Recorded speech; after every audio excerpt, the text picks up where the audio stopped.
All right. Welcome back to the live show. You know what time it is. It is currently 8:01 p.m. And of course, today's date is the 30th of July 2025. Yes, the hottest month of 2025 is about to come to an end. Everybody knows July is usually the hottest month in the summertime, but it's coming to an end, ladies and gentlemen. So, August is upon us in about 2 days. So start getting ready for fall. Okay.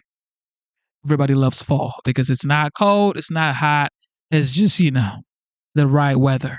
And with that being said, it is your boy Genesis. Welcome to the Genesis Show. Yes, a lot is going on. I wasn't here yesterday. Yes, I know. I wasn't here. I was busy being a father. Okay. I was busy being a daddy. All right, with that being said, the OG, the 45th, now the 47th President of the United States, Donald J. Trump, had a lot to do yesterday for sure, as usual, and today. So we're going to check out some of his press conferences yesterday, and we're going to check out some of his press conference today. All right, welcome to the live show. Ladies and gentlemen, it doesn't matter if you are a Republican or a Democrat, does not matter. What matters is you love the United States, you support the United States, you believe in the United States. It is country before party. Don't forget that. It is country before party. Never ever forget that. All right? Country before party. God is the greatest. Ladies and gentlemen, I got to give a shout out here. I see our esteemed member, Sandra. God bless you, Sandra. Thank you for tuning in. And of course, the oldest OG in building, Zima. The oldest. Look, that's the first person that tuned into the live show last year, June or July. I used to have just one person watching me, and it would be Zima. All right, it would be Zima watching me. So I got to give a shout out to the one and only Zima. God bless you. That was the first ever moderator on the channel, Zima. So God bless you, Zima. I got to give a shout out to Zima, man. All right. So, of course, the beauty sleep, gorgeous C. Shelley. Thank you for tuning in. Of course, the bucket master, Mr. Busky. God bless you, Mr. Busky. All right. Let's get straight into the show. Here we go. Hello, everybody. I hope you had a good time in beautiful Scotland.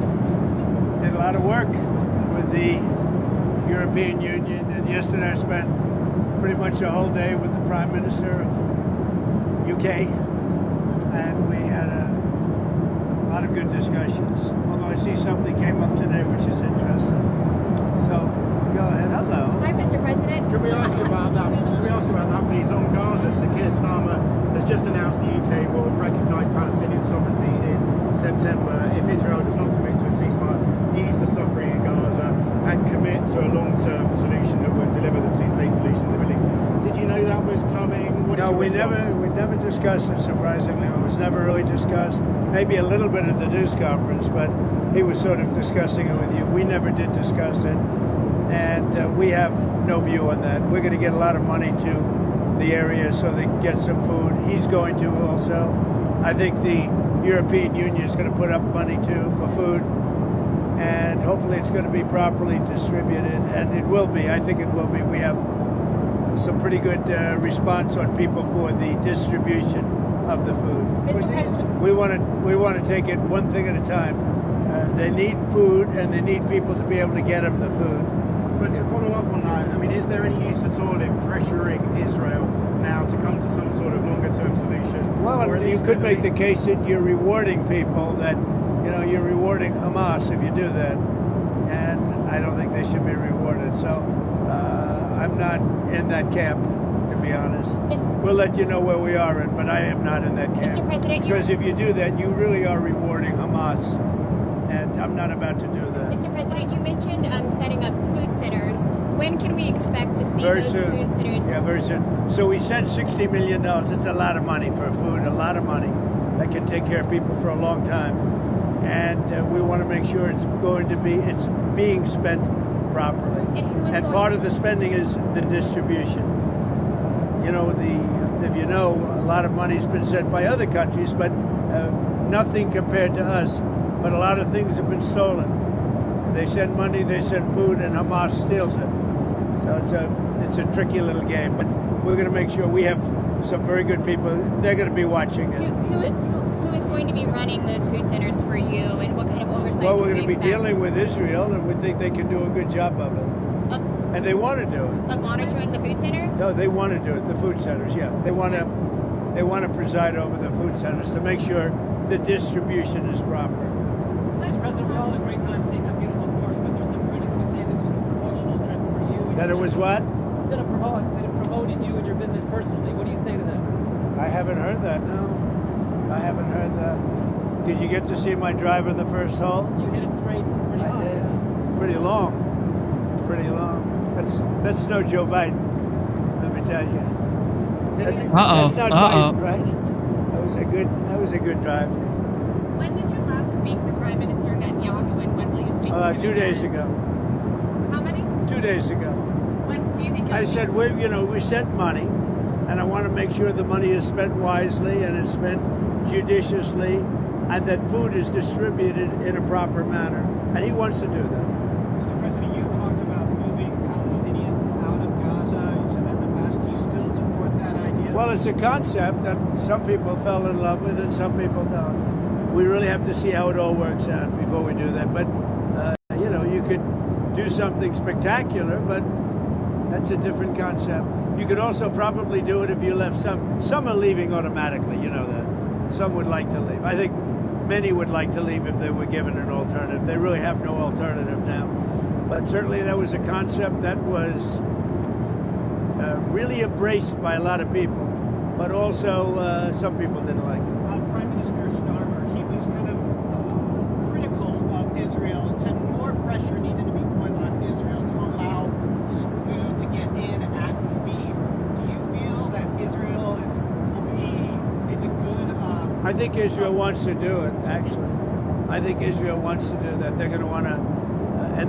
I can tell you that they want to do it. They don't want Hamas stealing the money or stealing the food. And that's what they've been doing. But do you think Israel can be trusted to allow more food in faster? Look, I think Israel wants to do it. And they'll be good at doing it.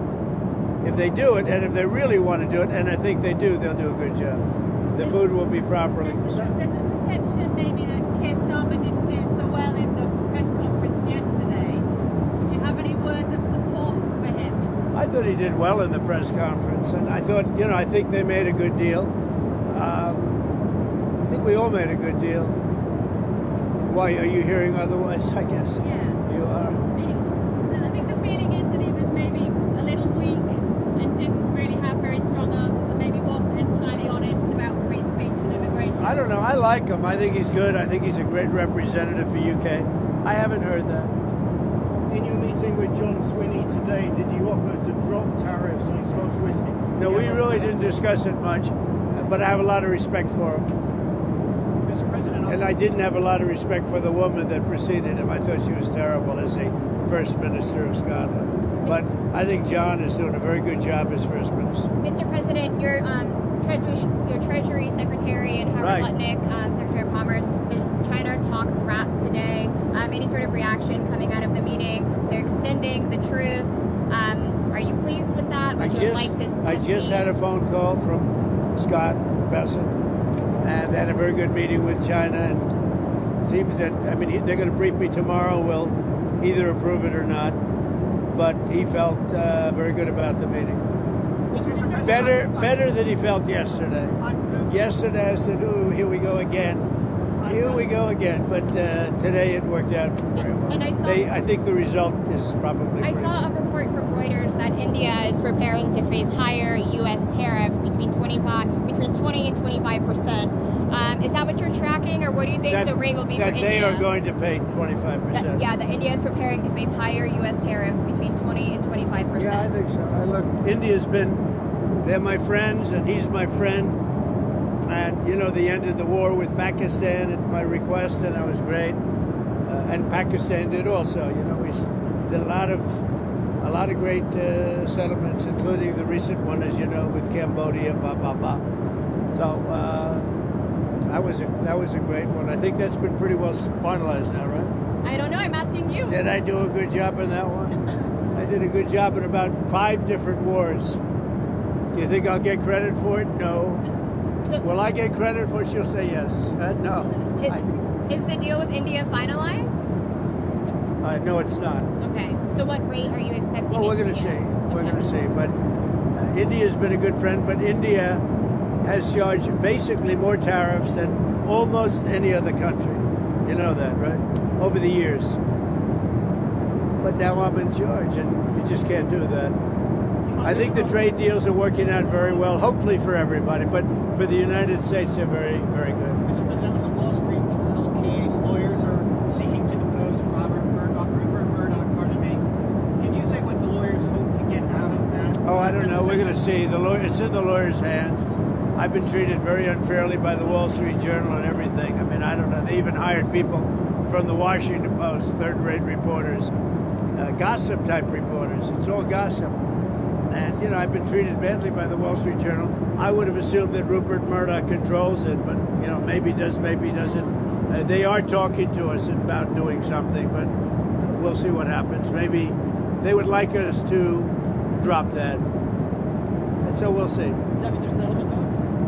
Yeah, they want to settle it. With money involved? No, he's treated us wrong. I mean, you know, when I get treated unfairly, I do things about it.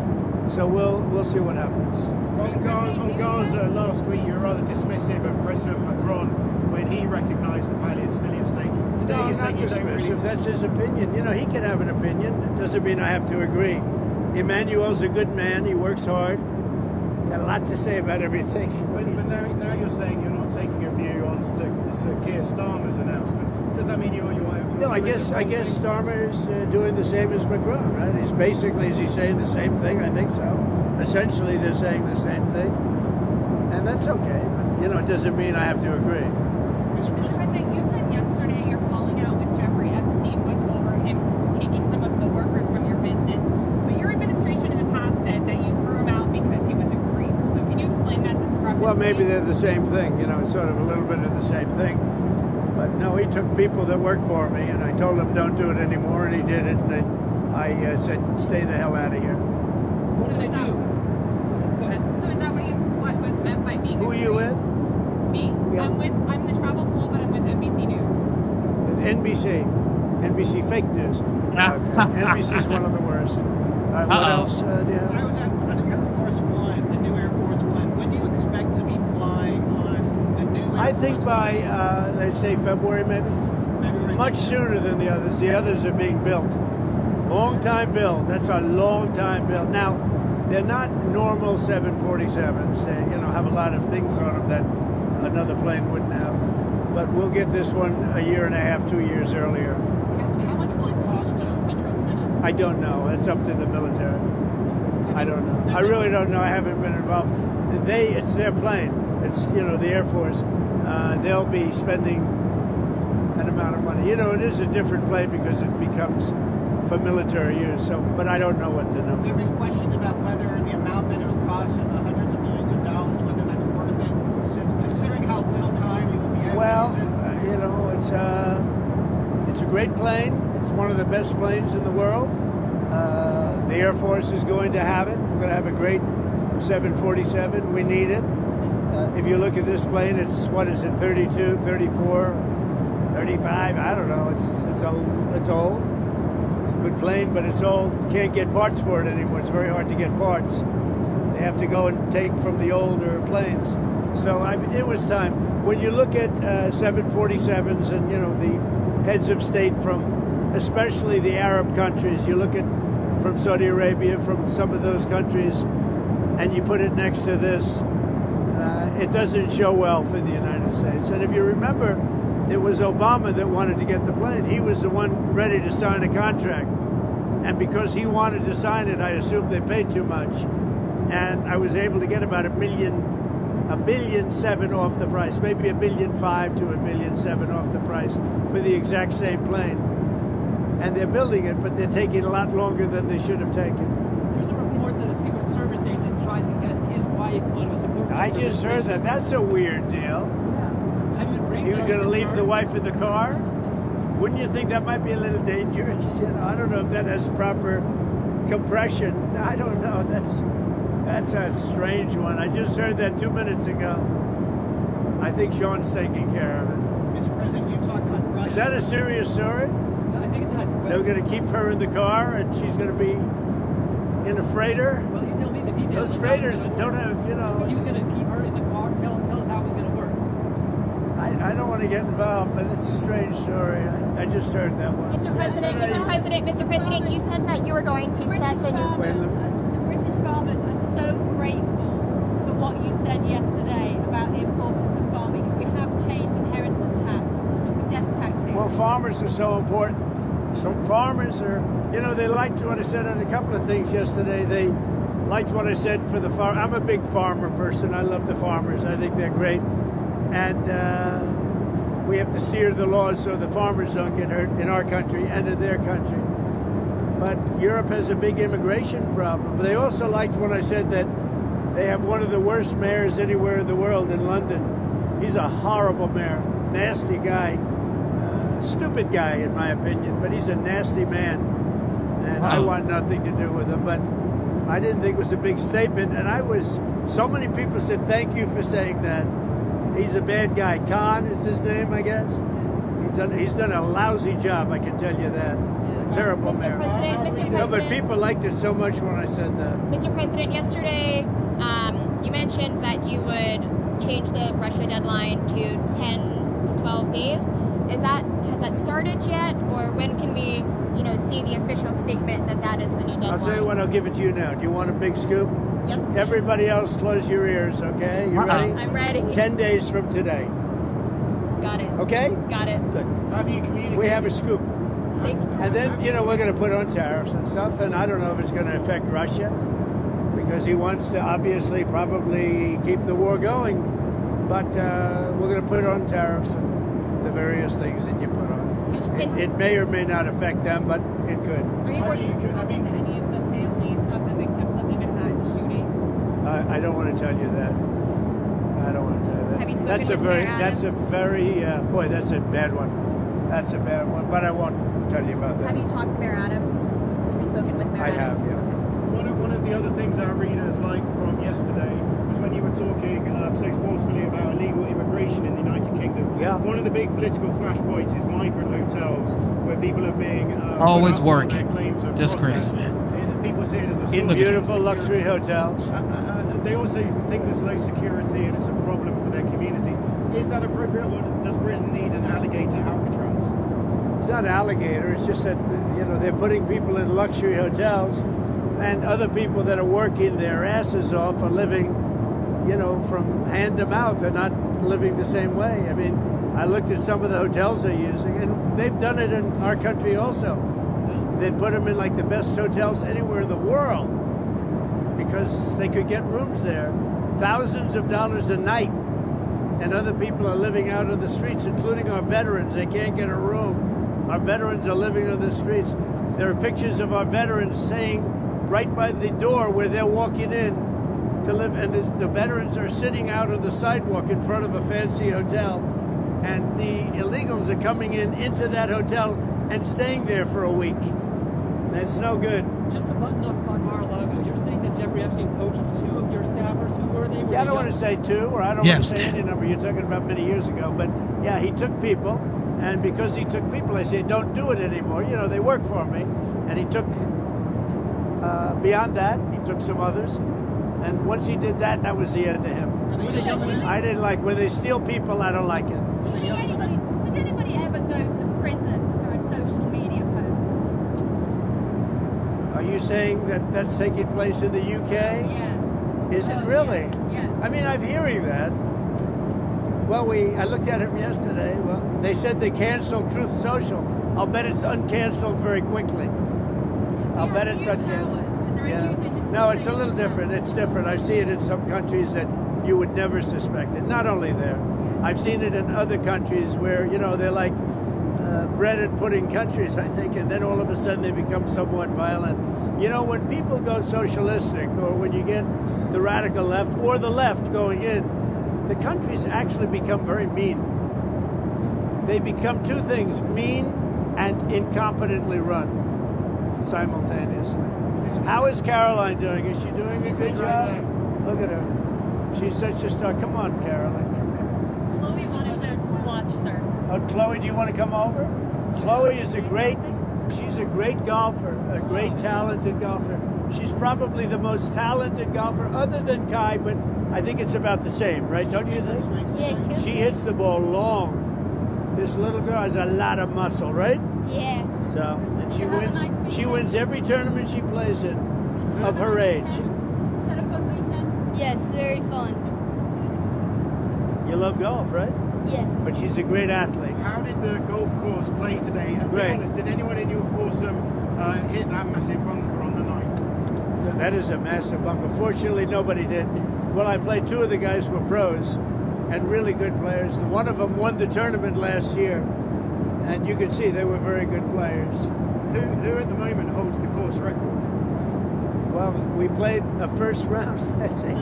We only played one round. This was our first round, so I'd have to go into that exactly. But they're two really good players. One of them, you know, is the one who, you know, the story. Beam. You know who that is? You might have to tell So he took Tiger. I guess the 18 holes. Tiger, you know, went wild with his putting, meaning he started dropping putts from all over the place. And Tiger took him. But that's the quality, you know, they're really good players. We had, those two guys were, and terrific guys, two terrific guys. We had a good time. But I was watching, the only shot that mattered to me was the driver of the first hole, because if I would have missed it, you would not have let me forget it. Did you take a bit of a practice on the driving range beforehand? I hit some, yeah, I did. I hit some balls on the driving range. It's a great course. It's a great course. It's been fantastic. You know, I built one, and then I had to build this one, otherwise you would have lost your zoning. You have like a certain period of time to build it. So they built it, it opened. My son did a very good job on building it. You said you thought it would be the last dune course today. Were you talking about environmental regulations? Yeah, we obey the regulations, the environmental regulations. You really want to. And it's top of the line. It's really, the pros were saying this is as good as any course they've ever played. It's as good as it gets. The course was surrounded by windmills. Did you talk to Stormer about? I did. the Yeah, I think windmills, windmills or- are a disgrace. I think they hurt everything they touch. They're ugly. They're very inefficient. It's the most expensive form of energy there is. People hate it when they become visible from their house. When you see them from a house, the value goes down by 50% and more. They make noise. When they're out in the ocean, they're bad for the sea life, very bad for the whales, obviously, because they wash up on shore like 9 times more than they did without them. No, they are really bad, and they cost a lot of money. You know, there's not a wind farm that's put up without subsidy. So instead of making money, what they should do is open up the whole North Coast oil. They have tremendous oil right there, right where we played. And they've made it impossible for people to drill. It's crazy. It's, that's one of the best oil areas in the world. They've made it impossible for people to take it out. Instead, they put up these ugly windmills all over the country and all over the world. I don't know what it is. Nobody likes them. They have the greatest lobby, but it's starting, I think I'm starting to get to it now. They're bad energy. They look bad. They kill the birds. They're really terrible things. And it's the most expensive energy of any energy there is. And in fact, not every, I guess, I don't know, maybe some, but almost every windmill put up needs subsidy from the government. So instead of making money, they lose money. And that's why UK energy costs are very high. Because when we were flying over to the plane, they're all over the place. It's terrible. It's a terrible thing. I'll say it till I can't speak anymore. And I think we are having an impact, and they're starting to take a lot of windmills down.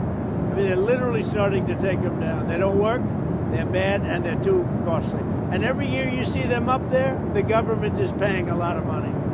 Whereas if you have oil, if you have other forms of energy, you make money on it. In other words, you bring down taxes. Well, your friend Bryson DeChambeau said LIV tour players weren't playing enough links golf. Is that something we might see at the... Well, links golf is just different golf. It's quite a bit different. I love Bryson. Bryson's great. He's a great player, very powerful guy, long hitter, great putter, great everything. And it's interesting because he plays well in links courses. Is that in the future for the greatest 36? Oh, yeah. I mean, look, we have a tournament this weekend there, and we have another tournament next weekend, big tournaments. And we're looking to get the Irish Open at Doonbeg. You know, I have a course in Doonbeg in Ireland. And we have a lot of great tournaments coming to play. Man, this man right here, I build yo. the best courses. That's not only said by me, that's said by everybody. Back to Russia, sir. Oh, man. Since you made the announcement of the 10 to 12 days, have you gotten any feedback or any officials gotten any feedback that it had a response that Russia is going to do something? No, I haven't had any response. It's a shame. So I used to say to you, 5,000 people die a week. Now it's 7,000 people are dying a week. Mostly Ukrainian and Russian soldiers, but people also from having bombs dropped on their head. It's a disgusting war. How worried are you on the oil markets if you were to put sanctions on Russia? I don't worry about it. We have so much oil in our country. We'll just step it up even further. I mean, oil is down pretty low right now. We'll step it up even further. Sorry, I heard you mention compression. How were you feeling out there when you were playing? Like, how did you feel? Because I think it's the first time you played since you saw the dog, right? I felt good. I thought it was great. I thought the course was great. It looks even more beautiful than I thought. You know, we did the first one like 11 years, 12 years ago, and it's gotten tremendous reviews. It's one of the best courses in the world, and I had the other piece of land to do this one, also on the ocean and the North Sea. And we really have, and by the way, the North Sea is the exact term for the oil. They have the greatest, among the greatest reserves. It's tremendous, and they're not using it. Instead, they're putting up these stupid windmills. It's so crazy. UK could reduce their energy costs by 70% if they would use the North Sea oil. It just doesn't make sense. It's just not a liberal thing to do, but it's becoming more of a liberal thing to do. I love being out there. It was great. Good feeling. Mr. President, UK and the US both have increasingly unhealthy populations. Is that what they say? We do, don't we? Well, I can see it. I'm interested in the work that No, I makes can see America it. healthy again. I can see it. I should think about it for myself. Bobby's doing a great job. People are loving Bobby Kennedy and the whole group, Dr. Roz, Marty McCary. We have a fantastic group, and you're going to see a lot of things happening over the next couple of months. I mean, true activists, and you know they're going with the science. And you know, if you take a look at some of the problems, some of the diseases that are coming up to a level that we've never seen before, there's something wrong. There's something wrong, and I think we're going to solve the problem, but he's really working hard.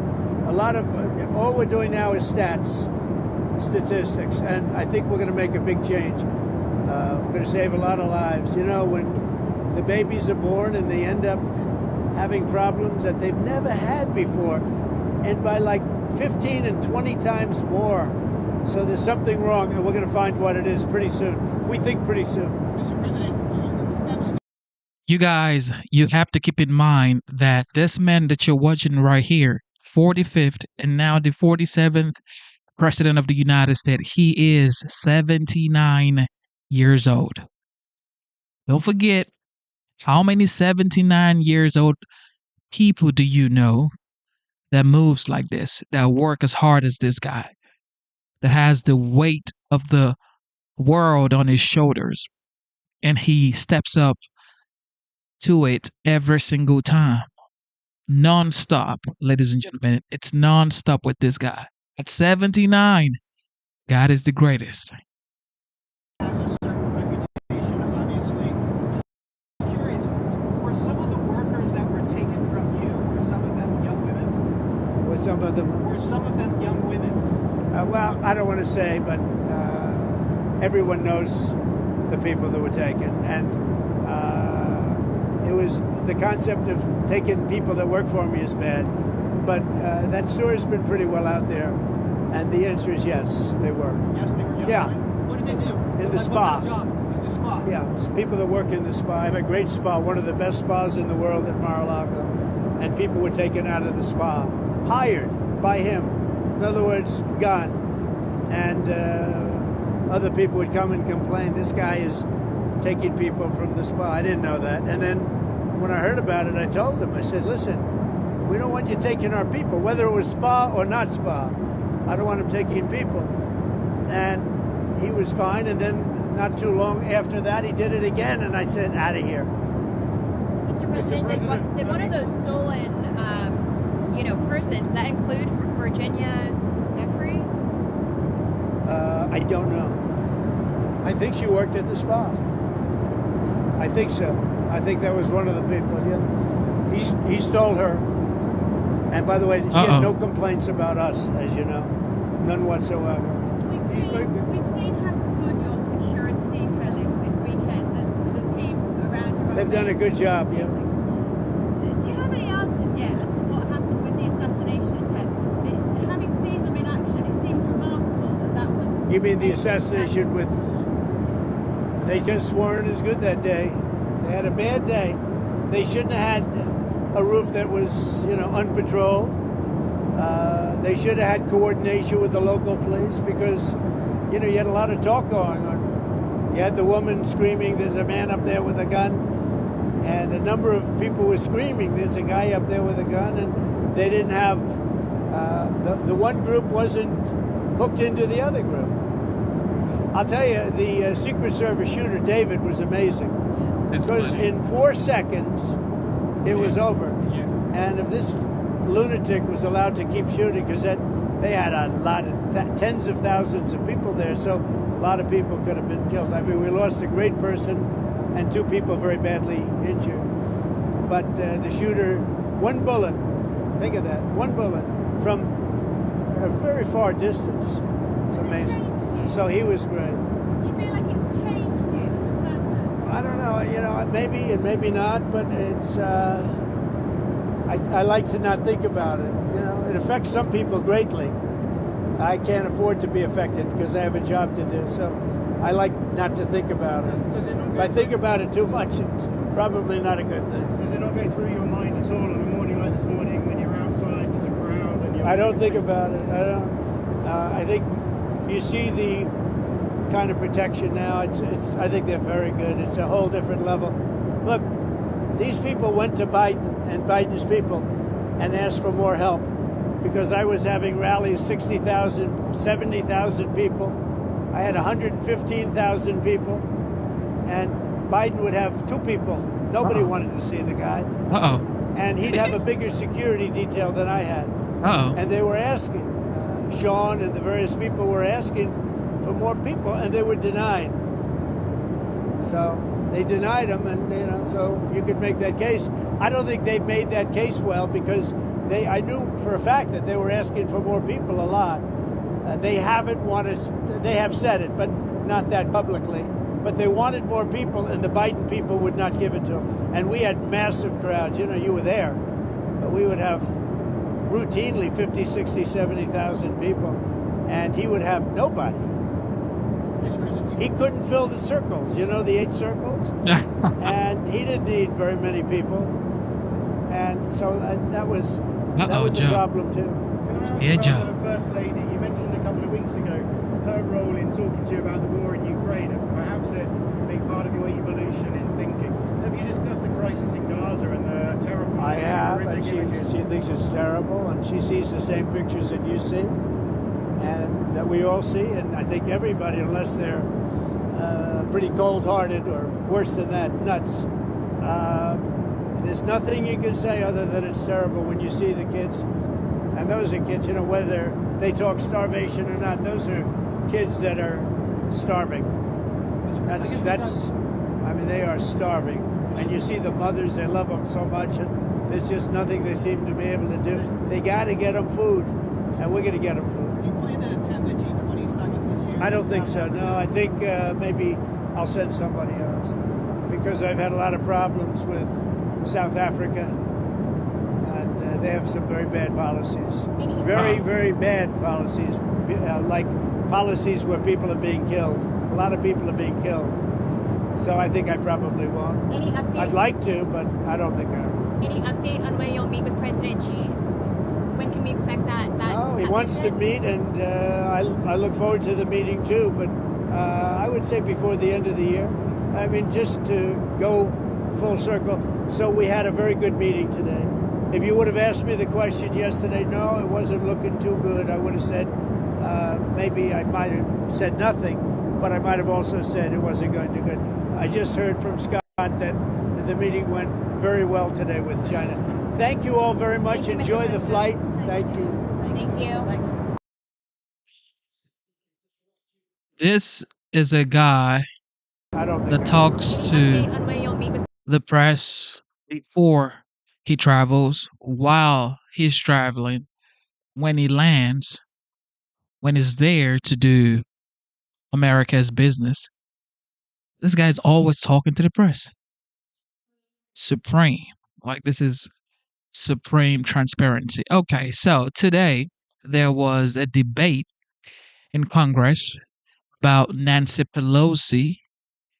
You know what we know about Nancy Pelosi, ladies and gentlemen?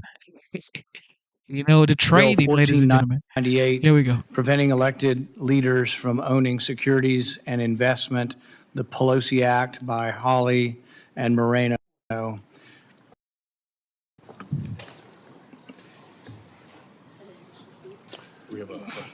Well, that's a question. Mr. Chairman. Yes. Mr. Chairman, I'd like to call up my amendment, call amendment number 1, co-sponsored by Senator Peters, and ask unanimous consent that the modified version that is circulated just now be considered the base text of the substitute for the purposes of debate. Before we go there, we haven't seen it yet. So what we'd like to do is at least see it. So we're going to take a minute to everybody pass. What's that? We have objection to the unanimous consent. We're going to see that. I just want to make sure we have time to read. Oh, I agree. I want to see it first, too. I haven't seen it. So, It'd be nice to have it described. well, why don't we all take a few minutes to look at it and then describe it, but we'll still entertain the unanimous consent at that point. You have printed copies? Yeah. Okay.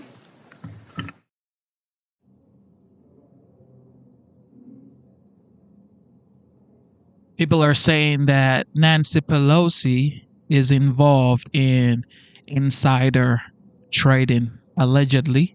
That's what they're saying. So this is about an hour-long conversation about how, you know, nobody in Congress should actually have sort of like a, how would I put it now?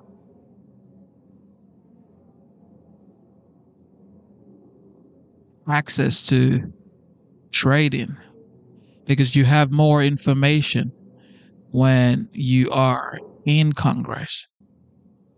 I think what we'll do before we do the unanimous consent request again would be to let Senator Hawley describe his changes, and then the question will be on unanimous consent to adopt it or have a vote.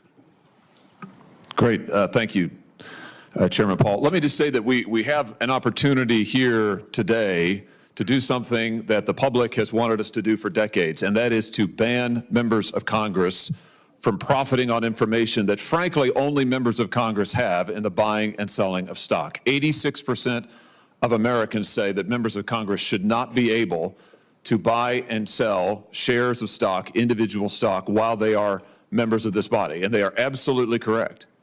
And the reason is, you can see it, there was just another ethics referral in the House last week. We've seen the former Speaker of the House make millions of dollars in profits. We've seen members of both parties, I'm sad to say, be investigated for their stock trades. And the reason for all of this is that, quite frankly, members of this body are privy to information that the normal person just is not. Now, is that insider trading? It is not under the laws. Sometimes people say, well, we already have insider trading laws. We don't need a stock ban. Well, the information that members of Congress are privy to is technically not covered by the insider trading laws, but nobody really believes that the information that we get isn't valuable. It is quite valuable, which is why back during COVID, you saw members of Congress of both parties engage in a flurry of stock trading right after they were getting COVID briefings. Were members of the public getting those briefings? They were not. Were members of the public privy to the kind of information that was being given to members of Congress? No, they were not. And so when you look at what members of Congress are privy to, what they are able to trade on, the access that they have, it's just qualitatively different than your average Joe or Jane, which is why we ought to put into place common sense guardrails that say, if you want to be a member of Congress, you can put you want to save, great. You can buy mutual funds, you can buy broadly diversified investment vehicles. You should not be able to buy and trade individual stock shares in which, frankly, we have an interest in the work that we do. We have information that no other people get, no other members of the public have. This bill would finally redress that. It is in substance identical to the bill that the committee passed last year. And I believe it is a huge step forward in finally addressing this problem. I urge a yes vote, Mr. Chairman. Senator Scott. When we go to, one thing I want to understand here is illiquid assets. So the typical, if you think about an illiquid asset, it's something you have a difficult time selling. So if it's, how do you sell something that's illiquid? I mean, how do you, I'm just trying to understand how you do it. I mean, there's illiquid means there's no buyer. You can't find a buyer, so how do you do it? I mean, I don't understand how you sell it.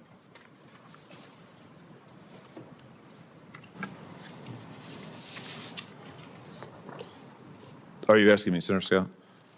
So in here, there's a requirement. This is the to same. sell. This is the same. You're concerned about the illiquid asset provision? Right. So I just want to. It's the same one you voted for last year. So how's it work? So.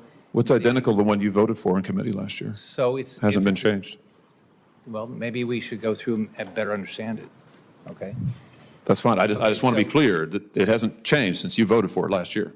Okay. Okay. Does anybody, can anybody explain how the illiquid, how you sell an illiquid asset?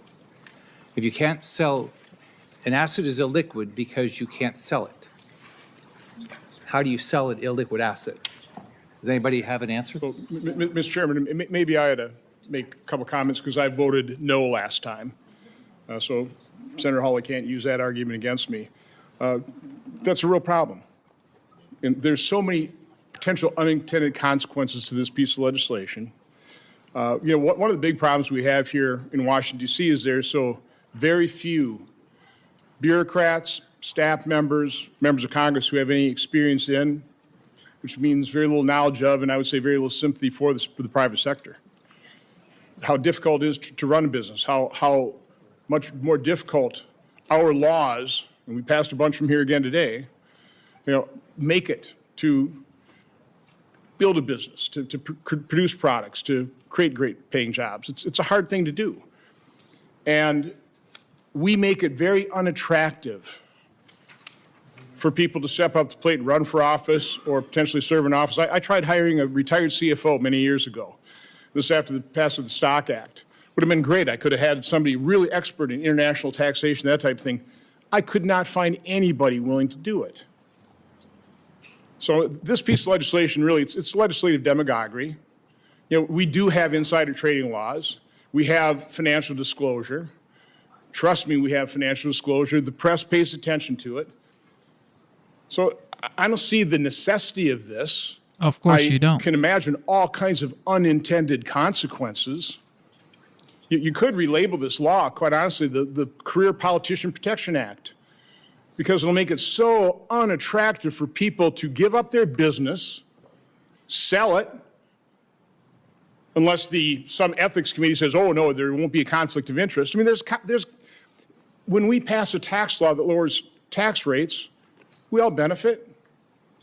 It's just an inherent issue. So again, we have plenty of protections. We have the disclosure. This is a completely unnecessary piece of legislation. Okay. It's going to create all kinds of unintended consequences. Senator Scott just pointed out one of them, just one of them.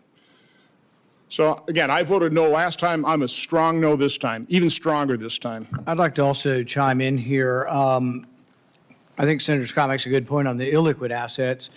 In addition to maybe some land that you've had for a generation from your family that's not really, you're attached to it, it has value, but nobody really wants to buy it.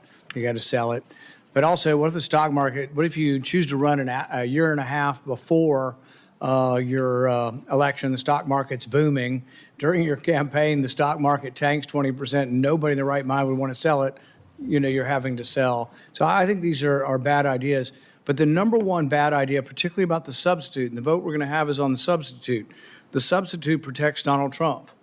So basically, you're asking the bill currently would affect Donald Trump.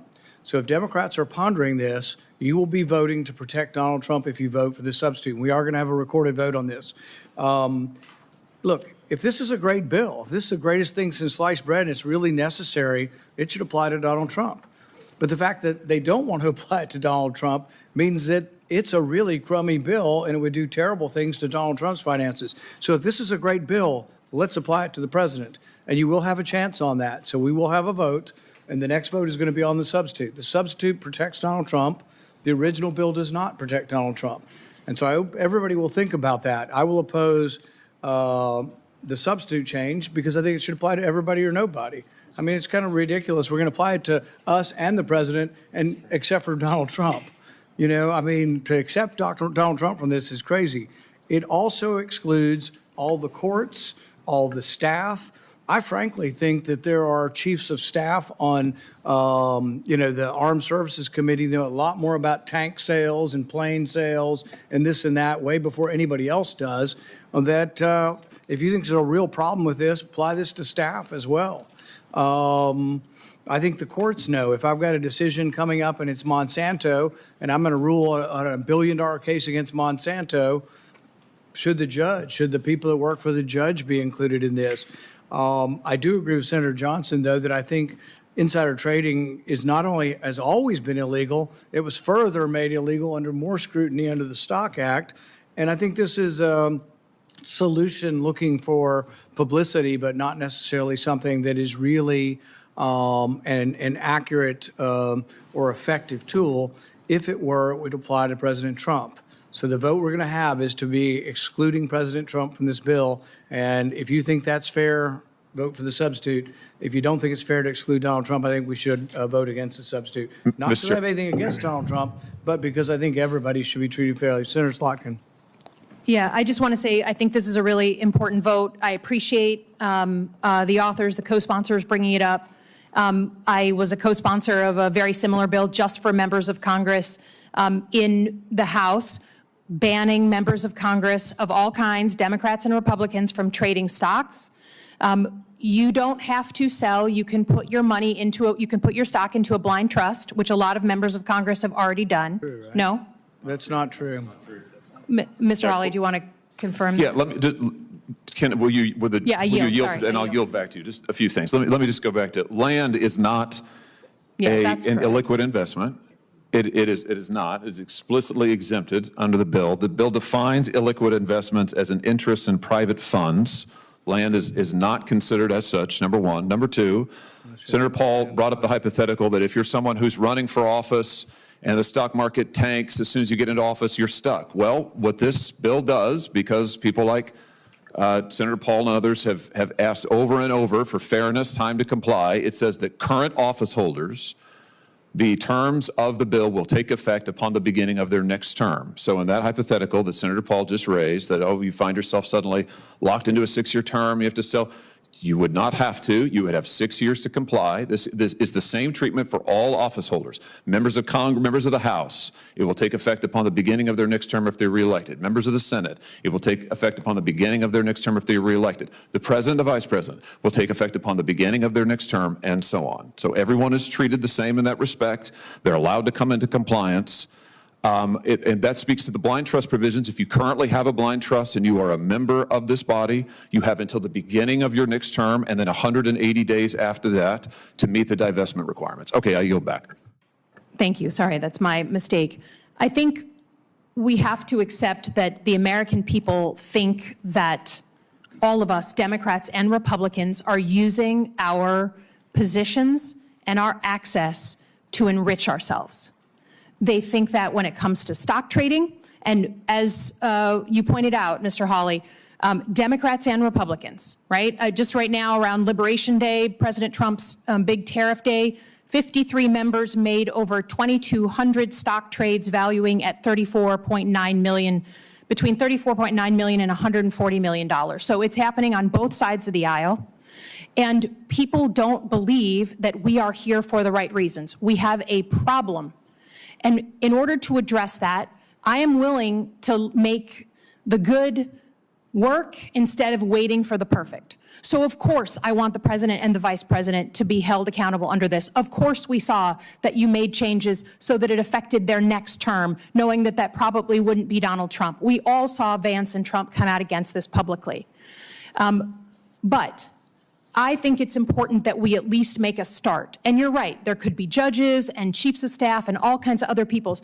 But right now, this body has the opportunity to make the call on this body and a few other really important holders. I would also add the fact that cryptocurrencies, digital currencies are in this is hugely important when it comes to curbing people like Donald Trump, who's made over $100 million since taking office from crypto. So if you don't want to vote this way, if you don't want to vote for this, don't say it's because we're protecting Donald Trump. Say it's you don't want to be held accountable in your own office. It's you don't want to have to sell your stock. And I actually respect Mr. Johnson for saying that, for saying this is why I think it's bad, because people won't be able to earn money. I think that's a legitimate reason for this. But don't say that you're going to hold out for the perfect when we have a chance to actually send a message that we understand we have a perception problem and members of Congress shouldn't be trading stocks when they're getting classified briefings. Senator Johnson. Yeah, Mr. Chairman, I do want to point out that when I decided to run for the Senate and I won, I sold all my marketable securities. I converted to cash. You know, that hasn't done real well in terms of investment. Now, my wife has, in the intervening years, bought a few ETFs. So I agree with the spirit of this. I don't think members of Congress, in my own case, I don't trade stocks.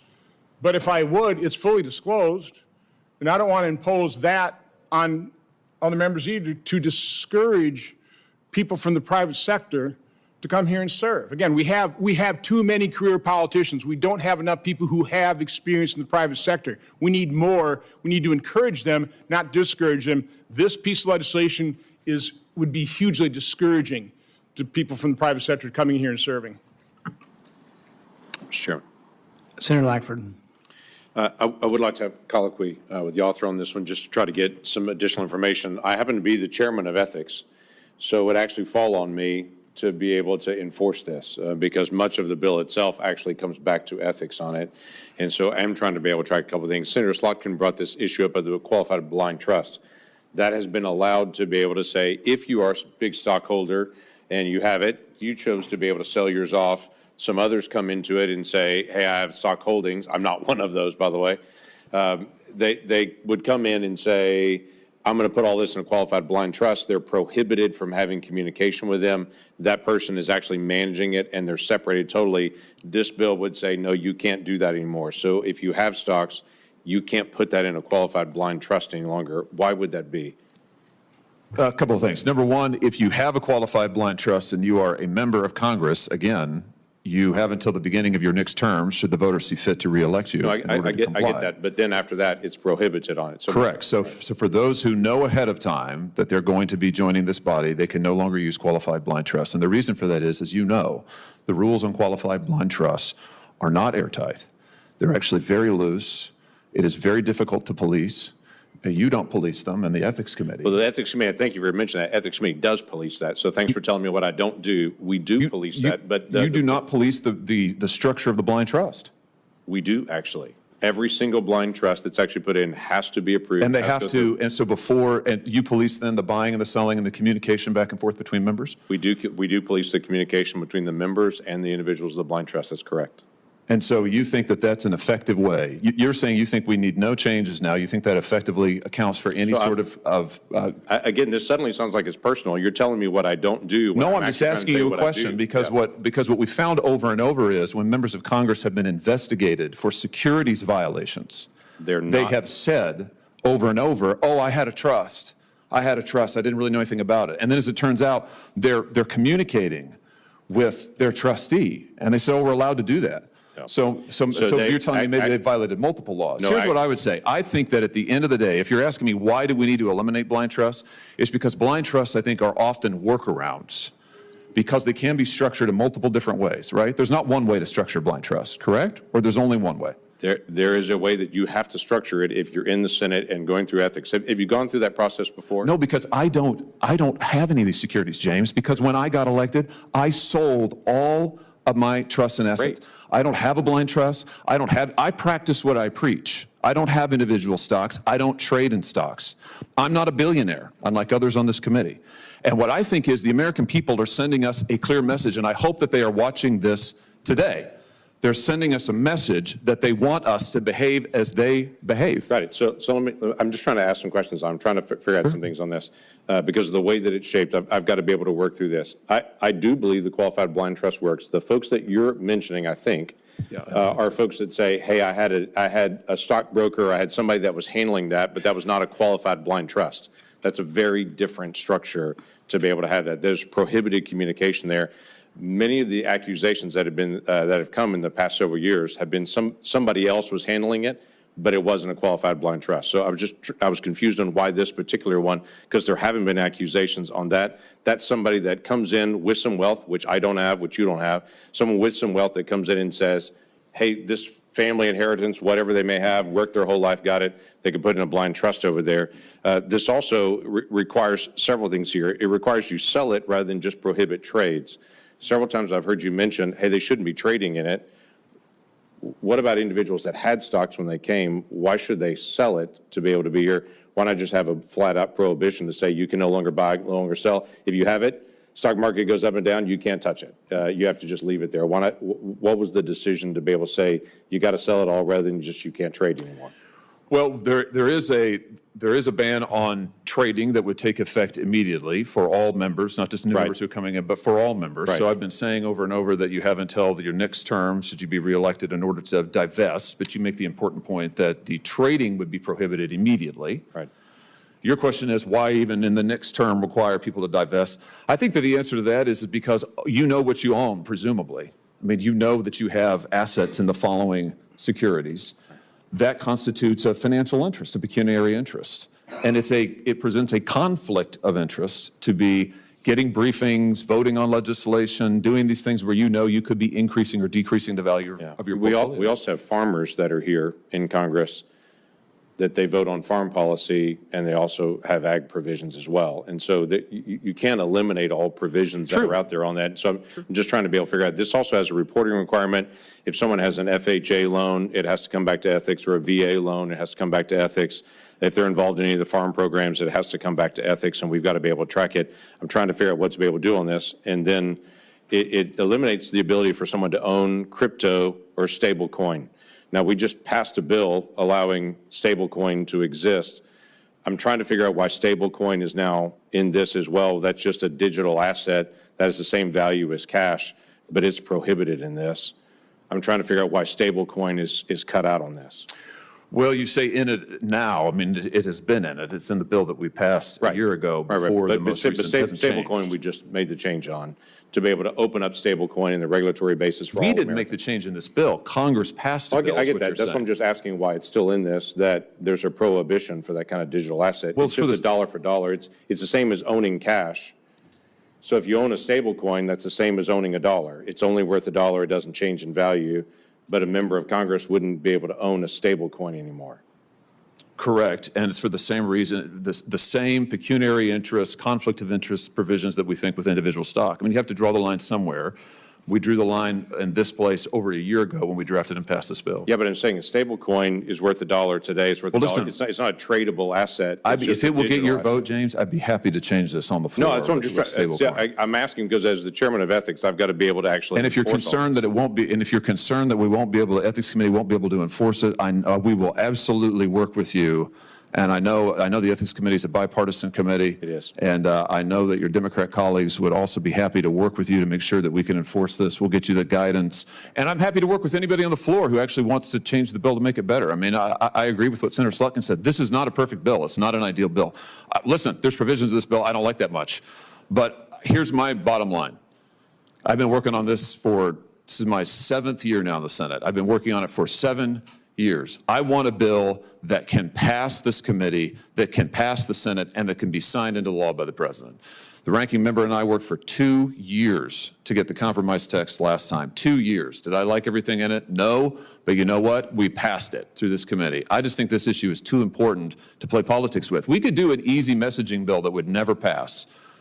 But if you want to really make a change and you want to make law, you're going to have to draw the line somewhere. So having said that, I will absolutely work with you, Senator Langford, and anybody else who says, okay, you know what, I think this needs to be changed. You look at this and may say, you know what, I don't think these pieces are enforceable. All right, let's move the debate on. Wait a minute. I haven't yielded, Senator Paul. This is an wrap it important up. debate. I think we should take all the time that we need. I think it's absolutely vital that we get it right and get it as close as we can. But what I do not want to do, and what I will not consent to, and what I'm going to be very critical of, are attempts to kill it, where it is, well, you know, this is not quite right, so we're going to kill it here. And this is not quite what I want, so we're going to kill it. I don't want to kill it. I want to move it. I want to move it. I want to get this enacted. I want the American people to be able to trust this body. And I think that's why this vote today is so important. All right, let's move it along. On the question of stablecoin that Senator Langford brings up, the hope is that someday in the near future, it may be that everything you purchase on Amazon, stablecoin is a choice. It may be at Walmart you use it. So you're passing a law today that somehow may prohibit anybody in office from shopping on Amazon. So this isn't a very well thought out bill.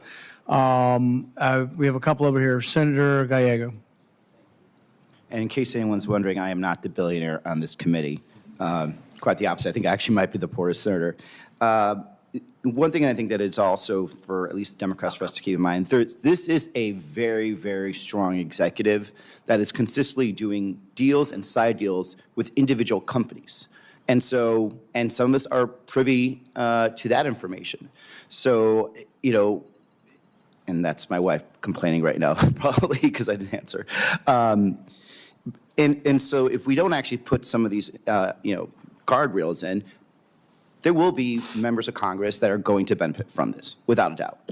And there will be a further and further erosion in trusts of both Democrats and Republicans, in trust in government. And, you know, I do feel for, you know, some of the arguments, well, that's going to discourage people from serving their country, maybe some people in the business world. But there is, you know, lots of ways for us to really encourage them to join us. And look, the president right now has multiple billionaires that have joined his administration, and he's clearly been able to attract them. I think the same will be going in the future.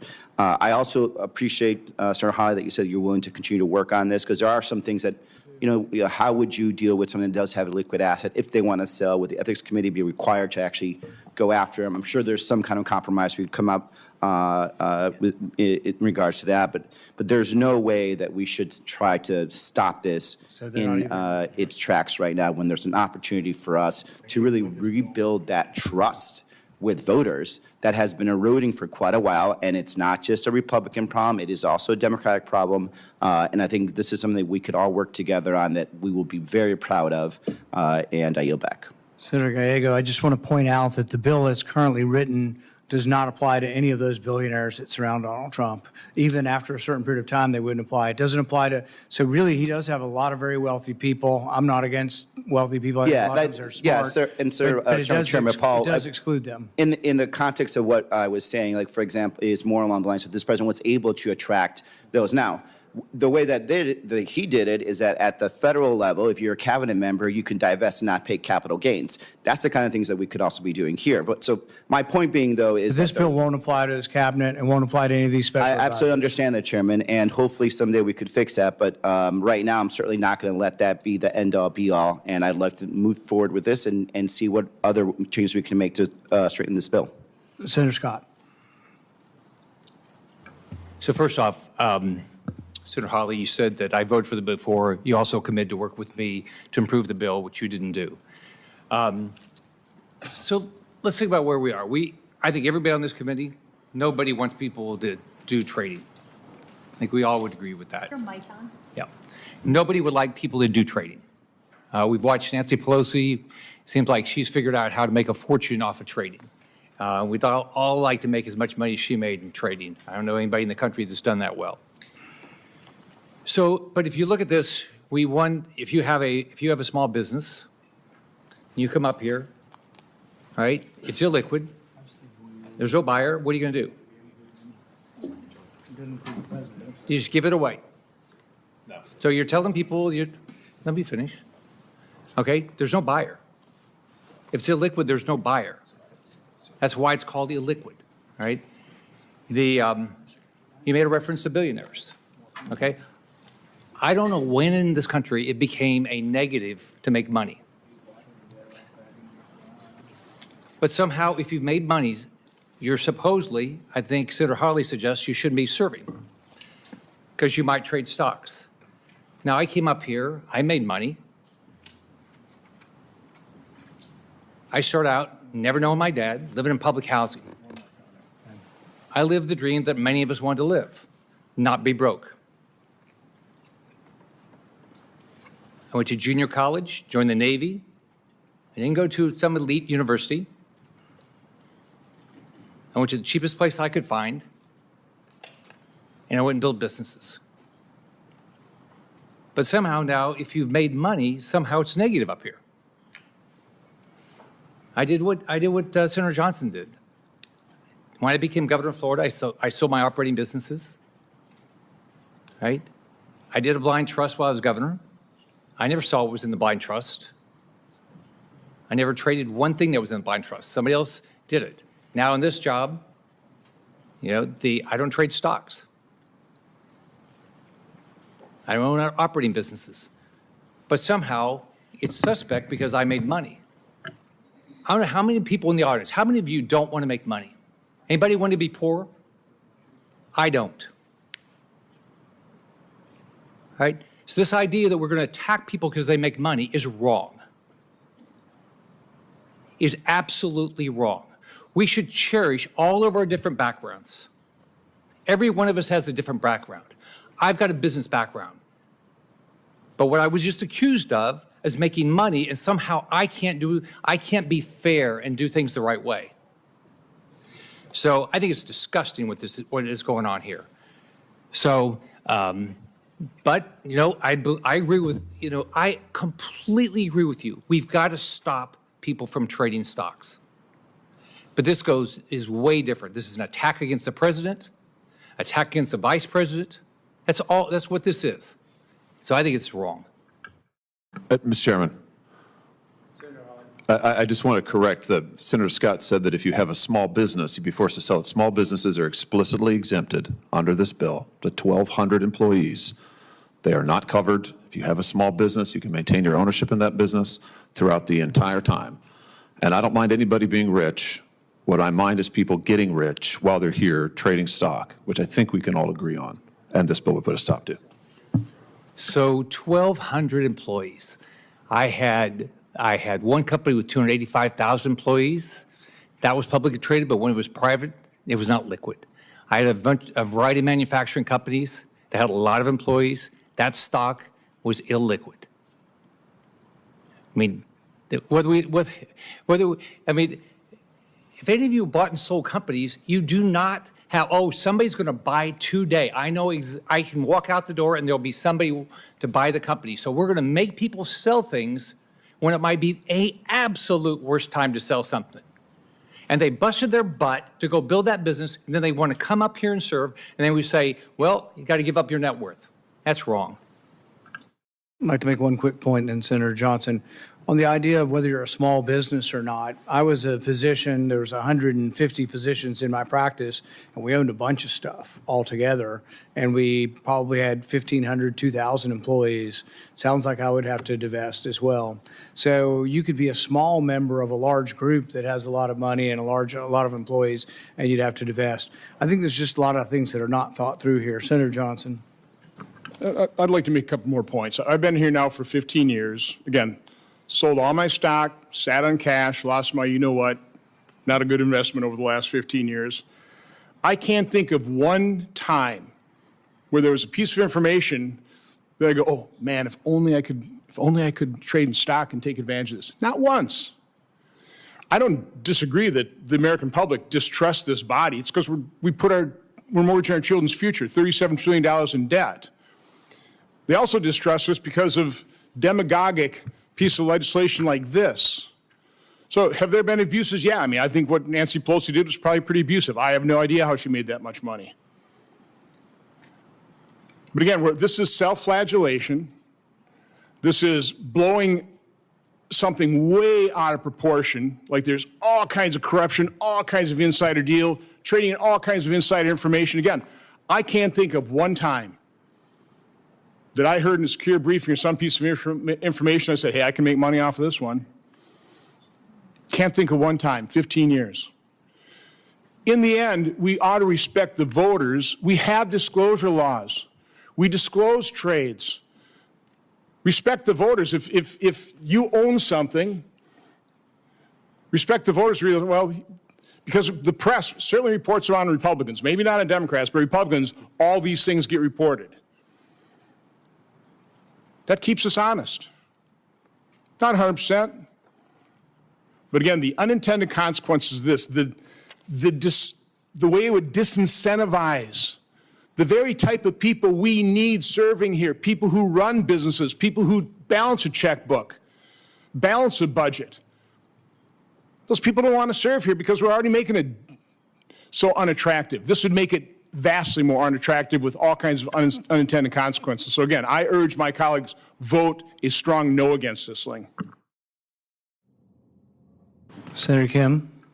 Yeah, I'll keep this brief, but I just have to say, you know, it is and has been the greatest honor to be able to serve in Congress and serve in this body. And I would want people here that believe that this is the highest honor.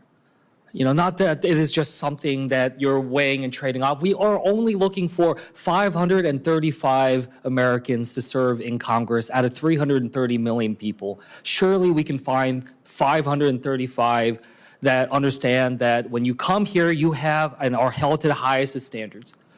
You know, that we work jobs whose job descriptions are in the Constitution of the United States. And if you are concerned about how that's going to affect your bottom line, if mutual funds are not good enough for you, then maybe this is not the right job for you.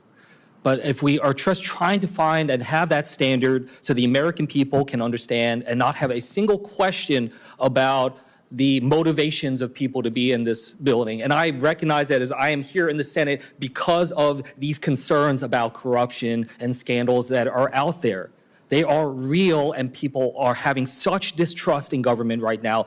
This is not going to solve all of it, but it's moving in that direction. So I just say, yes, we should try to find the steps that we can to give the assurances to the American people so they don't have to have any question about our integrity.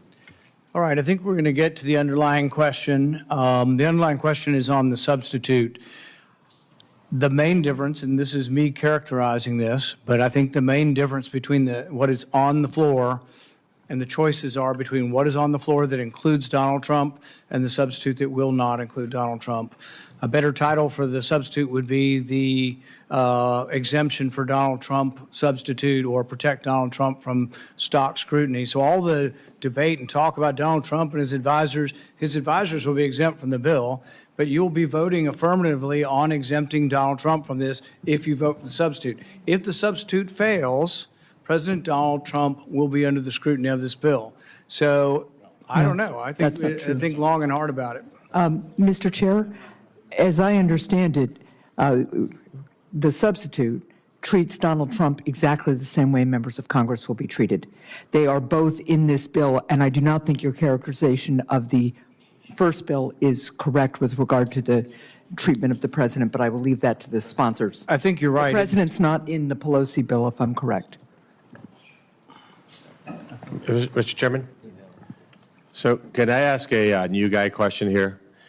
This is obviously really important. And by the way, I made a decision to sell every single one of my assets before the primary. Just be clear on that. But here's my question. Is this really the right way to run a railroad? We're being thrown at us reams of paper, lots of dialogue, and then we're taking a vote. If you had a gun to my head, I could not tell you what we're about to vote for. I have no idea what we're voting for. I was a co-sponsor with Senator Hawley on the Pelosi Act. Pretty straightforward. I read that bill. I have not read the mountains of paper that's in front of me, and I think it's wholly irresponsible for us to sit here, pretty much, let's be honest, this is a publicity show, and then be asked to vote on something where we have literally no idea what we're voting on. I mean, I'm sitting here asking my fellow senators, like, what do we actually, is there underlying amendment, substitute amendment? These are all words that you guys use every day, but for normal people, these are not normal words. So if there's a way to actually have a conversation in which we understand, hey, here's the bill, you've read it, you understand the implications one way or the other, and then we can have an adult, intelligent conversation, we pass something. I think it is important for us to restore faith in our institutions. But to just put a vote out there where we have literally no idea what we're voting for is gross incompetence and irresponsibility. So first off, if I may, Mr. Chairman, the substitute was put out Friday. So you've had several days to look at the substitute. This is just a very minor change. Text was just handed to us. Well, it is everything that went to your office on Friday with one minor change, is my understanding. We got So it. We got it when we arrived in the committee. Hold on one second. This is my Senator, understanding. with all due respect, look, sending something out Friday through some random computer system is also disrespectful to people on this committee. Why wouldn't you, if we're going to pass something, why wouldn't we have an intelligent conversation that says, hey, I'm the co-sponsor of the bill, that says, hey, this is what we're looking to change, and here's what it is, and read through it, and this is why we thought about it. Let's have a thoughtful meeting. Look, if we ran businesses this way, you wouldn't have to be an entrepreneur to run for office. You'd be flat broke. This is the most absurd process I've ever seen. And again, we're talking about having faith in our institutions. If you guys think this is normal, all of you have been here too long. Well, Senator, we do use computers in the Senate. I know that might be kind of weird for you, but we do use those. And we send them to your staff, and my staff looks at the things that come in because it's on a markup, and we go through it. It's actually the bill that passed last session, too. Let's be very if I may clear. finish, Mr. Chairman. And so this is only a change. There was a date certain as to, was it 27, I think, and instead it was changed to the term of an individual. And then let me go back to, I mean, President Trump is treated like every other member. There's no trading within 90 days. We deal with the trading issue right away, which I think is probably 95% of the problem is the trading. And this bill, this substitute deals with it after 90 days. The president, members of the Senate, members of the House are all going to be impacted by it. And that's what passed last Congress. This is what was in the substitute via computer, as odd as that may be for you, went via computer to your office. Your staff had a chance to look at it. This is a minor change. And that's what we're talking about. Before we're going to be disdainful of the point, we got the substitute on Friday. We got the modification when we walked in. The modification is what removes Donald Trump from the bill. It's a big change. The modification vote is what we're going to have. You're right. Substitute didn't include the president. Yes, the bill will treat Congress and the president equally in the bill with the modification. Without the modification, it treats the president immediately. We will be voting to modify the substitute to not have this bill apply to Donald Trump while he's in office. That is what the vote is before us. But I sort of resent you treating our members by saying, oh, you don't know about a computer? I mean, you know better than that. He complained it came via computer, Mr. Chairman. I was just, I'm sorry. Mr. Peters, if you want to have a who knows more about technology battle, let's have that battle. So I know more about technology in my pinky than you do. Could you explain on page 4 and 5 what the changes are? Could you walk me through the changes that were made on pages 4 and 5? Because you know this bill off the top of your head. The changes with the So what's the changes in page 4? The change in, the change that was made, my understanding is the change was just on the date. That's incorrect. Oh, how about the changes on page 5? Take a look at So you don't know. It was delivered to you on a computer. You didn't read it over the weekend? So what were the changes on page 5? The dates are If you changed don't wanna- throughout, Senator. That's not the dates. It's not true at all. I got this from Senator Hawley's staff, who gave it to us, and that was the change that they So you said don't, was the you only can't change. explain the you get changes the on page 4, page 5. So Could I just, Mr. Chair, I just want to take a step back. Our staffs did get the substitute. They did brief, at least I got briefed on what it was, and I got briefed on the change that was handed to us this morning. But the bigger picture, it seems to me, and I just want to be clear, what this bill would do is apply to the president as well as members of Congress to prevent them from trading the stocks they currently hold within 90 days of the passage of this bill. So that is, in fact, applying to Donald Trump in the present, and I want to be very clear about that.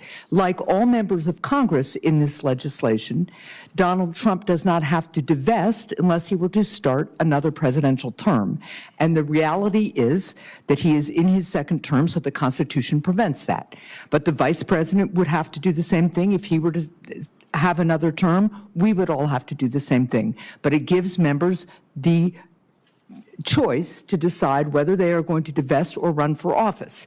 And that seems to me to be a fair way of addressing some of the concerns that we've heard from opponents of this bill. So I just want to take a step back and be real about what does and doesn't apply to the president right now and what is in this bill, and echo Senator Slotkin's and others' view that this is a major and important step forward. To my colleague from Ohio, we have debated this issue on this committee now for several rounds, including in the last Congress, and there's always somebody who finds some small thing to say, well, let's just wait, let's just delay it. I think the work here has been really good. I think you've heard Senator Hawley agree that as it comes to the floor, if there are other changes or clarifications people want, he will work with them on that, and there is still a chance to vote against it on the floor should it get to the floor. But I just want to echo that I think this is a major step forward and an important piece of legislation to make sure that the American public knows that members of Congress and the President of the United States are not spending their time trading stocks when they are supposed to be working here full-time. Thank you. But let's be very clear about the timeline. The substitute was distributed on Friday. The modification, most of us, other than Senator Peters, didn't get it till we got here. So apparently you got it beforehand from Senator Hawley. None of us got the modification till we got here. So we're asked to decide on an important piece of legislation that we just got. That's why it's important that we know what we're voting on. The substitute without the modification doesn't apply to the, does apply to? Yes. Does apply to the president? Yes. Does apply to the president in current time. The modification will apply to president and Congress equally, but the president won't be forced to divest. So a big part of this bill we're going to exempt Donald Trump from. The modification is to exempt Donald Trump from divestiture. The Republicans said they wouldn't go there, and Democrats wanted the president involved. So you got the president involved, but the president won't have to divest. But the vote is to protect the president from divestiture. That's what the vote will be on today. If you modify it, if the modification fails, the underlying substitute would have Donald Trump divest, which I think is a terrible idea. But it's a terrible idea for the next president, too, not just for Donald Trump. And the only way it's made more real for all of us, at least Republicans, is to think, oh, my goodness, we're going to do this to Donald Trump. Oh, no, let's just screw the next president, you know? And that's what we're deciding today. But when you hate something so much that you don't want to apply it to your president, maybe it's a bad provision. Can I respond to something? Senator Scott.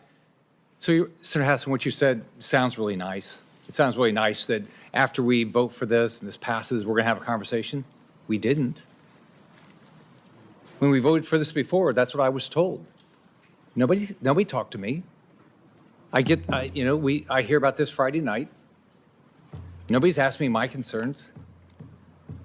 I have some experience in business. I can tell you some of the issues. Nobody asks. Right? So, I mean, look, reality is if this passes today, there's going to be push to pass this on the floor with no changes. That's just reality. That may be, but there's always an opportunity if a senator gets an amendment on a Friday night to reach out to the sponsors and talk with them. Thank you. We're ready to vote. And let's be clear, we're voting on, I the have a first vote will motion. be the modification I have an of the amendment. substitute. Everybody clear or less than clear? Not really, Senator- but I'm no. Senator Scott. Okay. I want to call up my secondary amendment to Scott 1. So, We have to adopt or not. I think we have to go to the modification first, and then we'll go to amendment after. I think that's just the order. okay. So, all right, so we'll vote on the modifications. The clerk will call the roll. Senator Johnson. No. Senator Langford. No. Senator Scott. Nope. Senator Hawley. Senator Moreno. That man said aye. So Senator. you have a vote or no vote? I choose not to participate. All right. President. You can vote president if you want or nothing, whatever. Senator Ernst. Senator Moody. Say again? No to exempt the president. Okay. That's what we're voting on. That's what we're voting on. No to exempt the president. Senator Peters. Aye. Senator Hassan. Aye. Senator Blumenthal. Aye. Senator Fetterman. Senator Kim. Senator Gallego. Senator Slotkin. Senator Paul. No.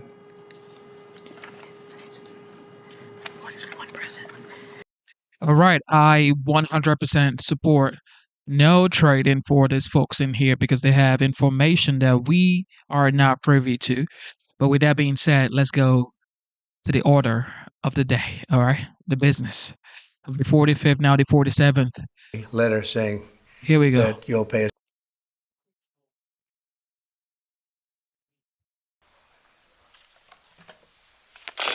Nice to see you.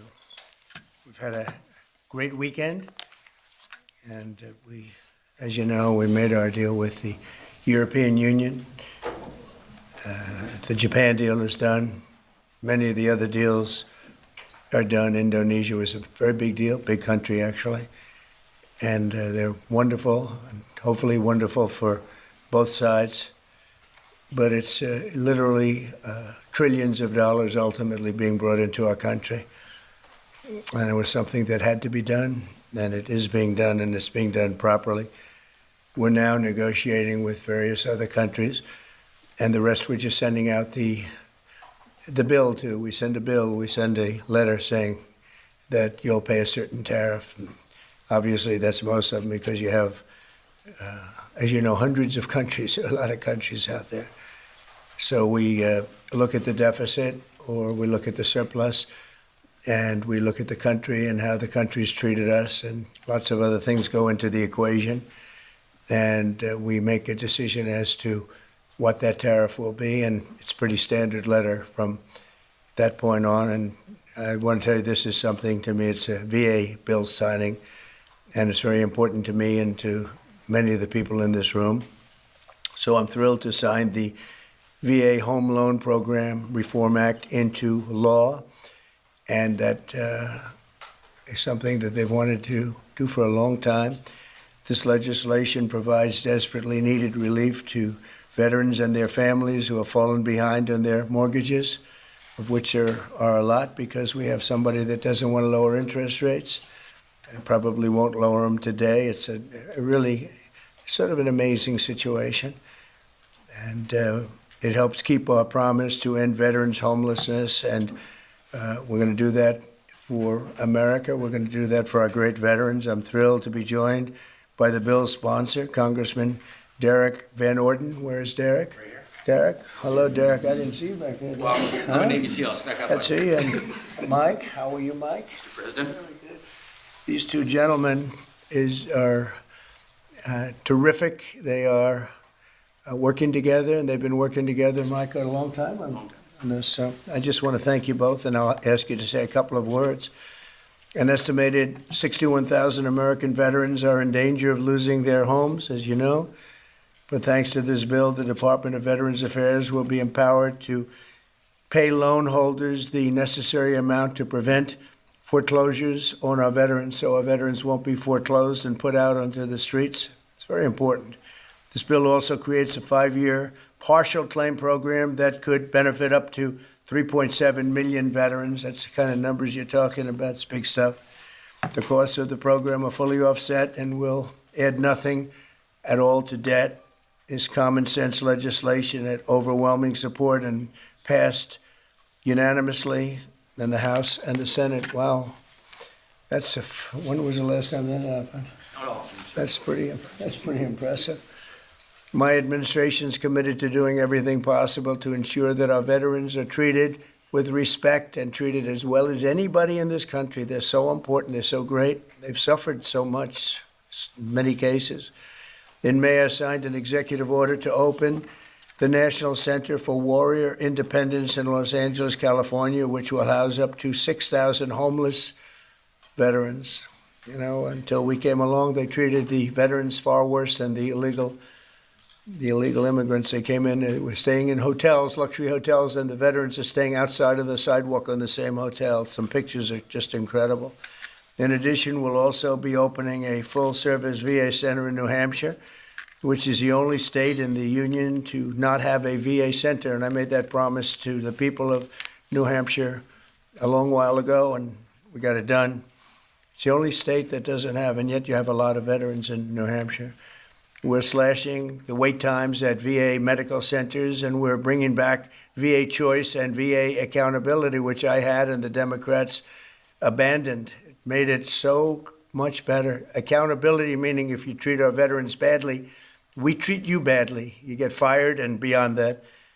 And VA choice is you can get out and you can, if you don't have a doctor ready, willing, and able to take care of you within the VA, you go outside, you go see a doctor, you get better, and we pay the bill. And the veterans loved it. We had a 92% approval rating. And what did the Democrats do? They came along and they ended both of them, and they hired back many of the people that we fired. We fired people and replaced them with great, loving people. But we fired people who were sadists. In many cases, they were sick. They were thieves. They were stealing. And they hired them back. The accountability, meaning the VA accountability, was a big deal getting it passed because you have unions, you have all sorts of problems to go through. We got it through everything. And the Democrats, as soon as they got back, they hired many of the worst people right back, and we're getting rid of them. But I want to thank the two gentlemen standing behind me, and I'd like to ask you just to say a couple of words, and then we'll take a few questions if you'd like. And we'll sign the bill, and our veterans will be very happy about it. Thank you. Mike, do you want to start? Sure. Well, first off, thank you, Mr. President, for signing this bill today. Let me tell you that not only this bill, which will help make sure that those veterans have got themselves in a situation where maybe they would be foreclosed on, it gives them just a little bit extra help without the government going into a banking business like what we had with the previous administration. I also want to say thank you, too, though, for appointing Doug Collins as our secretary for the VA. As chairman of the VA, having the opportunity to work with Doug, one, because we worked together before, but he has the right attitude, and the attitude is the VA is not about bureaucracy. It's about the veterans, and we want to keep it that way. That doesn't mean we don't have a good workforce. What it means is that workforce is focused on the veterans, not on making sure that the VA grows, but making sure that the VA does the job it's supposed to do. And thank you, Mr. President. It's your leadership that allows that to happen. Thank you, everybody, for coming here today. Thank you, Mr. President, for hosting us here. I'm the longest-serving enlisted member of the United States military to ever get elected to Congress in the history of our nation. And I'm unequivocally stating right now that President Donald J. Trump is the most positive, pro-veteran president in the history of this country. And so he backs up his words with deeds, and this is another example of how President Trump is taking care of our veterans. So, sir, I'm very thankful for you, for your leadership, and let's get this thing done and get our veterans into homes. So God bless you, and God bless the United States. Thank you, my friend. Thank you. Let's sign first, and we'll take a couple of questions. Yes. I'll get it done. I've been waiting a long time. And I do want to commend Doug Collins because I hear he's doing a fantastic job. He's done an incredible job.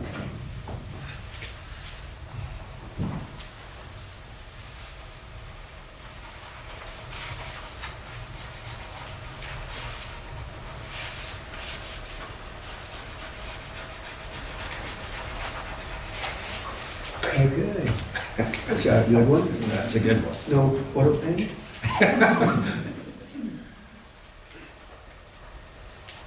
It's a very important bill, and we want to thank everybody for the great help, and in particular, you two guys have done a fantastic job. Thank you very much. Okay, take a pen. Oh, I'll keep that one. Take a pen. Take another pen. And we'll take them and give them to the other people to help. Okay? Very well.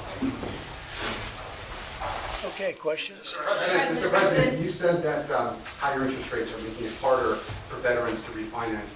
There's a stronger than expected GDP report this morning. What do you say to analysts who worry that lowering interest rates would actually lead to inflation? Well, if that happens, then we just raise them. What you do is you lower them, and let's see if there's inflation. Right now, there's no inflation. Everybody thought there would be. All we have is billions of dollars of cash pouring into our country from other countries that took advantage of us for many, many years. You know, they were taken advantage of. We were like the stupid people that didn't know what they were doing. They took advantage of us. Other countries, friend and foe. And by the way, the friend was oftentimes much worse than the foe when it comes to trade. So if that happens, what you do is you raise your rates and you do what you have to do to stop inflation. But we're keeping the rates high, and it's hurting people from buying houses, and we don't want that. If for any reason that happened in a year or two, if there's some signs of inflation coming back, right now there's not. We have a great thing going. I think we're going to have the richest economy you've ever seen. We have money coming in that we've never even thought about at numbers that nobody's ever seen before. We have a deal with Japan where they're going to pay us $550 billion.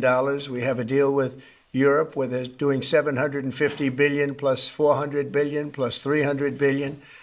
And many other countries, it's likewise, you know, relatively, those are two big ones, but likewise. So we have a lot of money coming in, and we have no inflation, and we're very strong, and we should be lowering the rates. You know, each point that this gentleman keeps up costs us $365 billion a year. Think of that. 1 point, $365 billion. If you bring it down a point, we save 365. We should be the lowest interest rate, and we're not. We're 38, number 38, because of the Fed. It's all because of the Fed. He's done a bad job. Now, he's got a meeting today, but I call him too late. You know, he's always too late. Even if he does it today, probably won't. I hear they're going to do it in September, not today. For what reason? Nobody knows, but Europe, as you know, cut their rates 11 times in the last short period of time. But the good news is we're doing better than anybody anywhere in the world. Nobody's doing anything even close to us, even with the higher rates. The higher rates do affect housing, though, because people can't go out and get a loan or refinance their house. And it would be nice to have them be able to do that. That would be just another check of a box. That would be very important. Yeah, please. Mr. President, you mentioned today that India, in addition to its 25% tariff rate, would pay an additional penalty because of its support of Russia. What is that additional penalty? And are other countries facing the same threat? Well, we're negotiating right now, and it's also BRICS. You know, they have BRICS, which is basically a group of countries that are anti the United States, and India is a member of that, if you can believe it. It's an attack on the dollar. And we're not going to let anybody attack the dollar. So it's partially BRICS, and it's partially the trade, this trade situation. It's the deficit. We had a tremendous deficit. So, as you know, Prime Minister Modi's a friend of mine, but they don't do very much business in terms of business with us. They sell a lot to us, but we don't buy from them. You know why? Because the tariff is so high. They have one of the highest tariffs in the world. Now, they're willing to cut it very substantially, but we'll see what happens. We're talking to India now. We'll see what happens. It doesn't matter too much whether we have a deal or whether we charge them a certain tariff. But you'll know at the end of this week. August 1st is a very big day for this country because money is going to pour into the United States like we've never seen before. Yes, ma'am. Thank you, Mr. President. Senator Hawley introduced legislation that would ban members of Congress from owning or trading individual stocks. It extends to the president and the vice president. Are you in favor of that legislation? Well, I like it conceptually. I don't know about it, but I like it conceptually. And, you know, Nancy Pelosi became rich by having inside information. She made a fortune with her husband, and I think that's disgraceful. So in that sense, I'd like it, but I'd have to really see I study these things very carefully, and this just happened. So I'll take a look at it. But conceptually, I like it. And what I do think is Nancy Pelosi should be investigated, because she has the highest return of anybody practically in the history of Wall Street, save a few. How did that happen? It happened by she knows exactly what's going to happen, what's going to be announced. She buys stock, and then the stock goes up after the announcement's made. And she ought to be investigated. Mr. President, Harvard is reportedly willing to settle with you for $500 million. Is that enough? Well, it's a lot of money. It's a lot of money. We're negotiating with Harvard now. They would like to settle, so we'll see what happens. Mr. What is America's debt to our Afghan war allies that kept our veterans safe over there? There's been some talk about sending a lot of them back. No, Would you let your administration do that? we know the good ones, and we know the ones that maybe aren't so good. Some came over that aren't so good. And we're going to take care of those people. The ones that did a job, the ones that were told certain things. A shame what happened. One of the most disgraceful episodes in the history of our country. The way we left Afghanistan was just a disgrace. But I understand your question fully, and we'll take care of 90% of your question, okay? I know what you mean. Thank you very much. Mr. President, on the tariffs on India, are you still open to negotiate with India on the tariff front? Well, we're talking to them now. We'll see what happens. Again, India was the highest, or just about the highest tariff nation in the world. And one of the highest, 100 points, 150 points or percentages. So India was one of the highest in the world. They had won 175%, and higher than that. Who's another higher one is Canada. They've been charging our farmers 200%, 300%, 400% for years, and nobody did anything about it. But India is one of the highest, so we're going to see. We're negotiating with India right now. Mr. President, Kash Patel reportedly found burn bags of Russiagate materials, and we'd love to get your thoughts on that. He said what? Burn bags of Russiagate materials that the FBI supposedly found. I don't know that. I don't know what you mean by that statement. Say bags full of Russiagate documents. Oh, burn bag. I thought you said appointed a man named Burn Bag. Go ahead. You got to speak up. Thousands of documents in these bags, supposedly burn bags at the FBI in the secret room. Well, I want everything to be shown. As long as it's fair and reasonable, I think it will be shown, and it should be shown. And I think he feels that way, and I think Pam feels that way. But it's got to be, it's got to be stuff that really doesn't hurt people unfairly, because you have so many people involved. And if they can do that in a fair way, I think it's great. I think it's really great. The whole thing is a scam. It's a scam set up by the Democrats, and they love talking about it. But I would like to see people exposed that might be bad, and we'll see how that all works out. But it's getting to be very old news. If they had anything, they would have done it the week before the election, because they were losing by a lot. If they had anything, they would have done it. They controlled the file. The Democrats controlled it. Comey and all this, sleazebags, every one of them that you read about all the time. And I guess they've got some problems now having to do with yet a different scandal, very big one. But they control that file. So I would think that if they would have had something in the file, they would have released it about a week before the election, maybe 2 weeks, right, Brian? Go ahead. Mr. President, welcome home, by the way. Thank you very much. Good to see you. It was a great trip. It was an amazing trip. Look good. For the country. For me, it was okay, but for the country, it was an amazing trip. Go ahead. It was. Many parents are preparing to send their kids back to school in a few weeks. Now, this will be the first time they've gone back to school under the second administration for you. Now, the previous administration labeled a lot of parents domestic terrorists for showing up at school board meetings. What's your message to parents now as they return their kids to school, knowing that they have the support of you? Well, the beautiful thing is, as you know, we've gotten rid of the woke. Woke is gone, and I think pretty well buried. We're going to make sure it's buried. But the parents are now taking over the school boards. They're getting rid of these people that probably didn't like the children very much based on what they were doing. And it's a big difference. And, one of the other things, and I keep watching these talking points that the Democrats have, they say, oh, prices are up. No, prices are way down. Fuel is down. Groceries are down. Things like eggs are way down. When I came in my first week, the eggs had gone up like 4 or 5 times. Nobody had ever seen anything like it. And they were hitting me about eggs. I said, I just got here. It was one of my first maybe my first news conference. And we have eggs down now to a point where they were actually lower than even before. So I just want everyone to know prices are way down, and that's a big thing. Groceries, everything.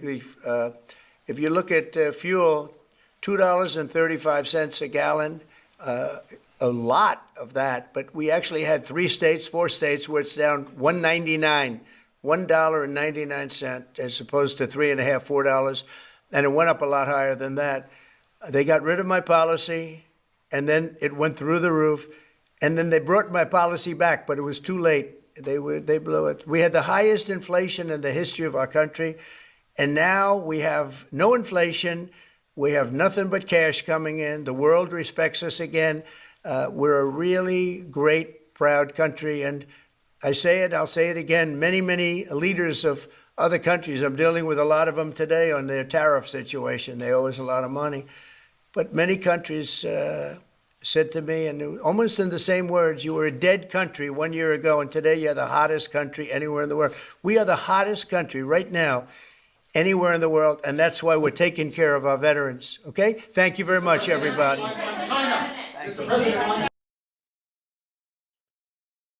Always working. What about it? The Secretary of Defense briefed you today. Look at it. We're moving along with China. We're doing fine with China. I think it's going to work out very well. We're right in step. I think we're going to have a very fair deal with China. Thank you. Mr. President, OG. Shout out to the OG, man. Here we go. Another one happened today. Of the United States.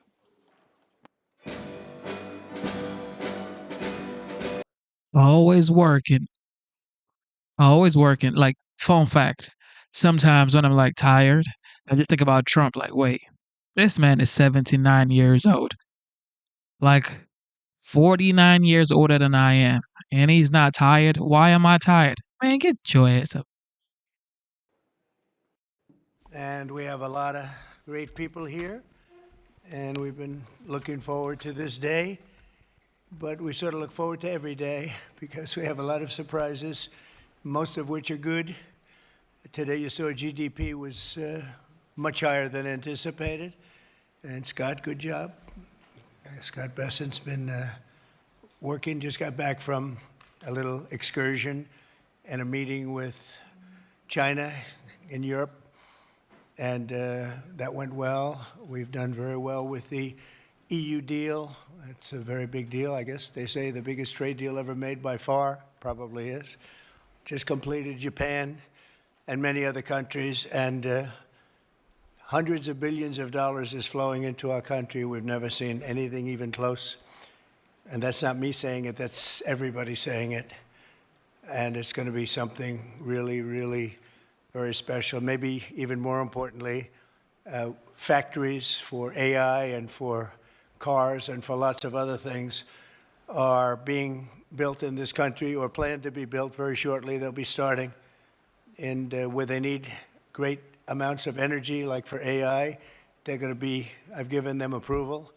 And Lee Zeldin has given them very fast approval to build their own electric powering plants, and they'll build them with the factory, so we don't have to worry about an ancient grid and all of the other problems, the obstacles people thought we were going to have that would make it impossible.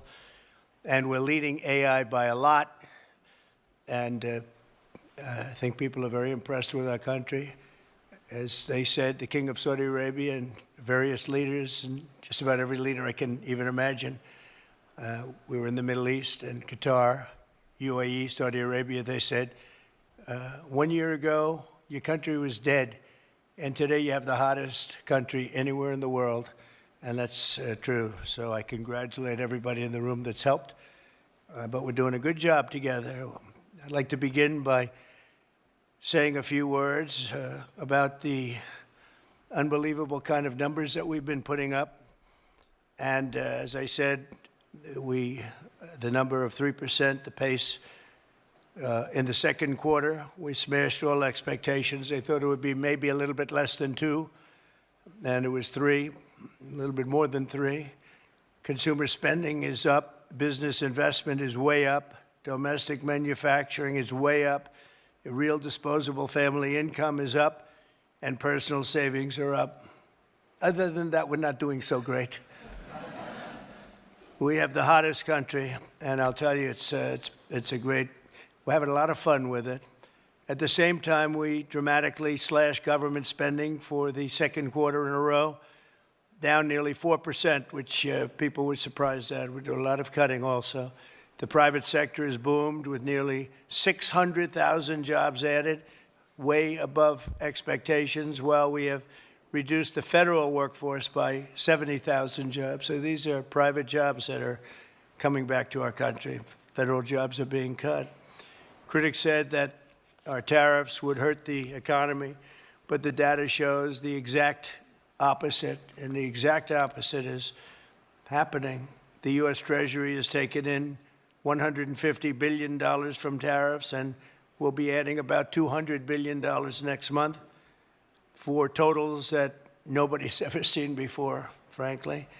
And foreign imports were down 30% in the second quarter, while the domestic auto production surged by a stunning 36%. How about that number, Dr. Oz? Right? That's good. That's good. We want to do that with your patients, too. We'll have a very healthy, we're going to have a very healthy country.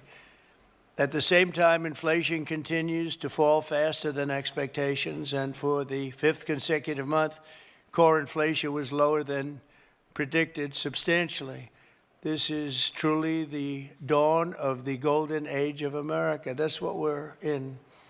We want to keep it that way. This afternoon, we're gathered to announce another historic victory for the American people, very important one. Today, the dream of easily transportable electronic medical records finally becomes a reality. I want to thank Secretary Scott Bessent, Robert F. Kennedy Jr. for joining us, as well as Administrator of the Centers for Medicine and Medicaid Services, Dr. Mehmet Oz, all friends of mine. White House AI and crypto czar David Sachs, and Acting Administrator of DOGE, Amy Gleason, all here. And we have various great senators here. Senator Round, Senator Cassidy, thank you very much for being here and helping out.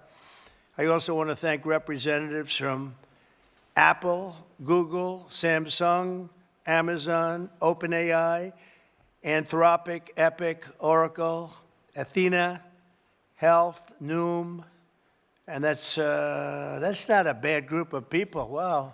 And they're the top people. We don't play games. You know, when you invite people to the White House, the top ones do it. That's a big net worth sitting in this room right now. Boy, oh boy, we better make sure the room is nice and safe. This is half the net worth of our country.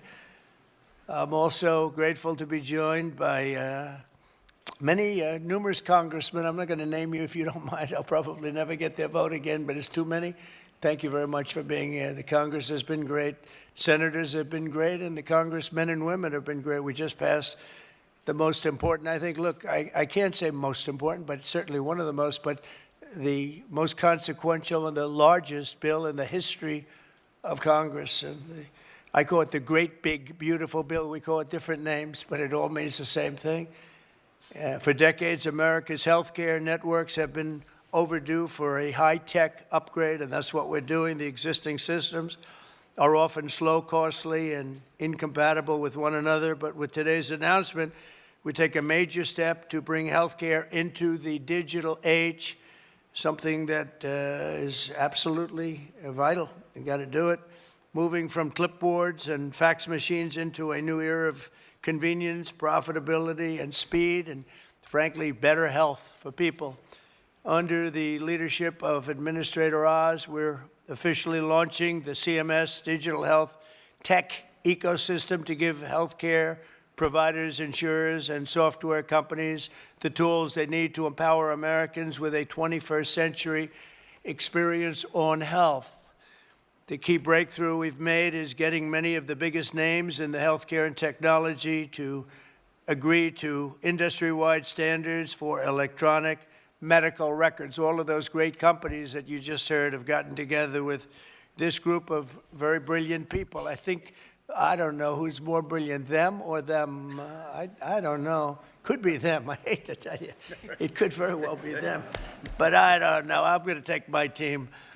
But the key breakthrough we've made is getting many of the biggest names in healthcare and technology to agree to that those standards of electronic medical records that we talk about and you've heard about for so many years, and now it's happening. This will allow patients to easily transmit information from one doctor to another, even if they're different networks and using different record-keeping systems. No matter what system they use, they're all transferable.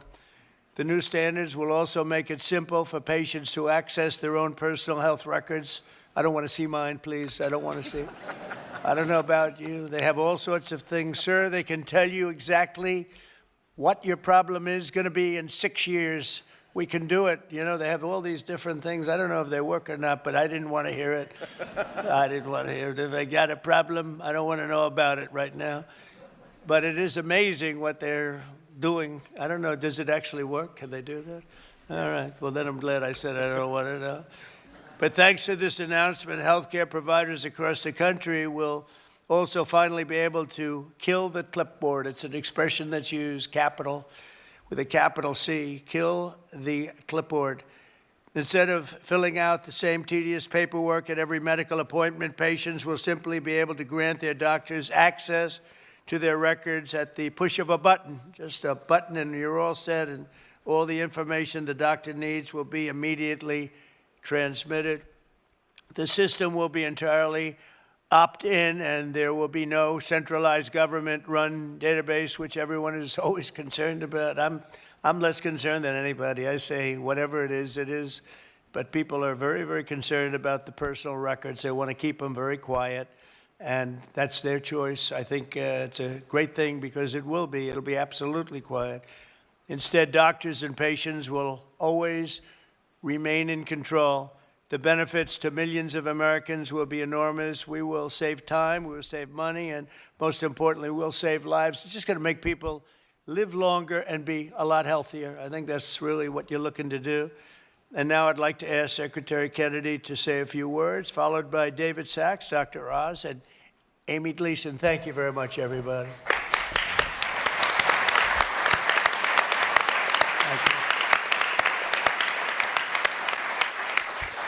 Thank you very much, Mr. President. And I just want to begin by making a comment that is irrelevant to what we're gathered here today to talk about, but I've been coming to this building for 65 years, and I have to say that it's never looked better.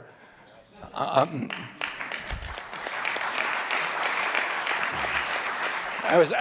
spent some time in the Oval Office, which really it's been transformed. And I was looking at a picture of the Oval Office the other day when I was there, when I was a kid with my uncle. And, you know, it was extraordinary. It's always extraordinary to go into that sacred space. But I have to say that it looked kind of drab in the pictures. And they were black and white pictures, but it looked drab. And it looks the opposite of drab today. And I think, I know all these portraits, I hope you get a chance to look at them when you go out there, that they were handpicked by the president. And many of them hijacked from other agencies that were trying to keep them. But I mean, you know, my uncle, my aunt, Jackie, who were deeply committed to design, to beauty, and who understood that it's important to have our public buildings be beautiful because it inspires us, it elevates the human spirit. It's one of the, it is a template, and it's an example, an exemplar for democracy, the releasing through freedoms of the creativity of the human spirit. And this building, of all buildings, should look beautiful. And under your stewardship, it looks extraordinary today. So thank you, Mr. President, for that. about 3 weeks ago, I met with the Indonesian health minister. And Indonesia today is regarded as the highest flourishing nation on earth. Since 1990, it has increased the lifespan of its women by 8 years, of its men by 9 years. There's no country that has a record like that. And there are two major innovations that allowed them to achieve that extraordinary outcome. And one of those was to disincentivize people from eating processed foods.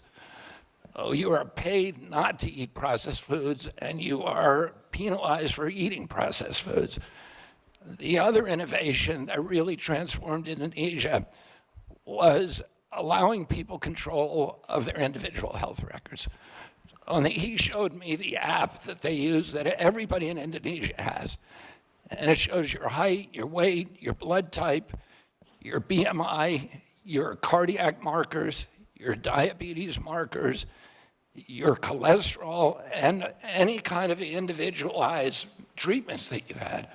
So if you go to a doctor in another town, he doesn't do what we have to do here, which is to sit there with a clipboard and a fax machine in order to get your health records. It's available, and it allows them to give better treatment.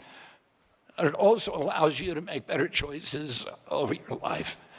And there's other apps like Yaka in Indonesia that allow you to choose good foods when you go to the grocery store.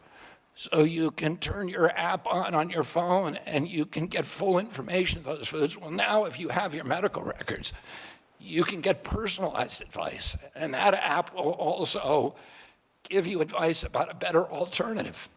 So we're going to be able to, Dr. Oz and I met with the former Prime Minister Rudd of Australia just after the election during the transition phase. And he, after his retirement as Prime Minister, he ran a commission to reorganize the Australian health system, and they revolutionized and they vastly improved health in Australia. And he said the single thing that he did that was most important to that transformation was the transparency that occurs when people control their own health records. Because it gives people the choice over their own health decisions and over their own lives, and it gives them a sense of responsibility and allows them to measure the interventions if they change their diet, if they change their exercise. It can show you how many steps you took today. It can tell you if your glucose is spiking. And all of that information will now be available to American citizens. 60 years ago today, we passed Medicaid and Medicare in this country. And we have 60 CEOs in this room of these extraordinary companies, some of which the president just mentioned, that have all agreed voluntarily to start sharing information. President Trump, during his first term, passed the interoperability rule. And it was intended to do this for 20 years. The federal government has been trying to do this. Everybody recognizes it's absolutely critical innovation for us advancing the health of American citizens, to give them responsibility and to give them control over their own healthcare choices. And unfortunately, you ran out of time the last time around. President Trump gave us instructions that he wanted this to happen within 6 months. We barely made it under the wire thanks to Dr. Oz's leadership.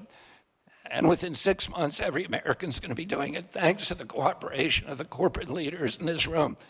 You know, about 3 months ago, I met with the food executives, and I asked them to voluntarily come forward and get rid of food dyes, of the 9 synthetic petroleum dyes.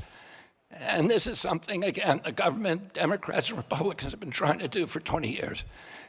And the industry came forward, and now 40% of the food industry in this country has taken the pledge to remove food dyes from all of their foods. That happened because of your leadership, Mr. President. A month ago, we got, after a lot of work by Chris Klump and Dr. Oz and a lot of other people in our agency, we got all the insurance executives to come together in our country. and in our offices and agree to get rid of pre-authorization for 80% of the DSM codes. This is a voluntary agreement. 80% of the industry has now agreed to do that. So this is happening because of good leadership. President Trump, you've asked us to think big, you've inspired us to dream big, and you've enabled us to accomplish things that no other president has been able to do. So I want to thank you for your leadership, for allowing this to happen, and with your leadership, we're going to make America healthy again. Now I want to introduce my friend, my colleague, the crypto czar, the acting administrator of Doge, David Sachs.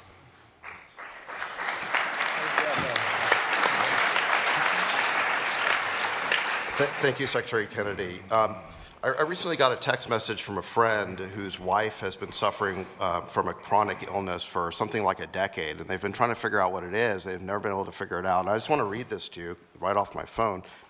He said, I uploaded my wife's blood work into one of our leading AI engines on Friday.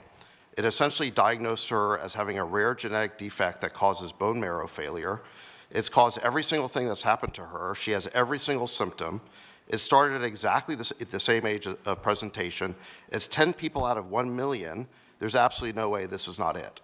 So wow, it's really an incredible example of what AI is already able to do just today, and we're just getting started. And this was one person putting his wife's data in one of our consumer AI apps, and he's already been able to get that diagnosis, and that's going to help them tremendously. The key is the unlocking of the data, because the more data that AI has, the better it performs.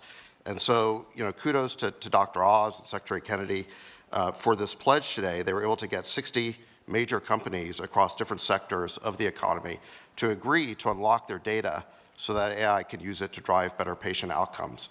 And this is, all due to your leadership and President Trump's leadership to put the American people's healthcare needs first. And I remember Dr. Oz, he was one of the first people to call me during the transition when the president announced I'd be AI czar, because he wanted to ask me about how AI could better be used in healthcare. So kudos to you, Dr. Oz. Your passion's really incredible. And kudos to you, Secretary Kennedy, your passion as well. And I remember a couple of years ago, I was a big fan of Bobby Kennedy when he was running as a Democrat. And I remember thinking... He gave a lot more money to President Trump. Well, I remember thinking there's this one problem with Bobby Kennedy. He's not a Republican. But thanks to President Trump, I think we fixed that. So, and I think that, getting people like Dr. Oz and Bobby Kennedy into the administration is a testament to President Trump and the talent that he's able to attract and pull together, and the partnerships that he's able to forge, because these are people who could be doing other things. So it's really a testament to the great talent that President Trump always attracts around him. Today's pledge by these companies is going to tear down barriers that allows both startups and established firms to compete freely. We're opening up the playing field so that the best tools can scale, compete on value, and discover new methods for making Americans healthy again. Technologies like AI, they do things like they will expand access to care, cut administrative costs, reduce fraud, and deliver better results for patients and doctors. And I want to thank you, President Trump, for your promise to not only make Americans healthy again, but also to ensure that America is the predominant AI superpower. Just last week, you announced a major AI action plan with hundreds of billions of dollars of new investment in AI infrastructure, and also getting red tape out of the way so that we can be the leading country in AI. And it's these life-saving applications that are going to be built on top of all of that infrastructure. So thank you for your leadership in making the United States the #1 country in AI. Thank you, sir. David, thank you. And now, Dr. Oz, we'll take it from here. Mr. President, today we are making American health technology remarkably great again. We've always been at the leadership. David's right, I called him early on after the President offered me the position, and him as well, and we began brainstorming on this. Secretary Kennedy from day one appreciated the crisis that we're in and how we needed to address it. So today is a remarkably important day, one that you will remember, I believe, for years to come for 3 reasons. Yes, it is the 60th birthday of Medicare and Medicaid. The first patient, by the way, was Harry S. Truman. Although Lyndon Johnson signed the legislation 60 years ago today, not far from here. It is not just the ability to bring 60 of the top incumbents and insurgents in health technology, hospital systems, insurance companies, electronic medical record companies, AI companies, the big players. You're all here, and we appreciate that very much. But, Mr. President, you used the power to convene. That's fundamentally what I think the President has been able to offer us. And Secretary Kennedy offered us, as a group, some examples, but there are more to come. And I want to touch on some of these. But first, I've got to do what doctors often have to do, which is to tell you the truth, even if you don't want to hear it.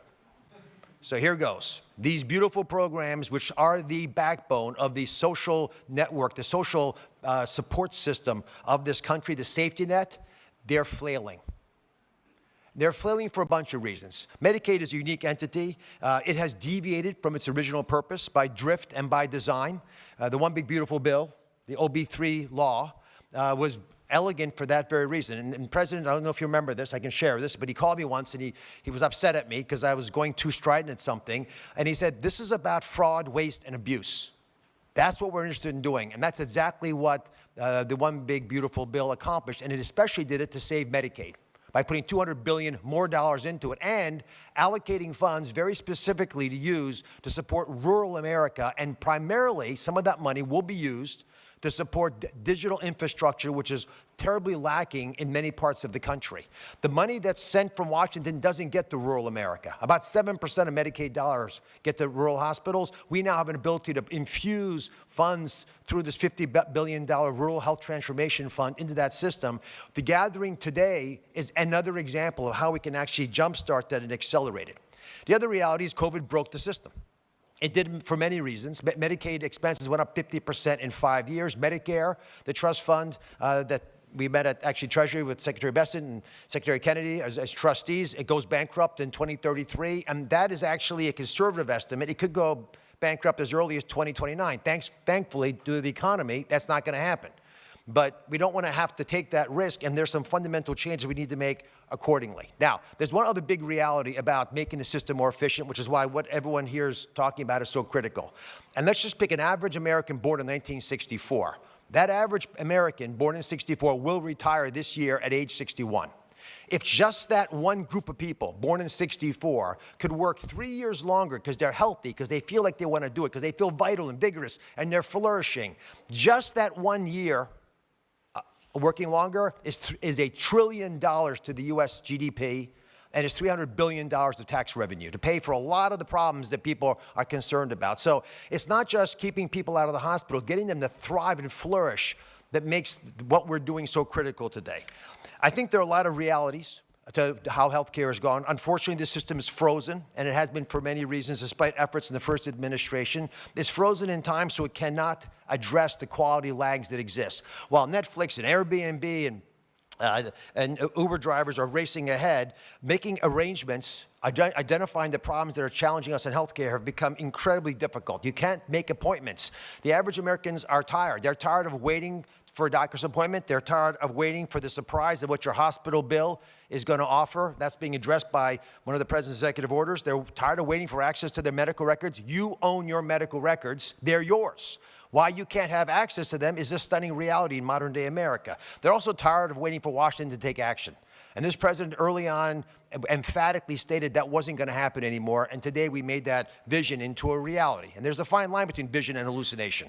What you did today was show it's a vision, because you share it with us and we're moving ahead on it. And that's what today's commitments essentially are reflecting. And they are pledges, they're not laws, they're nimble and they're fast and they're quick, because the president understands that you, each of you in your own way, understand these needs. And Secretary Kennedy spoke beautifully about the reality of what happens when you actually have electronic records, because what he said is happening in Indonesia, we'll have here. Within a year, on your device, And 91% of Medicaid patients have smartphones. On this device, you'll get insights based on your records if you want. You don't have to take this, but if you desire, Amy Gleason is one of the smartest people I've ever worked with, has built a mechanism to be able to get you that information in a way with all these partners helping so that you can get nudged to pay attention to what you're eating and avoid processed foods that Secretary Kennedy smartly and wisely highlighted as so dangerous to our well-being. All this, by the way, is that will be at the fingertips. In addition, advice about which doctor to see, when to go see them, nudges, reminding you why I didn't do certain things. If you're a doctor like me, it's a very different story. It's to help you navigate the system better. It's giving you advice, decision support, which is becoming increasingly important as medicine gets more difficult. But I'll tell you the best thing of all, how many of you have been with your doctor telling them something heartfelt, very emotional, and they're looking to the side, typing into their computer, right? It's common. Put your hands up. I just want to see it. Yeah, most everybody. And that's unfortunate because the whole sacrament, the whole covenant of being with the doctor is having them look you in the eyes and realize you're there for each other. That process is going to go away. We will, within the workflow of doctors, be able, with your help, allow physicians to take care of patients, gather the information while they're doing it, and will destroy the upcoding that has hurt Medicare Advantage and other programs in a similar fashion. The IT infrastructure that's going to change promises to improve a lot of things. We're going to cut fraud, waste, and abuse. Mr. President, we announced with the DOJ 2 weeks ago a $15 billion bust. $15 billion, it's a multinational criminal syndicate based primarily, we believe, in the Soviet Union, in Russia. And what they did was hack using beneficiary numbers into the system. We'll be able to stop that because of a system that Amy has put together and the wonderful work of Amy Brandt, who has a fraud war room using this kind of technology, because we'll know who you are and who your doctor is so we can block this. We're going to have remarkable advances in how consumers can use their own records. We'll have beneficiaries be able to get MAHA advice and prevention tips and even be able to nudge them and reward them perhaps for that. And all this comes back to one fundamental issue, Mr. President, which is leadership. I think 60 people, the biggest, the best, the willing, came forward because of your leadership, because you weren't going to take no for an answer, and they know it. We are building a robust and safe, I emphasize that, safe system. It's going to protect the data better than we could have imagined. We're going to be able to accomplish goals that all of us wished from day one that would be in place. These pledges are now confirmed. They're signed in public. You have therefore empowered Americans to own their property, which is their medical records. Let me introduce Amy Gleason. She is acting director of DOJ, U.S. Digital Service as well, and was actually the brilliant woman who pulled together the pieces of this puzzle with so many members of the audience. Amy Gleason.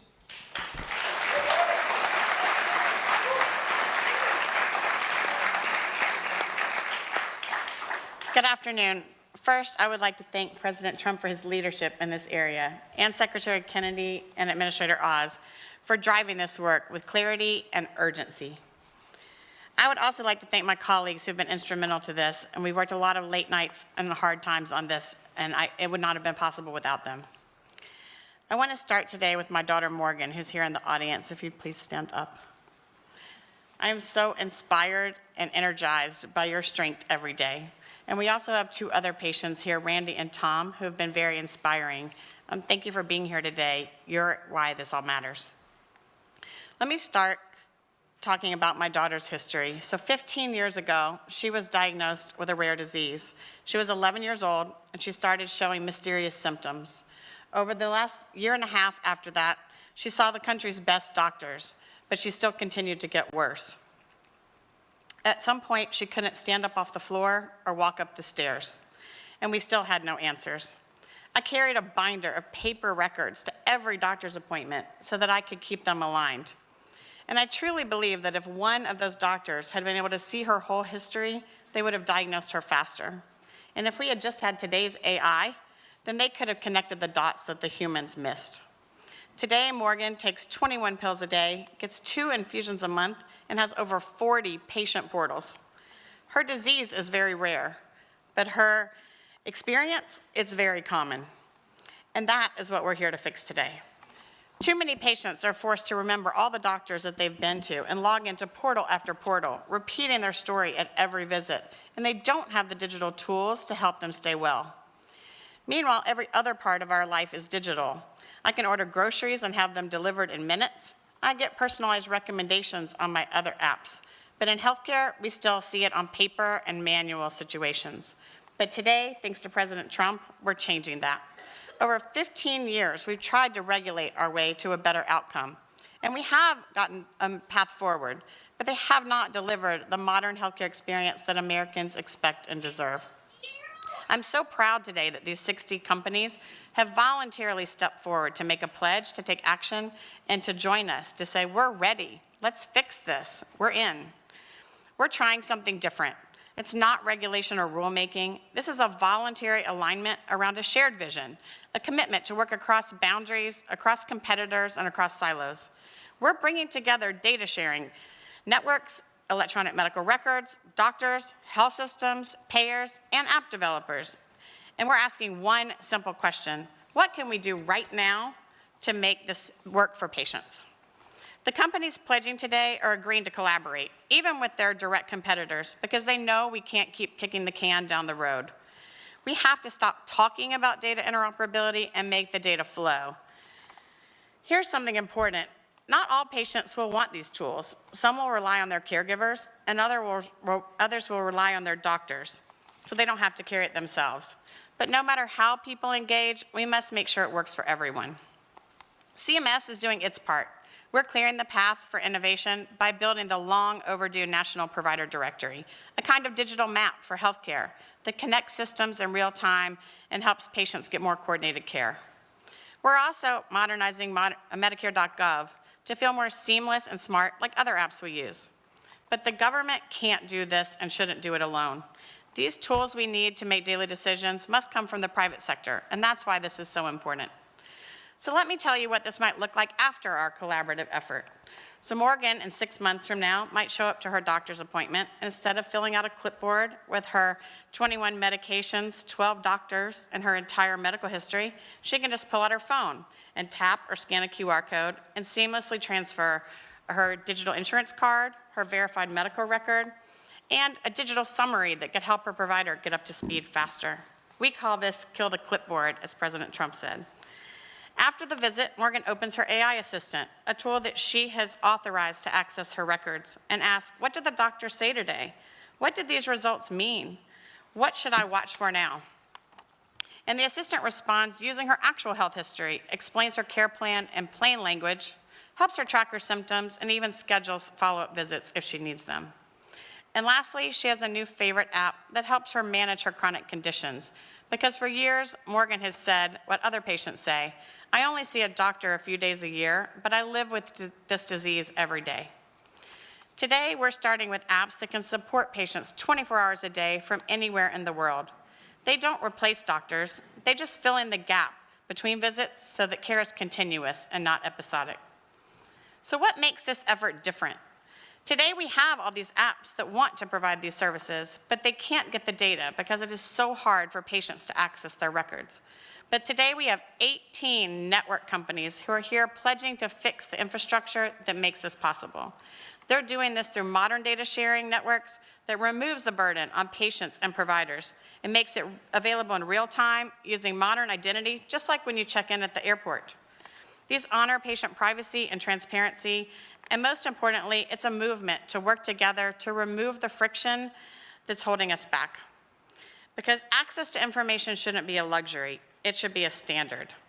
So for all the Morgans out there, come join this movement with us at cms.gov. Let's kill the clipboard and axe the facts. Let's help make health tech great again. Or in this case, maybe it's for the first time. Thank you, President Trump.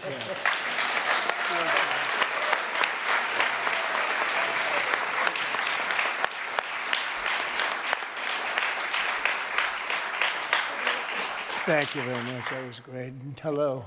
You look very, very healthy to me. You look really great. So just, I want to thank all of the companies that are here. These are big names, great people. Now you're doing something that's so important for our country, really for the world. It's beyond our country, I suspect. It's really for the world. So just keep it up. And you've hit new highs almost virtually every day for the last few months. And that makes your job probably a little bit easier. You're under very little stress.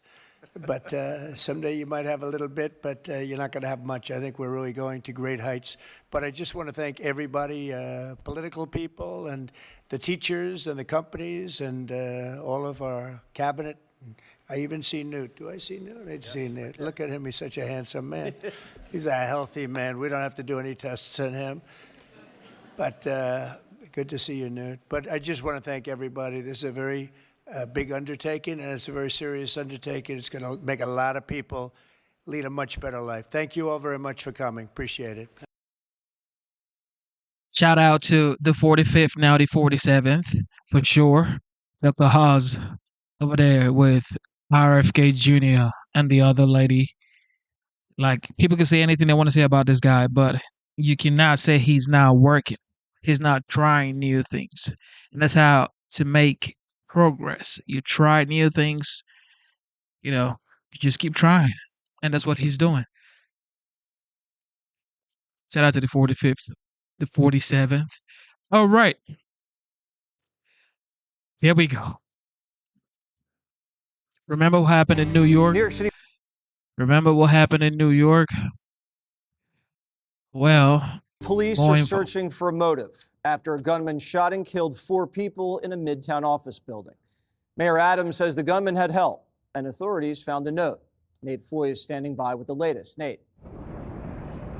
Hey, Jesse. So workers are cleaning up as the signs of the shooting are still here. Take a look as workers are fixing some of the windows at this office building on Park Avenue that was the target of this gunman yesterday. And we are also seeing now, take a look at this video, the off-duty NYPD officer who was killed first in this attack, Didarul Islam. His body was just moved from the medical examiner's office to a mosque in the Bronx. Mayor Adams describes him as a man of faith who exemplified everything the city is about. He leaves behind 2 young sons and a pregnant wife. He was running security when police say the gunman Shane Tamura walked into the office building after driving to New York City from Las Vegas. Now, Mayor Adams says he was motivated by grievances against the National Football League and his belief that he has CTE, a degenerative brain disease. Mayor Adams also shared on the story today that he may have received some help. Listen to this. Part of the weapons was purchased by an associate of the perpetrator, and he also purchased the firearm that was found in the car by using a carry permit that he received in Nevada. We're still looking into other aspects. 2 teams of detectives are going to Las Vegas. So the gunman played high school football, but never in the NFL, and he ultimately shot himself in the chest, requesting in a letter that his brain be tested for CTE. We also have a new picture of the second security guard that he killed. Security guard Alain Etienne is described by his union as a, quote, dedicated security officer who took his job duties extremely seriously. Now, Officer Islam was the first one killed in the lobby, where Blackstone executive Wesley LePatner also was shot and killed. She leaves behind 2 children, and a 4th person who worked for Rudin Management, a real estate firm, was murdered on the 33rd floor before the gunman turned the gun on himself. Now, those who survived built barricades to protect themselves. You see, using office chairs, sofas, and tables, anything they could to separate themselves from the gunman. Now, there is a vigil coming up tonight at 8 o'clock in Bryant Park for all of the victims, and we'll be there. We'll send it back to you guys. All right, Nate, thank you. This attack brings a new focus on Blue City crime. The Big Apple's electing its mayor in November. And Kami Mandami's old tweets are coming back to haunt him. Like when he said this: "We want to defund the police," and leave it to CNN and Democrats to make it political. Do they have any idea at this point who he is? They do not know who he is. They know he is a male, possibly white. He's wearing sunglasses. He appears to have a mustache. Shimon back with us on the phone on the scene. Shimon, you're here. John's reporting that they do know what he looks like. Male, possibly white, mustache, sunglasses in that building. Let's talk about how this happened. This is happening because there are still assault weapons in our country. We cannot keep meeting these moments with thoughts and prayers alone. We owe them action. All right, Greg, what's been going through your mind after this horrific crime? Well, that's the first time I saw the thing with Hochul talking about guns, and that gun is illegal in New York City. Even concealed carry permits don't allow you to carry that gun. But gun control laws do not discourage people who plan on killing others and killing themselves. What kind of penalty would dissuade that? The sad thing is it dissuades the rest of us because we have lives, so we don't want a felony on us. We don't want to lose our jobs. We have lives. We don't want to go to jail. So you see how gun control laws hinders the self-defense of the law-abiding people, but will never, ever stop that. I mean, he drove with this gun across the country. As for, Zoran? Sure. Yeah. So he's running for mayor, and the first thing you do when you run for mayor is you get rid of all your left-wing luxury beliefs. He could have spouted all of this destructive nonsense because it enhanced his status in his elite bubble, but now he needs the rest of us. He needs the normal people. He needs the police officers. He needs the people outside his bubble. So he has to somehow abandon his cowardly virtue signaling and start to sound like a leader. But good luck with that. The crime itself feels like a sequel to Luigi. Yeah. And it's kind of like a mass shooting where it's influenced by the amplification of a previous narrative, not a fact. A narrative, the lone male disgusted by a industry chooses a target and will live in infamy. And it worked for Luigi. He's got a musical. He's got more than a few adoring fans in the media and elsewhere, women who want to marry him and so on. So it's not the facts that are seductive. It's the narrative that the media will take as they take liberties with reality, because that is more interesting than the facts that a madman killed somebody. Luigi has a musical, Brian Thompson doesn't. Brian Thompson was his victim. And I think that's what bugs me about this. And I'm always glad how Fox focuses on the victims. I would rather know about, these families are destroyed. And the more we make the narrative, make the protagonist the killer in this narrative, make him the story, the more likely we forget about them. And we shouldn't. Dana P. Well, a couple of things from when I hadn't seen Kathy Hochul either. Over the weekend, there was that horrible stabbing at the Walmart in Traverse City, Michigan. And the similarity there is that innocent people going about their daily lives, either they're at work late, right? It's 6:30 p.m. All these people are still working. The evil capitalists are still working.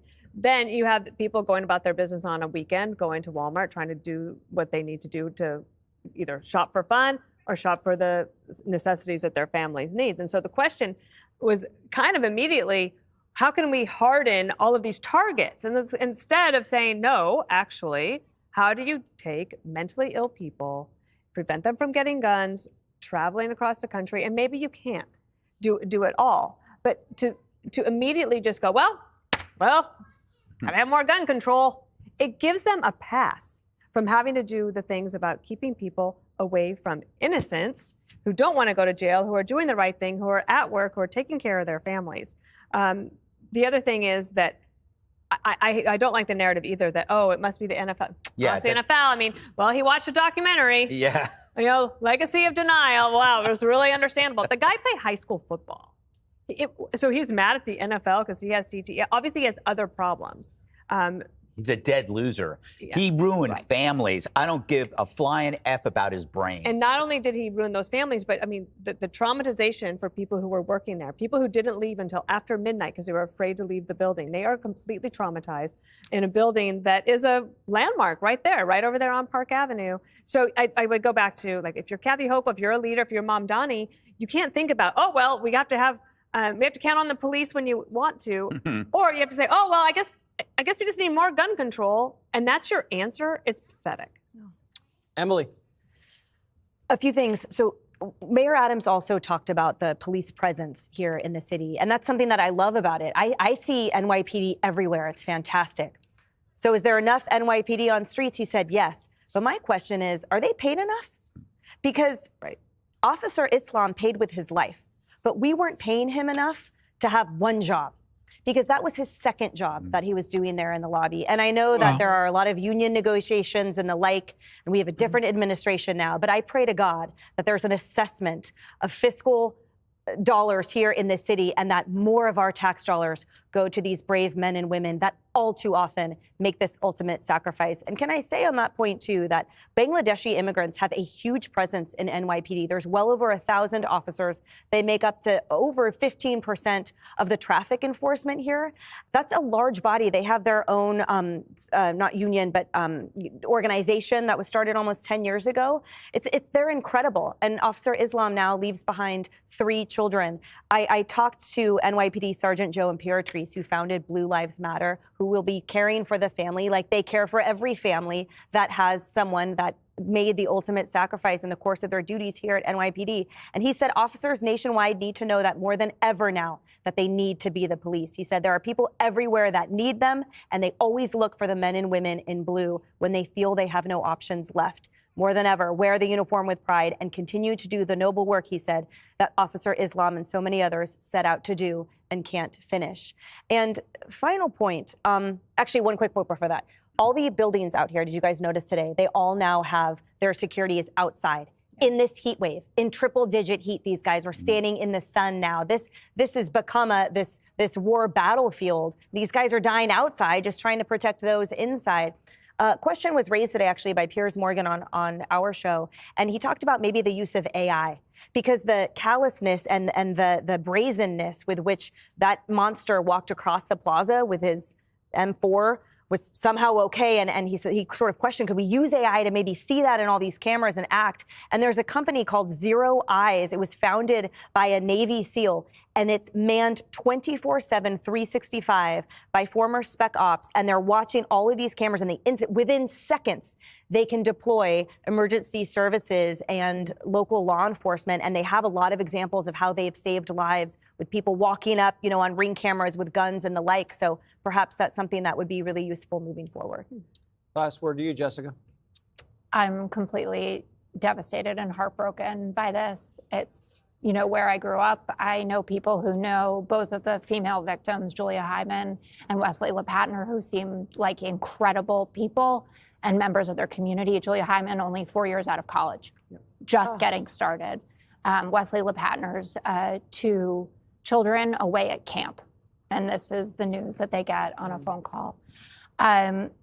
What a hero. I didn't know, and I still don't know much about the second officer, but Officer Islam, hearing that last night, that he has 2 kids and an 8-month pregnant wife, unimaginable. I don't know how women who go through this, and I know that this happens with a lot of couples where someone is serving, at home or abroad. I don't know how you carry on a pregnancy when you have lost your partner like that, and I wish her all the strength in the world. Jessica Tisch continues to impress at an astounding level to me. I thought Mayor Adams was also good yesterday, but as we are on the precipice of another election, I can't help but say again, I wish that Jessica Tisch had felt that she was ready. Right now, maybe she runs again in the next election, but I feel that she embodies the grace and the professionalism and the efficiency that a Mayor Bloomberg did, and I would welcome that. On the gun control front, what Kathy Hochul is talking about is the fact that when we did have an assault weapons ban from 1994 to 2004, we saw a decrease in mass shootings in this country, 70% less likely to happen. And then when the ban sunsetted, it spiked back up. That's what she's talking about. And you say, this is a crazy person, this isn't the norm. Of course that's the case. But he had a documented mental health history. He had his prescription meds on him, apparently, according to the reporting. How did he get a concealed carry license, even in Nevada? How are these things happening? And I don't think that it hurts the conversation or takes us backward at all to consider how we might prevent one of these things from happening. You will never be able to stop all of the lunatics. But if you stopped this one, we'd have 4 people that were alive today who certainly deserve to. And I don't see why that it's a bad thing to do that. Also, on the CNN commentator point where he said, maybe he's a white guy, I saw all over social media that the perpetrator was of Middle Eastern descent, and people were jumping to that before we found out that actually it wasn't the case at all. He's an American, half black, half Japanese. So Yeah, that's social media, though. CNN. Man, like I always say, mental institution is needed for a lot of people. A lot of Americans need mental help, like important. But like we heard, he had his meds on him. A lot of people need help, man. A lot of people need help. You just never know. Most people are like this close to losing it. This close. All right, here we go. Kamala Harris going for governor. All right, so with that, we want to bring in Democrat Senator Chris Coons from Delaware. He served as national co-chair of President Biden's re-election campaign. Senator Coons, welcome back. It's good to have you here, sir. Thanks. It's always good to be on with you, Martha. What's your reaction to this? Is this the end of Kamala Harris's career in politics?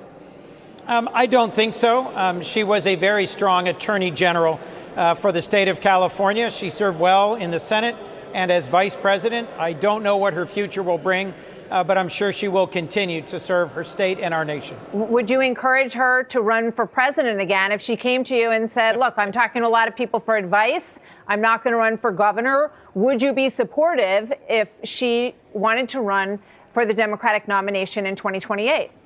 Martha, 2028 is a long way off. And first, we need to focus on the challenges right in front of us here in Congress.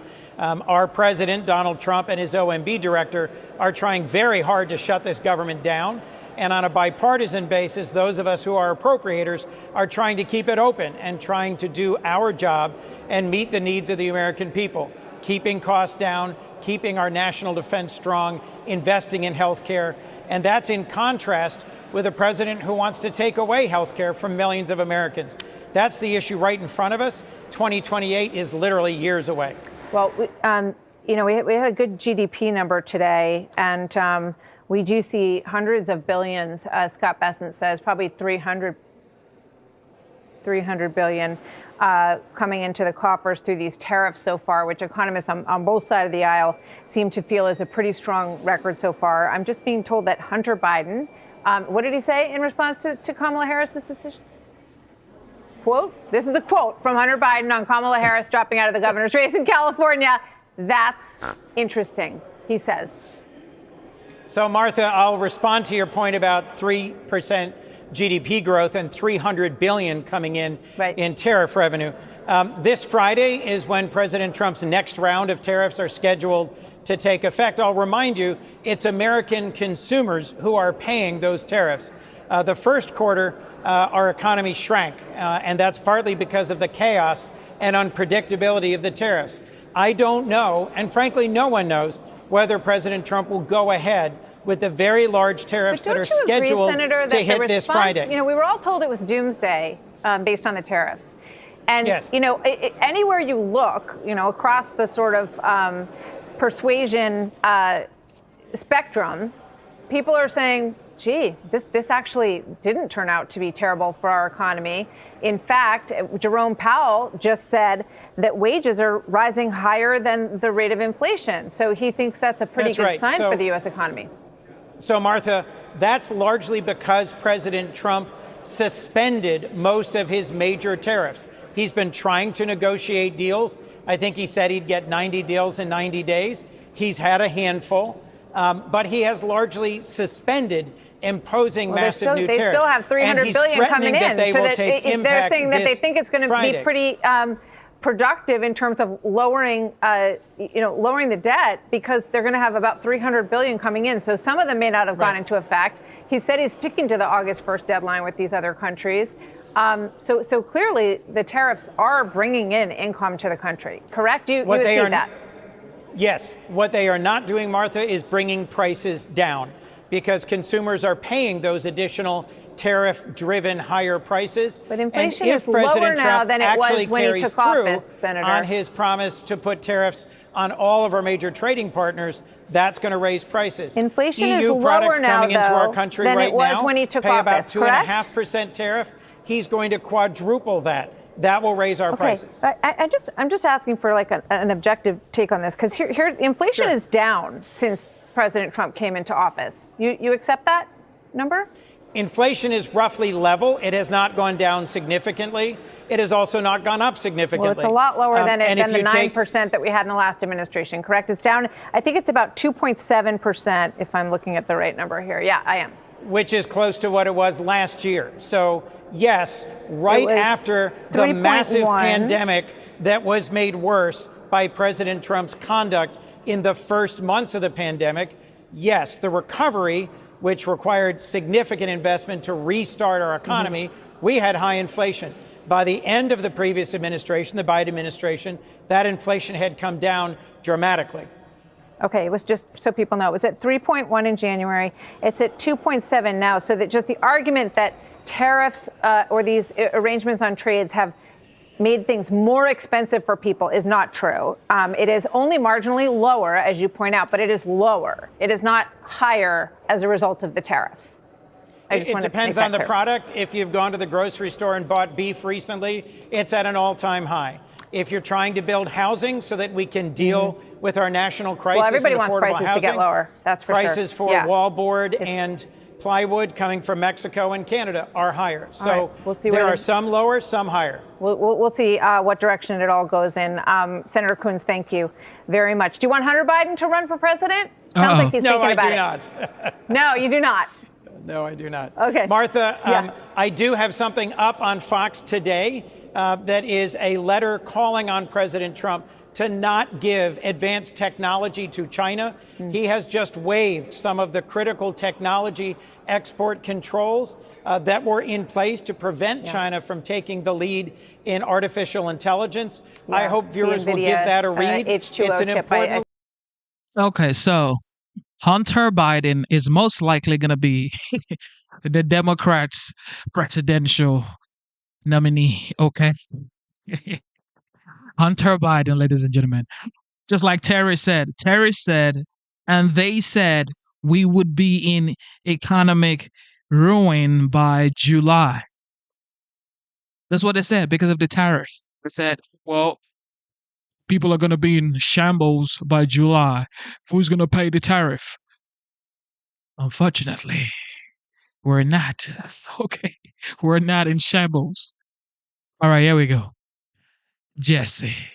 The Panicans got it wrong again. Up 3%. Up 3%. Better than expected. That would be the highest level since the third quarter of 24 when it was up 3.1%. On the consumption side, up 1.4, very close to estimates. Up 1.4 would be the best since the last quarter of 24. The economy is roaring, and we're a golden ticket away from the golden age. But the guy with the tickets is holding us hostage. 3%, way better than expected. Too late, must now lower the rate. 47 says too late. Jerome's costing the country a fortune.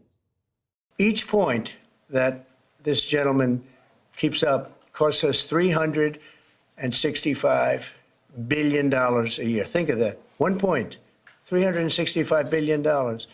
If you bring it down a point, we save 365. I call him too late. You know, he's always too late. Even if he does it today, probably won't. For what reason? Nobody knows. So what did the Fed chair do? Nothing. In support of our goals, today the Federal Open Market Committee decided to leave our policy interest rate unchanged. Did this guy get hit in the head renovating the Fed? 3% growth, low unemployment, business investment booming, and inflation's only at 2.1%. 2.1. And unlike Bidenomics, wages are growing faster than inflation. And also, unlike Bidenomics, we're creating jobs for Americans, not illegals. Americans have gained 2 million jobs, and illegals have lost 500,000. And what do you know? The fruit's not dying on the vine. So, what's Powell's excuse this time? He cut 3 times last year for Biden-Harris, and their inflation rate was higher than Trump's. It's got to be personal, because he cut when he was told to by Pocahontas. He said he waited too long, and the best way you can show that you waited too long and that you get it and that you are becoming more responsive to where we are on interest rates is actually go ahead and do a nice big rate cut. Today at the rate meeting, there was a mutiny. 2 governors who want to cut voted against Jerome. That hasn't happened since 1993. Clinton hadn't even met Lewinsky yet. And it does show how Fed Chair Powell, he's not just facing pressure from the White House to cut interest rates, he's also facing pressure from some of his colleagues inside this building. Chuck Schumer, who doesn't even know how to grill a burger, is accusing Trump of putting out fake numbers. While the Trump administration will try to wave rosy headlines about the Q2 number, today's GDP number is in fact a mirage. A mirage is when you see things that aren't there, like Joe Biden in the White House. The entire Democrat Party is a mirage. You take away USAID, illegals, and mail-in ballots, and there's no there. Even CNBC panicans are mocking Chuck and Pocahontas. Senator Elizabeth Warren will come on and say inflation's out of control and the economy is getting killed by what's happening by these tariffs. This 3% with the market at new highs, and really we haven't seen inflation, but none of these horrible things have happened, but they still talk like it's happening. It's amazing. There's an important lesson there. Don't pick a congressman to be your money manager. The Democrats, of course, as you pointed out, really don't want to see the current administration have some success. But there's no doubt that this is some success. Don't pick a congressman to be your money manager, except Pelosi. More on her later. The mainstream media is admitting that Trump is winning. Numbers don't lie, and the deals keep coming. We have just concluded a deal with the country of Pakistan, whereby Pakistan and the United States will work together on developing their massive oil reserves. We're going to drill, baby, drill in Pakistan after they harbored bin Laden, or as Obama says, Pakistan. And Trump says he just got a deal with South Korea, 15% tariff rate. They buy our energy and invest here in America, and they open up their whole market. POTUS is bringing the doubters on notice. Critics said that our tariffs would hurt the economy, but the data shows the exact opposite, and the exact opposite is happening. Foreign imports were down 30% in the second quarter, while the domestic auto production surged by a stunning 36%. How about that number, Dr. Oz? Right, that's good. All the good news is making Democrats blow a fuse. Their attacks are falling flat, so they're turning on each other like the Real Housewives. The Democratic Party needs a wake-up call. It's time for Democrats to have a backbone. It's time for us to fight. It's time for us to draw a line. Don't question my integrity. Don't question my motives. I'm standing for Jersey. I am standing for my police officers. I'm standing for the Constitution, and I'm standing for what's right. And dear God, if you want to come at me that way, you're going to have to take it up with me. Rules for men: control your emotions. You never see Trump lose his cool, even when they arrested him and put him on trial. The great Paul Moreau quoted Ernest Hemingway on The Five and said, "Don't confuse movement with action." Democrat Dan Turrentine, rhymes with wine, agrees. You have Booker, who keeps giving angry speeches, right? He doesn't do anything. He doesn't offer anything. He just screams fight. So he's the hysteria caucus right now. Democrats were texting reporters during Spartacus's screed that they were rhymes with hissed. They were calling him a theater kid, and an attention rhymes with door. There's a way to change a bill. And then there's a way to get in the opening segment of Morning Joe and on the front page of the New York Times. And Corey chose the latter rather than the former. Corey's my senator, and all he does is yell at me. If that's all it takes, then we might as well elect Jessica Tarlov. Just like Mayor Pete's beard, this isn't working. With guys like Booker, Beto, and Buttigieg getting in cat fights with Amy Klobuchar, no wonder Democrats feel like they don't have any men in their party. According to a new survey, they can't name a single Democrat more masculine than Barack Obama. Barry, who crosses his legs and is glad he never had a son.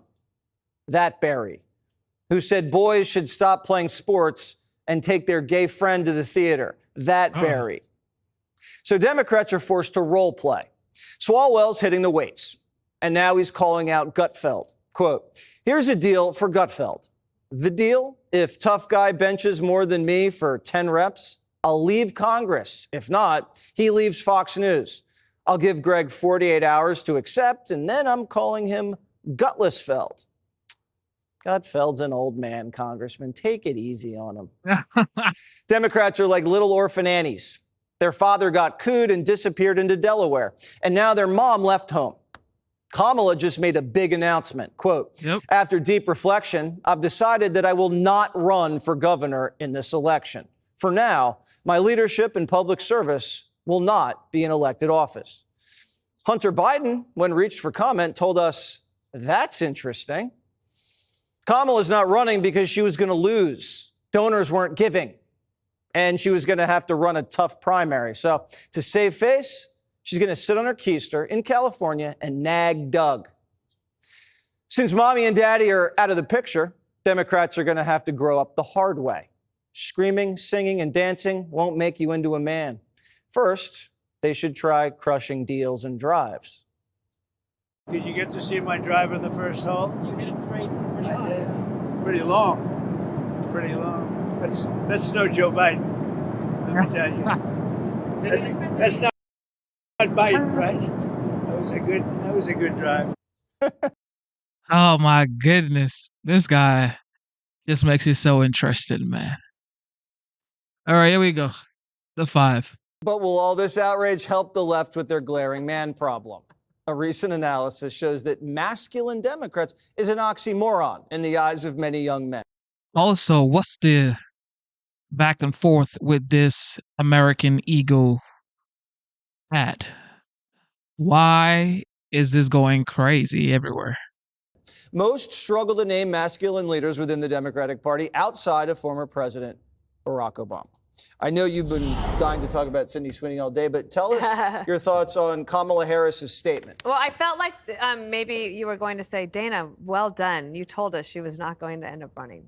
I think I said that. But I do think that this is the best decision Kamala Harris ever made because she was probably going to lose. And I think it also shows that she is not as powerful as some people might have thought. She believed she was going to clear the field, that all the other Democrats were going to say, oh, Kamala Harris is running? Well, I guess I better step out of the way. That wasn't happening. So she was going to have to fight for that nomination and probably lose it. Because if you remember, she was the first to drop out in 2019 before there was ever even a vote cast. She spent she raised a ton of money, and then she lost all the money. Her campaign was a shambles. Everybody went on the record that worked for her campaign and then carried on into the White House saying she's terrible. We have to reset this. We have to keep redoing it. Joe Biden picks her because Clyburn tells him to, and then that was a terrible thing for them all along, and then they had to do the switcheroo. She could have a great impact doing lots of other things. I do not think she will run for elected office again. You can mourn your nominee, please, Jessica, and then tell us your thoughts on why your party is so crazy about Sydney Sweeney. I will do no mourning or no craziness. I think it was the right decision for her. It would have been really tough. There were a number of meetings with high-end donors in California who they're holding their money back. So you can't win a race unless that's going to happen. Now all eyes turn to Katie Porter, who's going to be the far-left progressive candidate there. And there's a lot of buzz about whether Rick Caruso will try to get in, but a question always... Steve Hilton. And Steve Hilton, who's already in. Rick Caruso, I think, would be interesting, especially in light of losing the LA mayor's race and then Karen Bass's management of the LA fires.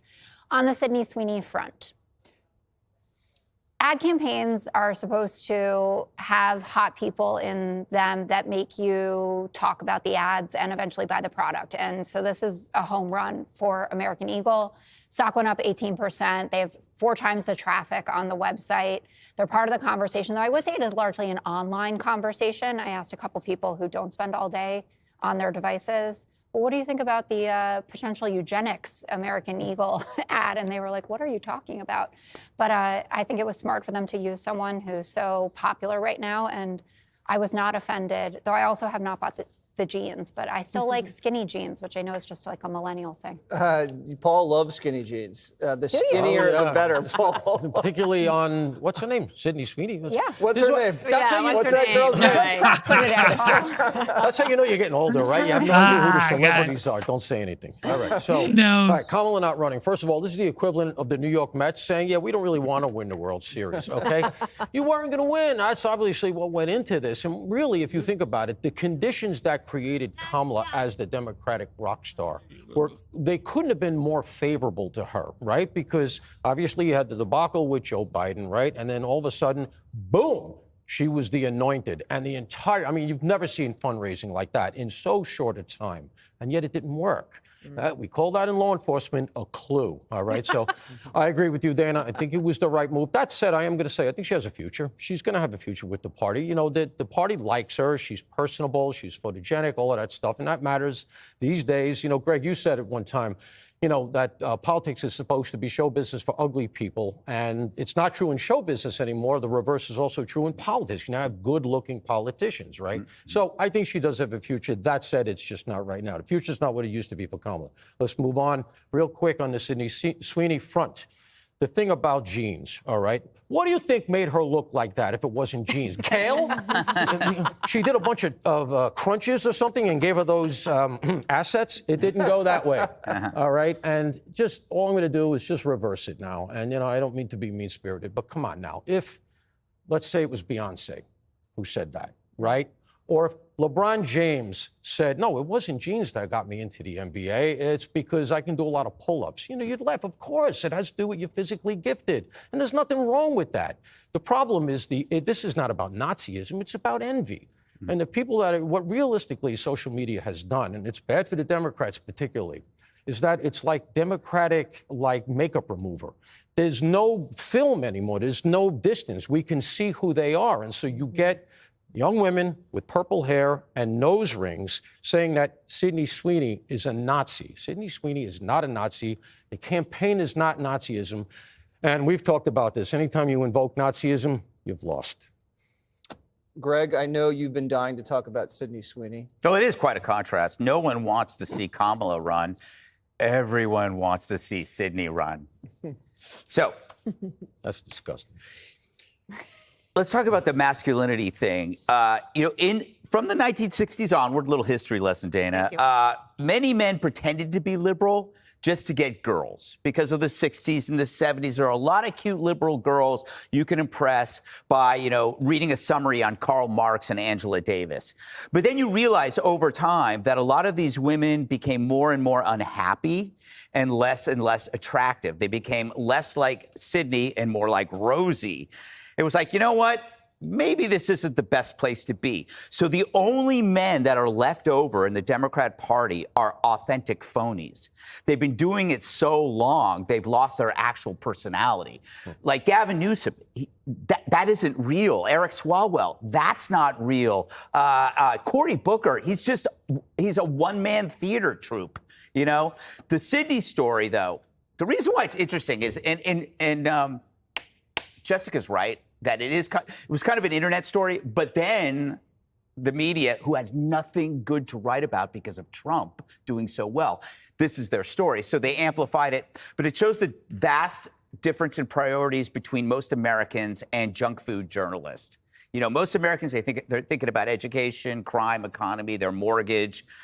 But these articles are generated by people, mostly women, sad, no family, no spouse, detached from actual concerns of life. So they have to create these stories that they find meaning in and that we find hysterical. They're actually the sad clowns of today. They're providing us with the entertainment and the segments we so desperately need during the summer. Then think about the anti-woke backlash right now. Everybody is laughing at this. Woke is dead.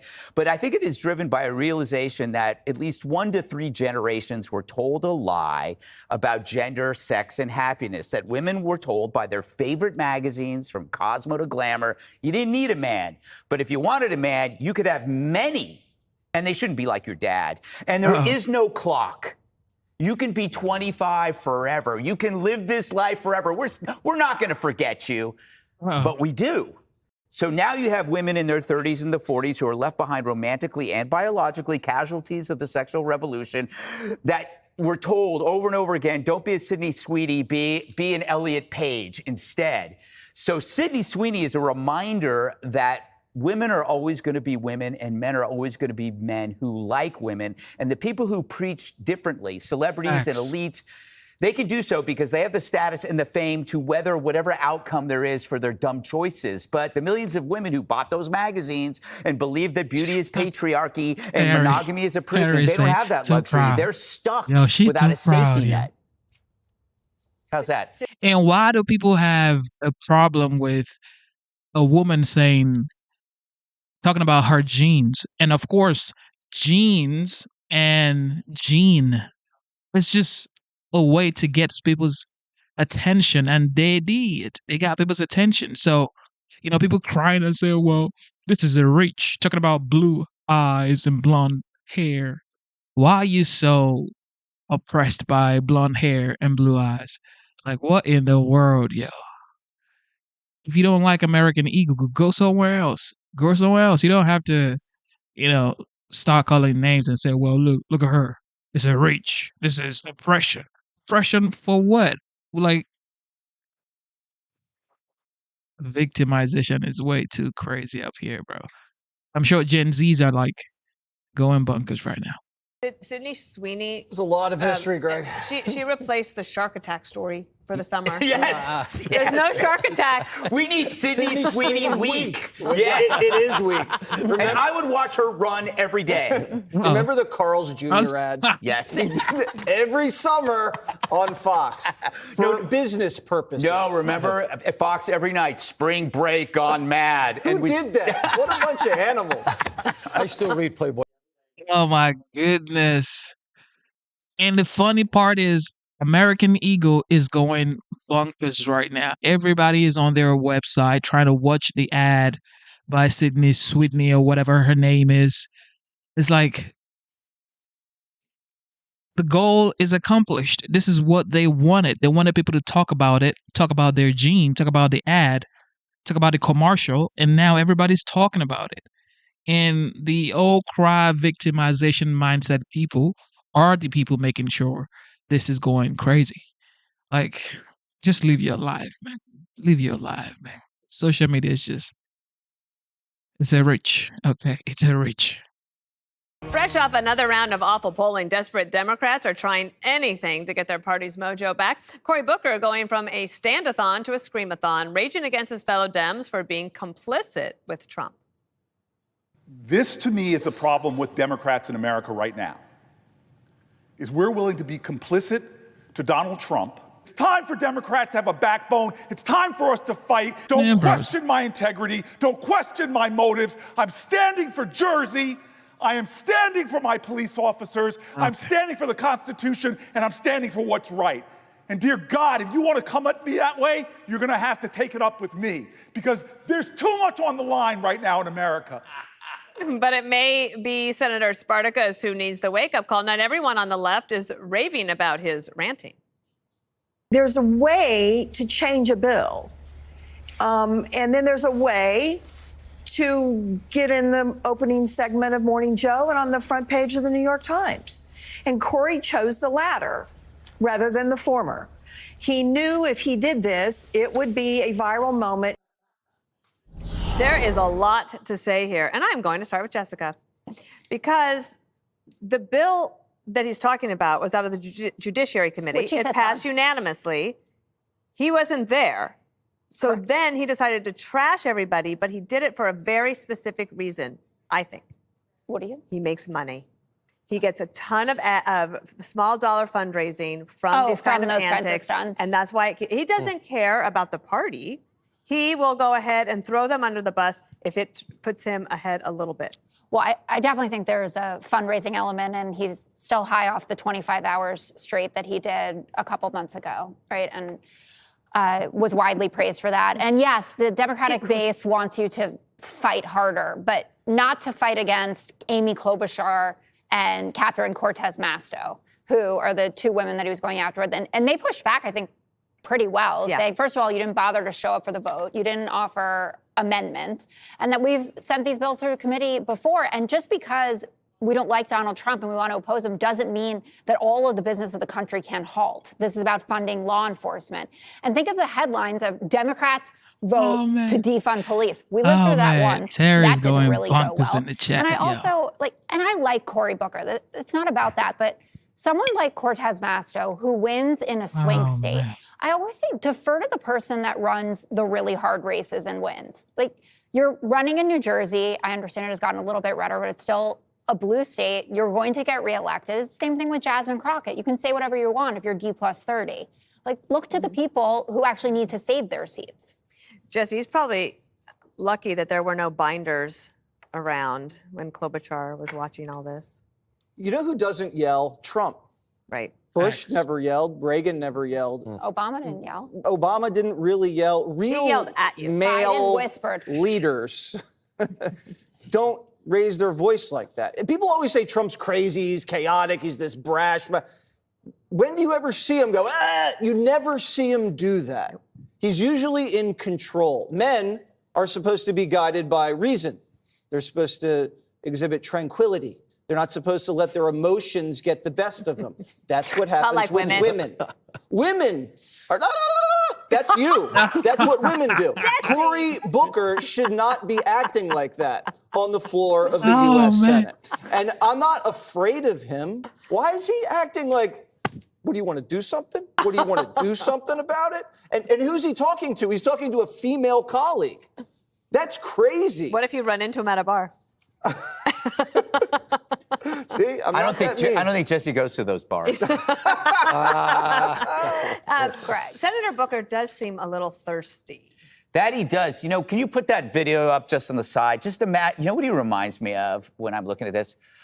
Every video on Instagram of somebody on a plane in the aisle, like yelling, and there's people up there looking at him going, dude, just sit down. We're all gonna have to get off the plane if you don't. And he's just going, my seat won't go down. He talks too, like, I've said this before, like he just took a hot bite of pizza, so his mouth is always like, I have my mouth, it's just burning. I want to talk about Trump, but my mouth is on fire, and I'm just tired of it. Don't come near me. I want to know, who does he want us to fight against, and who is he fighting for? If it's all about Trump, I mean, can you get any more intense against Trump than you already were? The guy was nearly assassinated twice. I don't know exactly what you want the party to do. You know, this is the problem with Trump taking over the lane of common sense.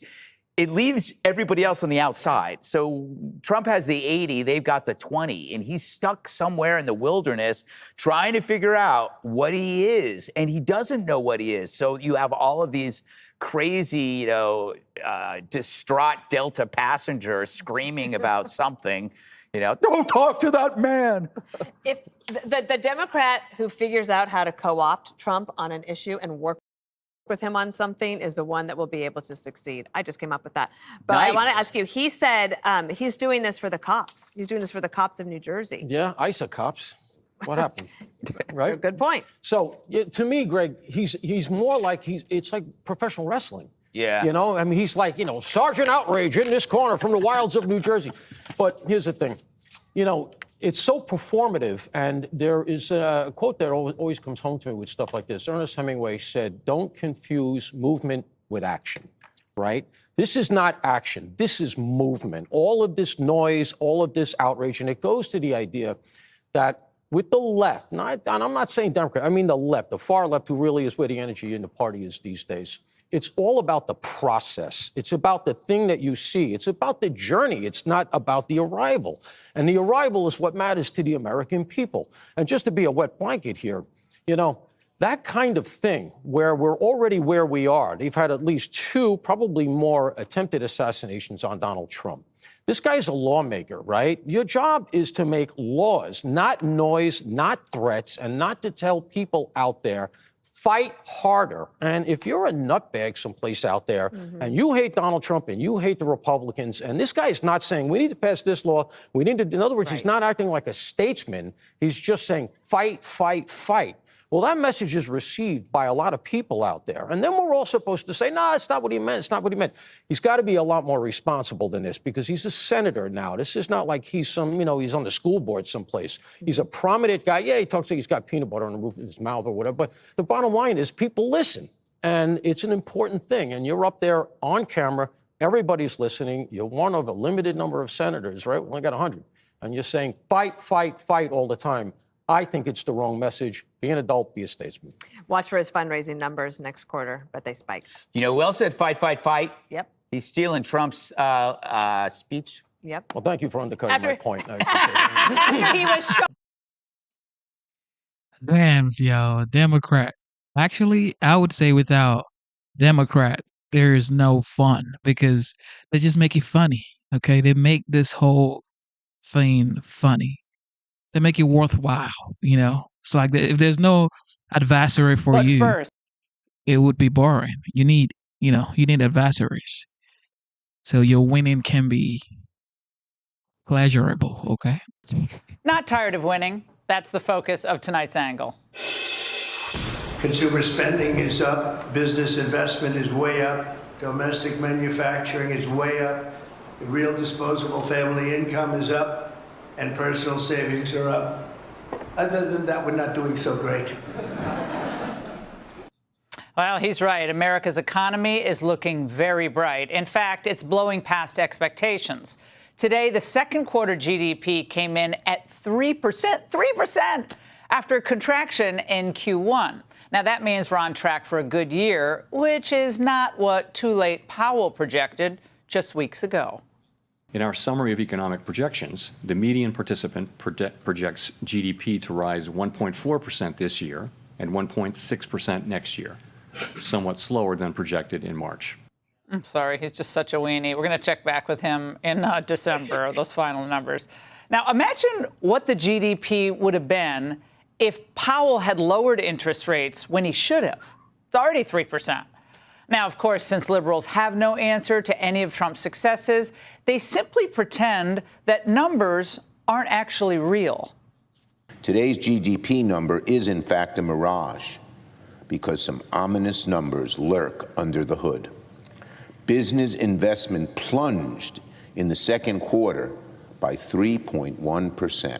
Businesses are worried about growing their operations, worried about hiring more workers. Trump's tariffs are weighing down the U.S. economy, spiking costs. As for the media figures who were sure tariffs would be Trump's undoing, they came up with their own fantasy lines. Microsoft and Meta, they're spending so much money on AI. So that's another thing that could be making it look like our economy is stronger than it actually is. This headline GDP figure, it's misleading. And that's because the trade war is distorting all of these metrics. Imports this time, they actually went down sharply because of tariffs. That actually adds to GDP. And so that's why economists say that this GDP improvement, it's really a mirage. Oh my gosh, the mirage. That was the word of the day that went out today, obviously. Well, the mirage here, of course, is that the Democrats' repeated fear-mongering about all things Trump was a total fraud. Did they really not understand that Trump uses tariffs, stay with me, kids, as a tool and as leverage to help America wean itself off of reliance on imports? So when imports go down, that's actually good. That means we make more of our own stuff. The point is, we want to be our own supplier in key manufacturing sectors, like for medicines, satellites, chips, and ships. And Democrats, well, remember, they used to be for American workers, but now they're just for hammering Trump. The left and people that don't like the president and don't want things to work. And, like Senator Elizabeth Warren will come on and say, inflation's out of control and the economy is getting killed by what's happening by these tariffs. None of these horrible things have happened, but they still talk like it's happening. And the Democrats, of course, as you pointed out, really don't want to see the current administration have some success. But there's no doubt that this is some success. Bingo. But let's not stop at the economy, because earlier this month, Border Patrol went on a hiring spree, and ICE is giving out massive bonuses for former agents who rejoin the agency, all because the administration is ramping up deportations. That's great news. A new report yesterday revealed that there are apparently almost 2 million illegals here who have deportation orders. That means they're supposed to be deported, but they're still roaming around the country. Well, Trump wants them out. Good. What ICE is doing is making America's streets safer, and arrests include MS-13 members, human traffickers, repeat violent offenders, like twice-deported rapist Guatemala national David Cabrera, who was released back in 2022 under the sanctuary policies of Arlington, Virginia. That's about 7 miles from where we're broadcasting.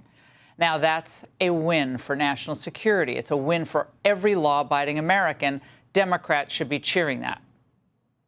But look, on this trade issue, this was supposed to be another so-called Trump disaster. But it's the opposite. In July, the U.S. collected nearly $28 billion in tariff revenue, bringing the 2025 total to $150 billion. That, my friends, is record-breaking. Trump just locked in a historic deal with Europe that will begin to rebalance what is a long broken trade relationship with them. And that means more American exports, more U.S. jobs, more leverage for us. They had all the leverage before, no longer. Now, all Democrats have to offer, though, is lame anecdotes, stunts, and contrived emotion. Senator Amy Klobuchar recalled some poor woman in Minnesota who apparently was looking sadly at a grocery receipt. I was up in Grand Marais, Minnesota, and saw someone walk out of a grocery store, just happened to be walking in, saw her look at her receipt. She was looking down, and she's just, no, no. That's how people are feeling. They're looking down at those going, no, no, I can't afford this. Where was that sentiment back in June of 2022 when inflation under Biden hit 9.1%? Yeah, sure, prices are still too high in some areas. But yes, the economy is now growing. There will be more money in people's pockets. That's great because wages are rising. And Americans are finally beginning to see a way out of Biden's economic ditch. So let's recap. The border, enforced. Criminals, they're being deported. Trade, fairer. Tariff revenue, record-setting. GDP, outperforming. But instead of reevaluating their policies, the Democrats are engaged in endless navel-gazing about messaging and tone and personality. From pandas on Gen Z outreach panels to Democrats at the gym. Well, it's all tough to watch. What the is up? Let's go! Talk a little bit about this bill they passed.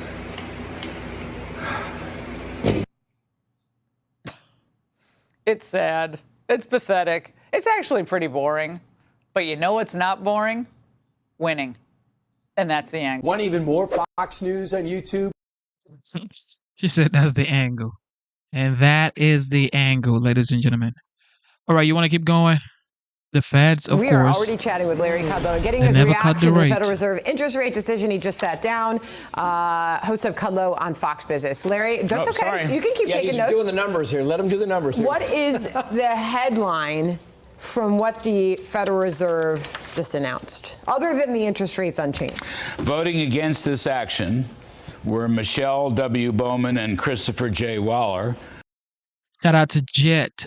Jet says, how Trump got the Japan deal is beyond me.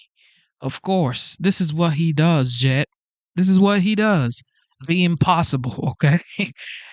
Look, God has literally ordained him to be president of the United States, okay? With that much power. And of course, saved his life to become the 47th president of the United States. And this is just what, 6 months into being the president of the United States? Just watch what's going to happen in a year from now, 2 years from now, bro. You would be like astonished by the kind of progress the United States would have had in a year. This is 6 months, Jet. This is 6 months. Who preferred to lower the target rate for the Fed funds by 1/4 percentage point at this meeting. So that's pretty strong stuff. 2 dissents. First time since 1993. Wow. The last time, that's 30-something years ago. Somebody's math is better than mine. And in those days, it was Larry Lindsay and the late Wayne Angel, both dear friends of mine. Wayne Angel was a brilliant, brilliant guy. Sorely missed. But anyway, 2 dissents today. They want a quarter-point cut instead. I want to read the directive. I just got off one show. We're going to hit another show. But that's important. Very important and extremely unusual. It's over 3 decades. But what are they looking for? Sorry. No. Why? Like what? I mean, I'm looking at the list of names here. We know, obviously, Jerome Powell, Austin Goolsby's in there. He was obviously a vote to keep interest rates unchanged. I mean, inflation has significantly come down. It's nearly at their 2% target, and the job market is strong. So what are they waiting for? But that's a very good question. If you want to, they're going to have openings on the Fed if you're interested in a board seat. What's the answer? You'd be terrific as a Federal Reserve. I can't find it in this press release. As the Federal Reserve governor. Look, the GDP report today was fine. The GDP deflator was 2% on target. No problem there. The last 5 months, the CPI has been 1.8% at an annual rate, so no problem there. You know, what you have is very decent growth, low inflation. There's no reason that the target rate should be several hundred basis points above the inflation rate. There's just no reason for it. The Europeans, Christine Lagarde, have brought theirs down to 2%. The Chinese are about 2% and change. Why are we at 4.5%? Well, there's what are we waiting dissent, for? Right? There's a little dissent in the mix right here. So what important. is it? Is there a little bit of maybe not wanting to bow to Trump in the mixture as well?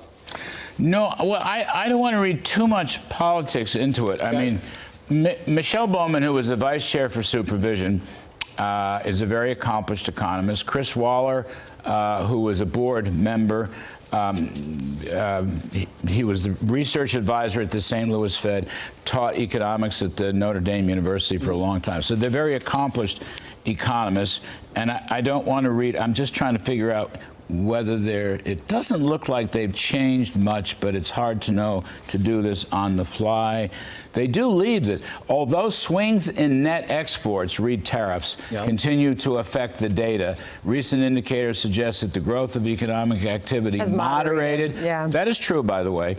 The unemployment low, labor market conditions, maximum unemployment. And this next sentence is, inflation remains somewhat elevated. And let me ask you about that. That's kind of hard case to make. That's a hard case. So what was it back when it was 9.1% in 2022 under Biden? Or what was it even when it was on the way up and they were ignoring it? We're sub 3% inflation, right? When they had the jumbo rate cut, 50 basis points just before the election in September of 2024, the inflation rate was 3+. Now it's in the 2s. It's in the low 2s if you go back. So maybe he's just holding firm at 2%. I mean, the guy's running that Taj Mahal construction operation over there. They're losing $100 million a year. They own the printing presses. They can create money, and they're still losing money to the tune of about $100 million a year. Go figure. So no, I'm not happy with it. I'm not surprised. I don't think the market's surprised, but I do think the 2 dissents are very interesting. Now the question is, to be fair, to put some context in this, Mr. Powell will speak at the Fed conference in Jackson Hole, Wyoming in late August. Some people are speculating that he may open the door to rate cutting at that speech. So in September. And then in September, which is the next Fed meeting, you're right, that will be the point where there'll be a 1/4 or 1/2 point reduction in the rate in September. Now, that's a couple months from now. I'm just giving you speculation and context. I don't know. All I know is that I just think I think Trump is right. He's waiting too long. He's just waiting too long. Aside from mortgage rates, credit card rates, all the other stuff we talk about, what's the other danger of leaving the rates where they are for the time being? Well, those are important. I mean, the housing market, the housing sector is in recession, and it has been for quite some time. A lot of that has to do with mortgage rates. So if the Fed loosened up, those mortgage rates might come down. Give it a boost. Okay, it's not the only thing, but give them a boost. Okay, credit card rates awfully high, Trace. I mean, correct me if I'm wrong, 25 to 30% is not unusual. Default rate is high? That would be affected. Yeah. Car loan rates, which some of which are now tax exempt from the new One Big Beautiful Bill, those would be affected by this. So it's very important. And I might add, consumer spending, which would be affected a lot by these interest rate changes, consumer spending has slowed. There's no two ways about it from today's GDP report. It's holding up, but it is has it part slowed. and parcel because the rates are still high? I mean, is there a bit of that because you have default rate on credit cards is way up there, and you think maybe consumer spending is because it's too high, because your credit card bill comes in, it's too high. You can't buy the house, it's too high. I think so. Interest rates are huge. Look, interest sensitive. Cars, houses, credit cards. I mean, it's right there in spades. Right. Very important. So why hold that up? I don't know. Ask Jay Powell. These are two, Michelle Bowman and Chris Waller, the dissenters, are two, they were nominated by President Trump. Yes, indeed. They're obviously acting in. Michelle Bowman was nominated in 2017, Chris Waller in 2020. As I say, but they're both distinguished economists, and they know what they're doing. Look, I have been told by insiders that look, here, step back real quick. Jay Powell keeps saying he can't ease until we have clarification on Trump's tariffs. What we know so far with Mr. Trump's tariffs is that they're not causing any ruckus at all. Right. All right. I mean, we could go into detail, but let's not. He's going to run a 15 to 20% tariff regime, which hundreds of billions of revenues are pouring into the federal government. That has to be a good thing. And these deals are being made, and the direct investment by foreigners are being made, and it's all a good story. There is no global trade war catastrophe. Okay, I am told that a lot of economists on the Federal Reserve Board staff really agree with Chris Waller and don't agree with Jay Powell that tariffs are not the threat, and they're not a problem, and should not be an obstacle to lowering rates. Now, that's right. I'm just saying I have heard that a number of times from people that I know who work on the inside. I think you've got a lot of people, Reserve Bank presidents in these districts who are holding back. Why are they holding back? I don't know. Because their districts aren't doing fabulous either on the areas you mentioned. Auto sales, for example, home sales, for example. So it's a bit of a mystery. Mr. Powell will only be around for a little while longer. President Trump's going to name his appointment, sometime in the next few months. He'll have Trump will have several open slots to fill, probably because Powell won't stay on. So he'll have a chairman slot, he'll have at least one governor's slot. So he will eventually take over. And look, Jay Powell, Scott Bessent, Treasury Secretary Bessent, has said several times the Fed needs to be re-examined from top to bottom. Rand Paul wants it investigated. Well, audited, I should say. Audited. I think a lot of people do. A lot of people are mystified. The Taj Mahal story is one, but they keep losing money hand over fist. The Fed is making loans to banks at high interest rates, 4.5%. Half of that money goes to foreign banks. Why do they have to do that? A lot of people want to know why the Fed system has grown so large in recent years. Who's monitoring that? They'd like to know that.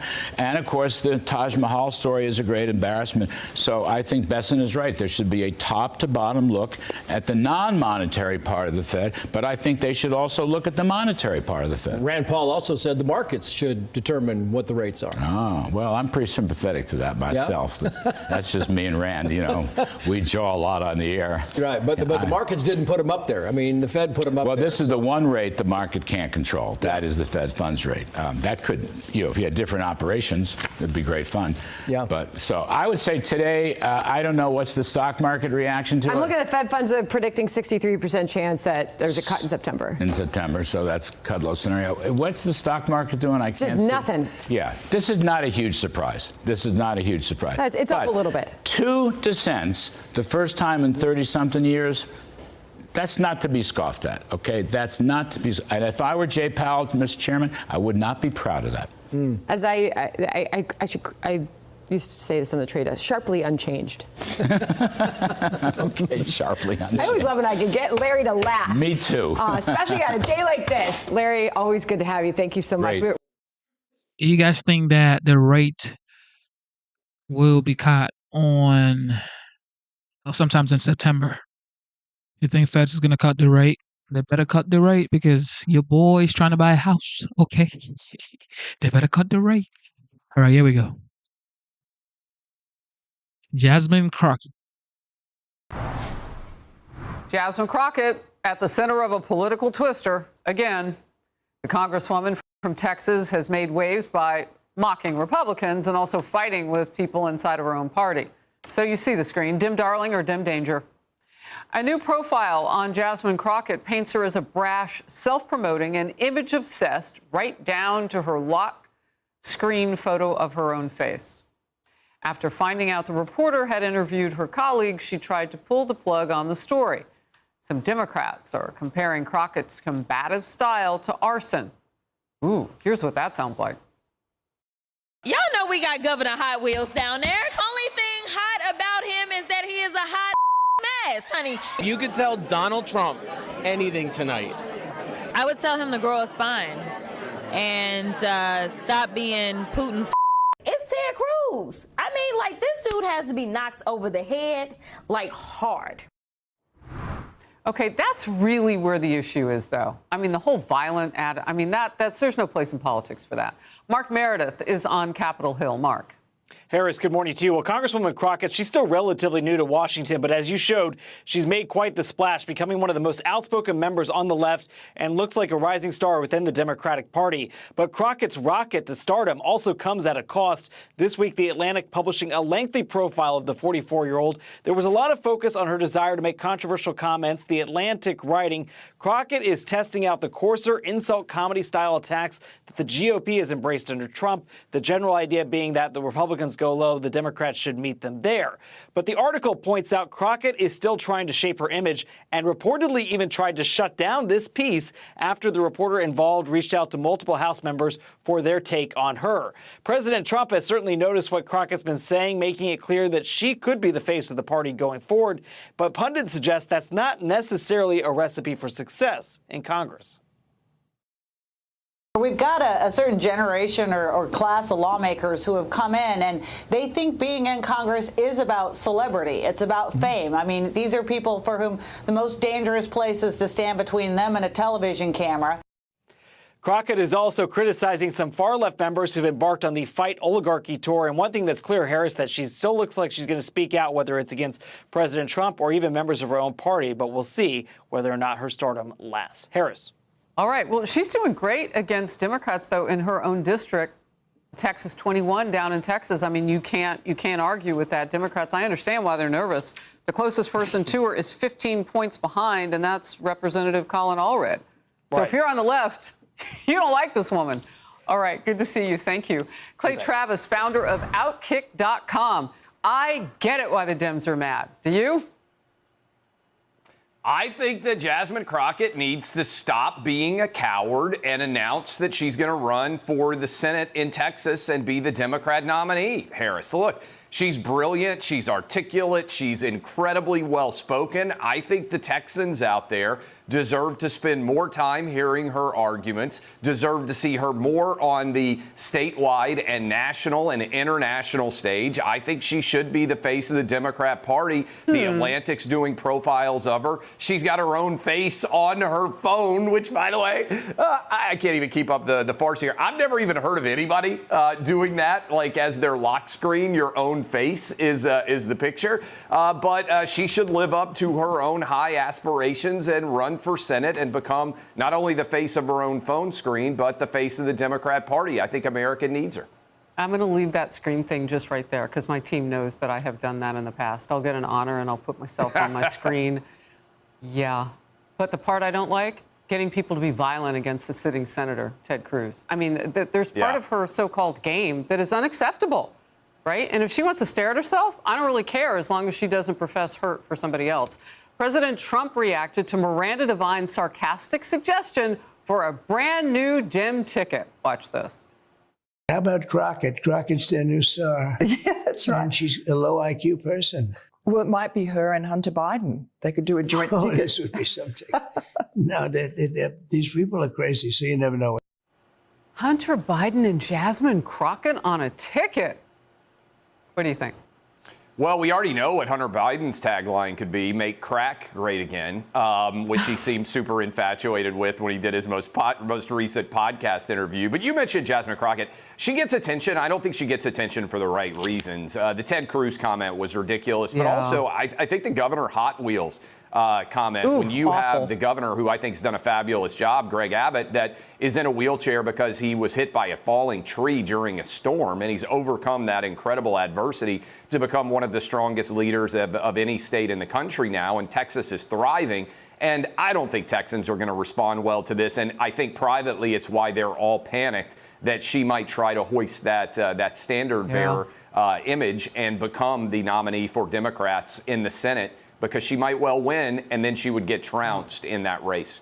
Yeah, I mean, it's important, as you're pointing out, to know the difference between kind of mocking her for some silly picture versus the stuff that she does that is legitimately wrong and can endanger people. Like, there is a huge difference. All right, the woke outrage machine is back. Did it ever really leave, though? This time, it's targeting blue jeans. American Eagle's new ad campaign featuring the lovely Sydney Sweeney has lit up a media firestorm from accusations of eugenics to claims of whiteness worship, the woke mob, over denim.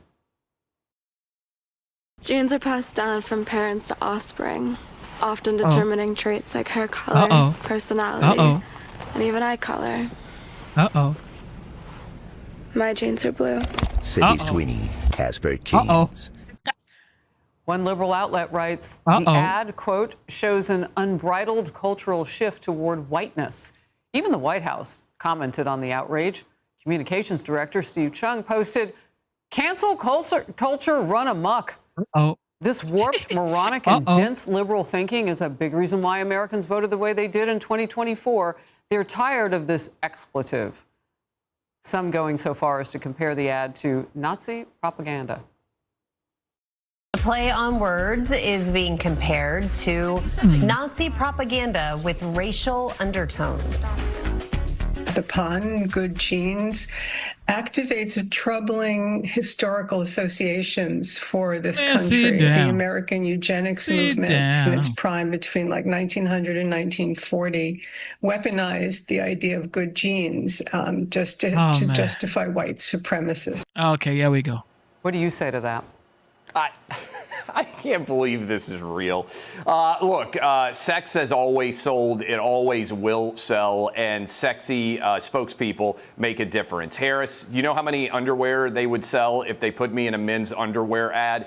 Zero. I would not be a good look for the underwear brand, right? Some people are better looking than others. When you come to jeans, you've met my wife. I hope my boys get her looks for the jeans because she's far better looking than I am. This is a normal conversation, white, black, Asian, Hispanic. I think what it does to talk about good genes, moms, dads, genes, everything else, it's not eugenics. It's not some crazy Nazi plan. I think what this actually represents is we're moving back towards standards of traditional beauty. Go look at ancient Rome. Go look at ancient Greece. They typically did not have really fat people that they were modeling in their nude. Go look at the David from Michelangelo over the years. There is an esteemed and an aspirational aspect to beauty. People wish they were better looking than they were. People wish they were bigger, stronger, faster than they were. Instead of trying to sell average, you want to sell elite. I think this is happening in athletics. We've talked about this. The best man, the best woman, not the best man pretending to be a woman. I think this is Trump's cultural shift in America. And I think Sydney Sweeney is a big part of it. And I think that's why she's getting attacked, candidly. You know, I see you go to that whole thing about the body image. And that's interesting because a lot of people have just been focused on skin color. But you're right about that. I mean, that's why people filter everything now. I mean, if yes. People weren't obsessed with the way that they look in comparison to others, then they wouldn't be filtering everything, which is a really basic thing that we can all talk about. The language about race in particular and eugenics just divides us. And she's gorgeous. It totally does. She's really good looking. There's not a man out there who is seeing this and seeing her as anything other than good looking. There's lots of women of all races that see this and see her as an aspirational figure. I'm not. Point, Harris. It's good I'm to not work falling out. for It's that. good to go to the gym. It's good. It's Already healthy. We fail. should encourage Okay. that instead Already of telling fail. people, hey, it's great to be obese. You look fantastic. How about let's all try to get in a little bit better shape than we are? It's what I'm trying to do. All right. Well, good. I've seen you and your wife. You're both beautiful people. Good to see you. She certainly is. Thank you, Harris. Oh my goodness.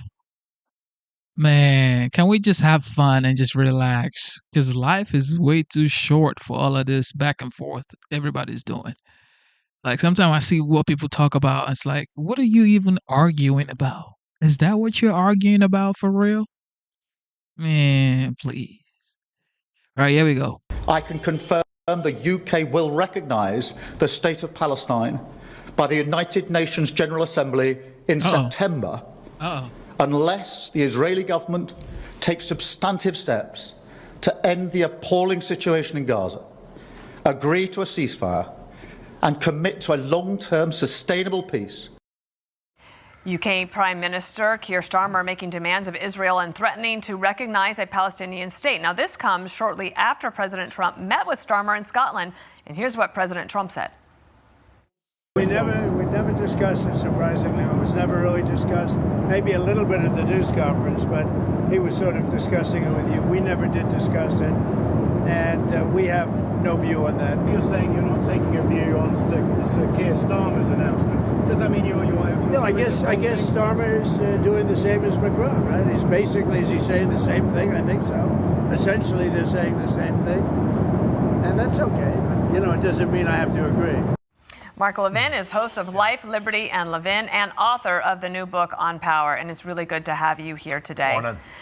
There's a lot to cover here. Let's start with the UK and France deciding that they're going to threaten Israel to recognize Palestine as a state if they don't make some demands on Gaza. Your thoughts? First of all, can I say I love your show? Am I allowed to do that? Yeah, your show thank is you. Great. All right. Say it twice if you like. You know, it's very interesting to hear the UK Prime Minister talk like that. You know, in February 1945, the RAF, with the support of the United States Army Air Corps, obliterated Dresden, bombed it into smithereens. Dresden didn't have any military use whatsoever. It was sort of the Florence of Germany, and they took it off the map. Anywhere from 50,000 to 250,000 people were obliterated and died. We bombed Tokyo repeatedly. We bombed Berlin repeatedly because these were population centers. We know well about Hiroshima and Nagasaki. I'm a little sick and tired of these Western Europeans lecturing the state of Israel about how to fight a war. If they had had their way, Israel already would have surrendered to Hamas, Iran, Hezbollah, and the Houthis.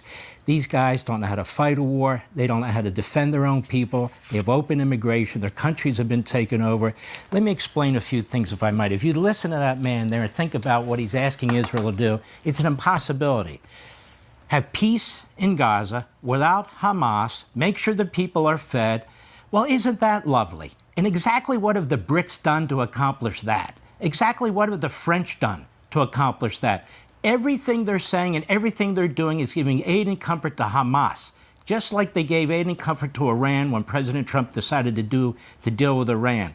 They have no rational policy at all for Israel to defend itself and protect itself. Let's take a look at this. You've got the New York Times that has a photo of this poor Palestinian kid who is all skin and bones, and they're basically assigning the responsibility to starvation in Palestine. Turns out he has cystic fibrosis. It has absolutely nothing to do with the Israelis. This isn't the first time that Hamas has done this, and that the European newspapers, the New York Times and the Washington Post, I have a Washington Post article right here. More than 60,000 lives lost in Gaza. Toll collated by Enclave's health ministry is likely to be an undercount. The health ministry is run by Hamas.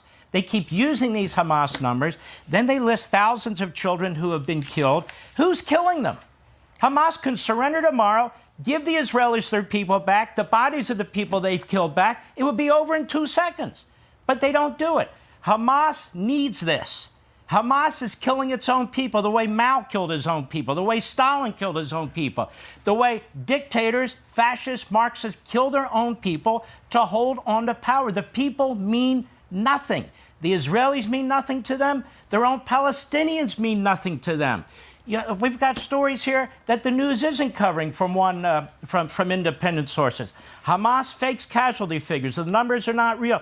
From a professor at the Wharton School, Abraham Weiner, it's not in any of these news articles. Here's the Henry Jackson Society, how Hamas won the disinformation war, the manipulation of Gaza casualty figures. Nobody in the main press runs with this. Here's the New York Post, the lies behind the Gaza casualty figures and thousands of names removed without explanation. Hamas has confessed that its numbers are wrong, and the Western media keeps using their numbers. Here we have, what have the Israelis done?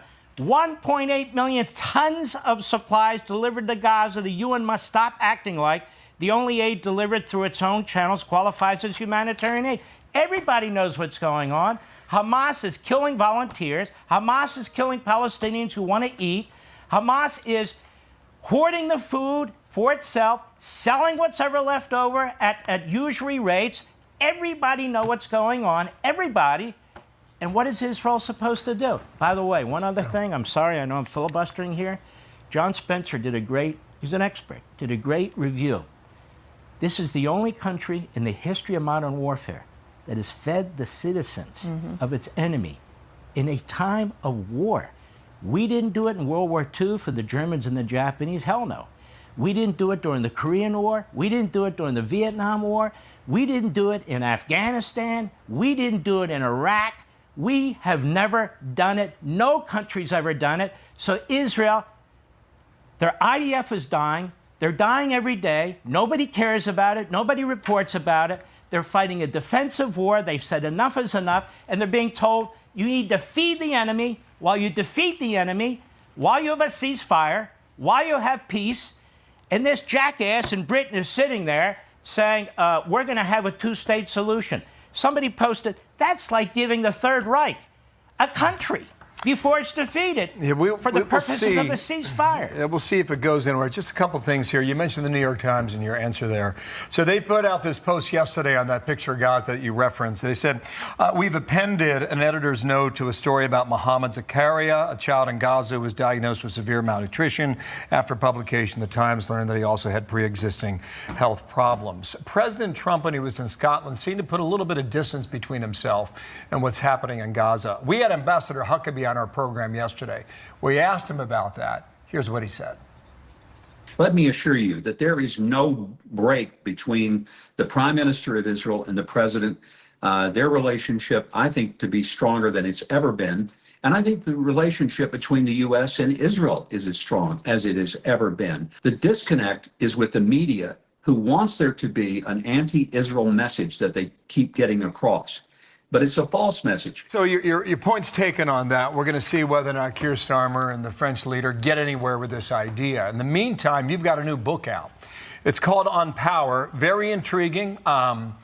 Just want to read one line about what's contained in it, all right? You say that power has been used to liberate, power has been used to oppress, to reward, and to exploit, to build, and to destroy. What's your message in this book, Mark? You know, my message in the book is we talk about liberty and tyranny, we talk about rights, we talk about all these things, the Revolutionary War, and when you really think about it, in the news you cover, it's always about power. Who's going to win out? Whether it's Mondami, who's going to win out? The individual or the city government? Who's going to win out? The founding was about positive power. We're constantly fighting the Bernie Sanders types, negative power, where they want to steal individual sovereignty and societal sovereignty and basically deconstitutionalize our country. They are more with the Marxist, radical Islamist ideology of how things should run, which is our way or the highway, centralization, not debate, not challenging, not that sort of thing.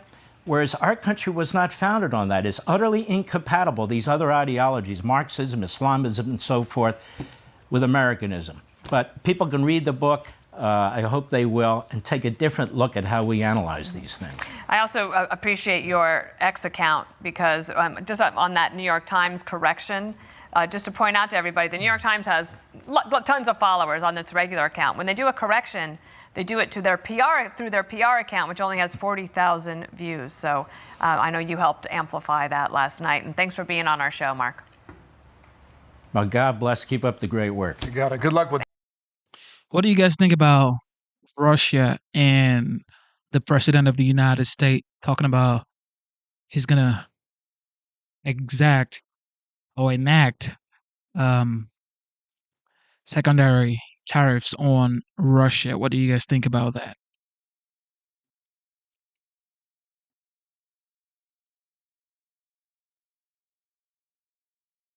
His ceasefire deadline if Vladimir Putin doesn't end its war in Ukraine. I'll tell you what, I'll give it to you now. Do you want a big scoop? Yes. Everybody else, close your ears, okay? You ready? I'm ready. 10 days from today. And I don't know if it's going to affect Russia because he wants to obviously probably keep the war going. But we're going to put on tariffs and the various things that you put on. So let's bring in four-star general, Fox News National Senior Strategic Analyst, Chairman of the Institute for the Study of War, General Jack Keane. General, your thoughts about the president's change in stance, 10 days. How do you think Russia digests that? Well, first of all, I mean, we've got a major inflection point here because the president has changed his policy from a completely diplomatic approach that lasted for weeks and months and really didn't get us anywhere because Putin was not going to cooperate. As we know, the Ukrainians did. They immediately went to an unconditional 30-day ceasefire, put that on the table, and Putin has stiffed that all of this time and, as a matter of fact, escalated the war, principally against the people of Ukraine. There's over 13,000 dead civilians in Ukraine, and people don't focus on that at all. I mean, it is a reality that's out there. The president understands that. So now what is he doing? He's moving to from diplomacy exclusive to confrontation. He's adding military power to Ukraine so that they can defend against Russia much better than they have been, and resolving to do that in the future. The Europeans are doing much the same, Brian, and that is all to the good. And that is something that Putin pays a lot of attention to, battlefield effects. And secondly, what we're seeing now is likely tariffs and sanctions coming in a matter of days. I don't think Putin is going to make any concessions in the week that's coming. So we'll see that second thing happen, and it will have impact. But listen, Putin has always been able to work around sanctions to a certain degree. He's not as intimidated by that as what happens on that battlefield really matters to him. Are the sanctions important? You betcha they are. They are critical. I'm not suggesting that they're not. Right. But they're not going to necessarily change him overnight. It'll take time. China evidently was going to propose in those last 2 days with our talks some type of ceasefire. You know they have total control over Russia. You know that better than anybody. But just give an idea of what the Senate sanctions would do. It would actually sanction the countries who are buying the discounted oil and gas from Russia. Here's an example of who's been sustaining this war effort. China, $229 million, $140 million for India, $95 million for India, evidently an ally. European Union, $74 million. Brazil, $21 million. So this, if we hit those countries, what changes? Yeah, it dramatically changes. As we all know, Russia is a one-commodity economy, essentially oil and gas. And we go after their major revenue source, and you displayed it very accurately here. That's the revenue they're getting. They're going to have close to 2% growth in GDP for a country that is at war and supposedly struggling economically. They have inflation problems. They have currency problems, to be sure. But we take that money away from them. That has dramatic impact. It begins to have almost immediate impact on what they're doing is trying to sustain their defense industrial base so they can stay in this war. Yesterday, as we switch over to Gaza, 220 trucks entered Gaza, now awaiting collection and distribution, trying to get aid in there. The president saying, I might have a different approach now. I want Bibi Netanyahu to get more aid and focus on that. What advice do you have for the administration when it comes to Israel and Hamas?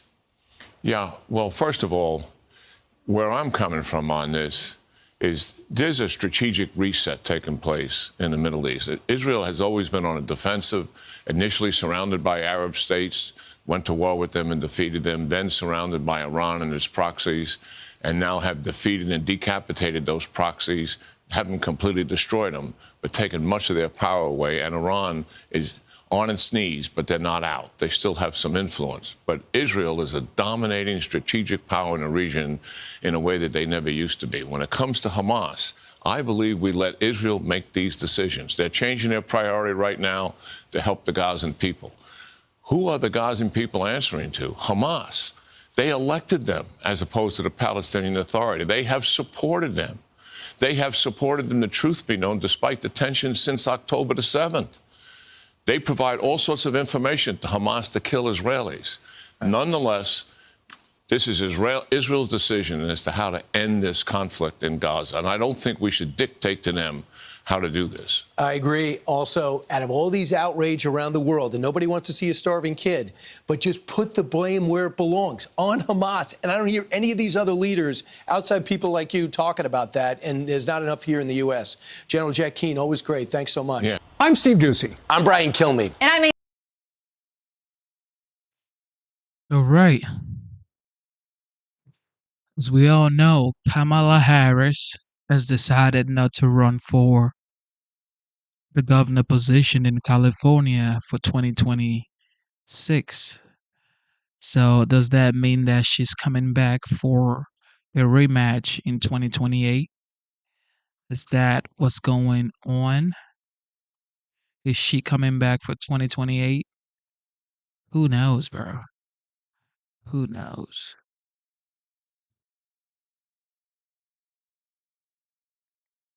Or maybe Cartwright. All right, Democrats still can't get it together and are now turning their disagreements into a spectacle on the Senate floor. Why would we do something today that's playing into the president's politics and is going to hurt the officers in states like mine? This is an attempt to kill all of these bills. I don't know why, because at the end of the day, all of these bills are about bipartisan support. This, to me, is the problem with Democrats in America right now, is we're willing to be complicit to Donald Trump. All of these bills came out of the committee unanimously, and I think they deserve that support on the floor. This is a call, folks. The Democratic Party needs a wake-up call. The Democrat Party is in absolute disarray, as just witnessed by those sound bites. Fox News contributor and senior writer for the Washington Examiner, Joe Concha, joins us now. I mean, Joe, apparently to Cory Booker, an act of bipartisanship, which is being pushed, as you saw there, by two Democrat senators, bipartisanship, which we used to celebrate in America, by the way, is viewed as being complicit to Trump. What's going on here, Joe?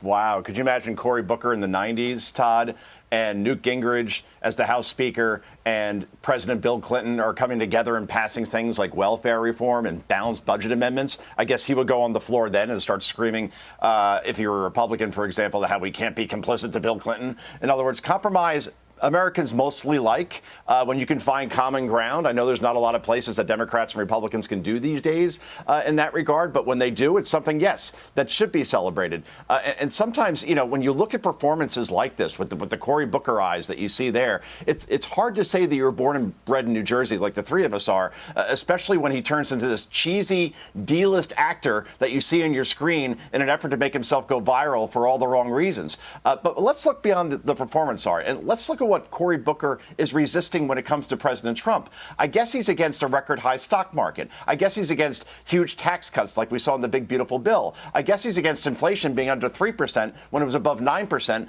under Joe Biden and Kamala Harris. I guess he's against border crossings being down to basically zero. He's against also clearly deporting violent criminals out of the country illegally. And I guess he's against better trade deals for the United States. But here's the big question. What exactly is Cory Booker for? What does he advocate? Where's the optimism? It's just a lot of wine and cheese from this senator, and it's why Democrats are polling at their lowest in 35 years, and nobody is buying this act outside of Booker's over at MSNBC and CNN at this point. Okay, so there's this Axios piece yesterday, Joe, titled "Why Democrats Are Suddenly Confident About 2026. Democrats have a rare bright spot," Axios says, in their party's existential crisis. They say 2026. The legendary, the 45th, now the 47th President of the United States just posted on Truth Social, which he owns, at exactly midnight, 12 a.m. This man does not go to bed. All right, so I'm going to read it out for you guys. It says, "I do not care what India does with Russia.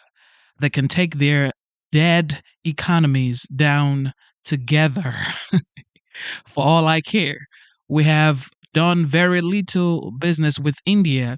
Their tariffs are too high, among the highest in the world. Likewise, Russia and the United States do almost no business together.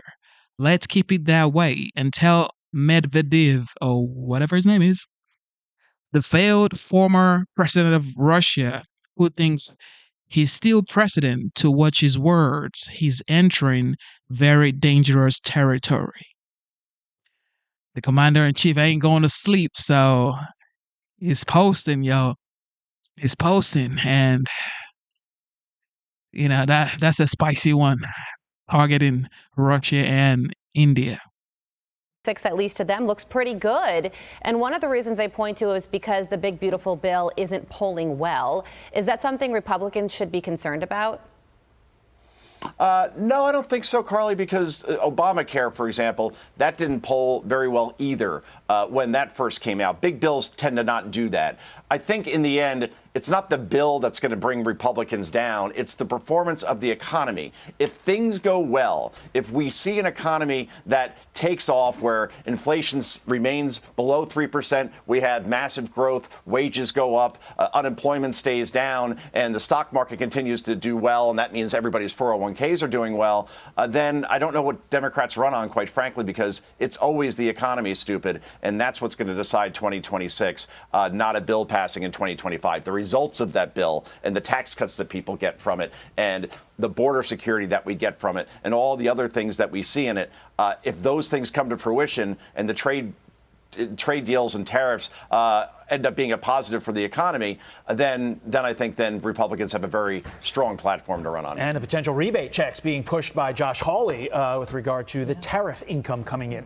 Meantime, got to get your thoughts on this. Sydney Sweeney's new American Eagle ad is allegedly invoking white supremacy. Listen. The play on words is being compared to Nazi propaganda with Sydney Sweeney's ad shows an unbridled cultural shift toward whiteness. Newsweek writes Sydney Sweeney fronts ad campaign for jeans, sparks debate about eugenics, and Salon says Sydney Sweeney's new campaign draws fire for racial overtones. Joe, there's a lot of theories on the rage coming from the left on this. We could go into so many theories. Only a few of them get me in trouble with my wife, but we're going to ignore those. In the end, doesn't this come down to the fact that this ad is simply normal, and the left hates the fact that Donald Trump is bringing normal back to America? That's the thing. It's common sense over chaos. And I definitely picked the wrong day to stop sniffing glue. I mean, I can't believe those headlines that you just read. I mean, this just shows that people just like throwing out Nazism and fascism without having a clue about history or what those things actually mean. So when someone says they have good genes, it could be an attractive white blonde woman. It could be an attractive black woman. It could be an Asian woman, Indian woman, white guy, black guy. It doesn't matter. Just sometimes we're born with good genes. And the good news is the most sane and sober people are laughing at these news outlets because it's a different era now when you can't get away with this stuff in the Trump era anymore. And X is the great equalizer at this point. And if you go on there, all of those publications that you just read and all the people that are saying somehow this is an ad that is Nazi propaganda are being laughed into oblivion over it. So, yeah, you can't get away with this stuff anymore. That's the bottom line. I mean, I don't even know if this is political. I don't know if Donald Trump has anything to do with this. I feel like it's just Sydney Sweeney signing on to American Eagle, made the stock price go up, and then somebody on social media said something ridiculous, and other people followed suit, which I guess could be the power of social media in a strange way. Joe, got to leave it there. A wild turn of events. Can you imagine one ad and you send American Eagle stock going up? That's just wild. Just one ad by Sydney Sweeney, or what's her name? American Eagle is going all the way up, ladies and gentlemen. All right, I want us to run this Fed's press briefing here. Of course, he didn't cut the rate, but I want us to watch it.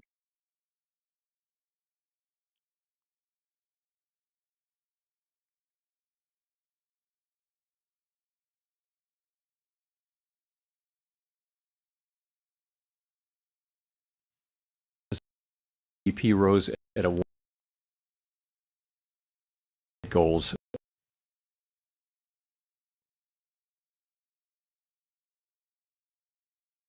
goals of maximum employment and stable.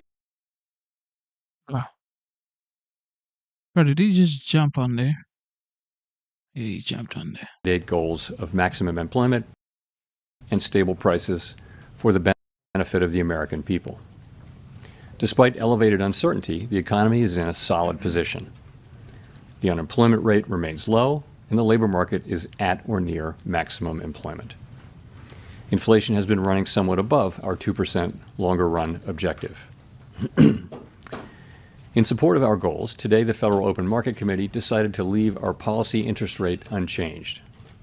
We believe that the current stance of monetary policy leaves us well positioned to respond in a timely way to potential economic developments. I will have more to say about monetary policy after briefly reviewing economic developments. Recent indicators suggest that growth of economic activity has moderated. GDP rose at a 1.2% pace in the first half of this year, down from 2.5% last year. Although the increase in the second quarter was stronger at 3%, focusing on the first half of the year helps smooth through the volatility in the quarterly figures related to the unusual swings in net exports. The moderation in growth largely reflects a slowdown in consumer spending. In contrast, business investment in equipment and intangibles picked up from last year's pace. Activity in the housing sector remains weak. In the labor market, conditions have remained solid. Payroll job gains averaged 150,000 per month over the past 3 months. The unemployment rate at 4.1% remains low and has stayed in a narrow range over the past year. Wage growth has continued to moderate while still outpacing inflation. Overall, a wide set of indicators suggests that conditions in the labor market are broadly in balance and consistent with maximum employment. Inflation has eased significantly from its highs in mid-2022, but remains somewhat elevated relative to our 2% longer run goal. Estimates based on the Consumer Price Index and other data indicate that total PCE prices rose 2.5% over the 12 months ending in June, and that, excluding the volatile food and energy categories, core PCE prices rose 2.7%. These readings are little changed from the beginning of the year, although the underlying composition of price changes has shifted. Services inflation has continued to ease, while increased tariffs are pushing up prices in some categories of goods. Near-term measures of inflation expectations have moved up on balance over the course of this year on news about tariffs, as reflected in both market-based and survey-based measures. Beyond the next year or so, however, most measures of longer-term expectations remain consistent with our 2% inflation goal. Our monetary policy actions are guided by our dual mandate to promote maximum employment and stable prices for the American people.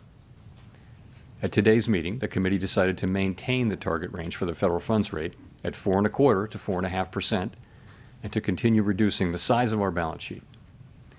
We will continue to determine the appropriate stance of monetary policy based on the incoming data, the evolving outlook, and the balance of risks. Changes to government policies continue to evolve, and their effects on the economy remain uncertain. Higher tariffs have begun to show through more clearly to prices of some goods, but their overall effects on economic activity and inflation remain to be seen. A reasonable base case is that the effects on inflation could be short-lived, reflecting a one-time shift in the price level.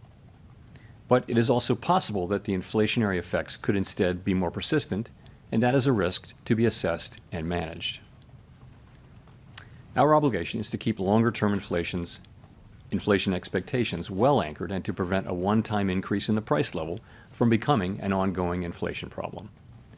For the time being, we're well positioned to learn more about the likely course of the economy and the evolving balance of risks before adjusting our policy stance. We see our current policy stance as appropriate to guard against inflation risks. We're also attentive to risks on the employment side of our mandate.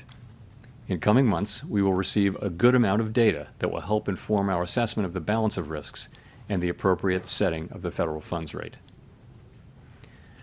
At this meeting, the committee continued its discussions as part of our 5-year review of our monetary policy framework. We focused on potential revisions to our statement on longer-run goals and monetary policy strategy, and are on track to wrap up any modifications by late summer. The Fed has been assigned 2 goals for monetary policy: maximum employment and stable prices. We remain committed to supporting maximum employment, bringing inflation sustainably to our 2% goal, and keeping longer-term inflation expectations well anchored. Our success in delivering on these goals matters to all Americans. We understand that our actions affect communities, families, and businesses across the country.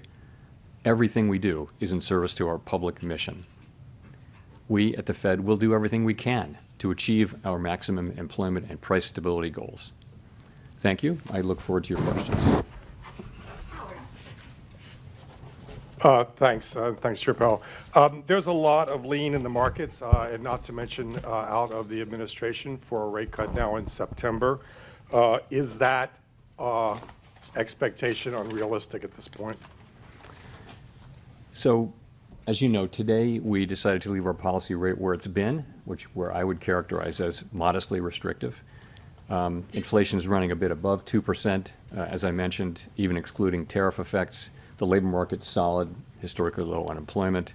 Financial conditions are accommodative, and the economy is not performing as though restrictive policy were holding it back inappropriately.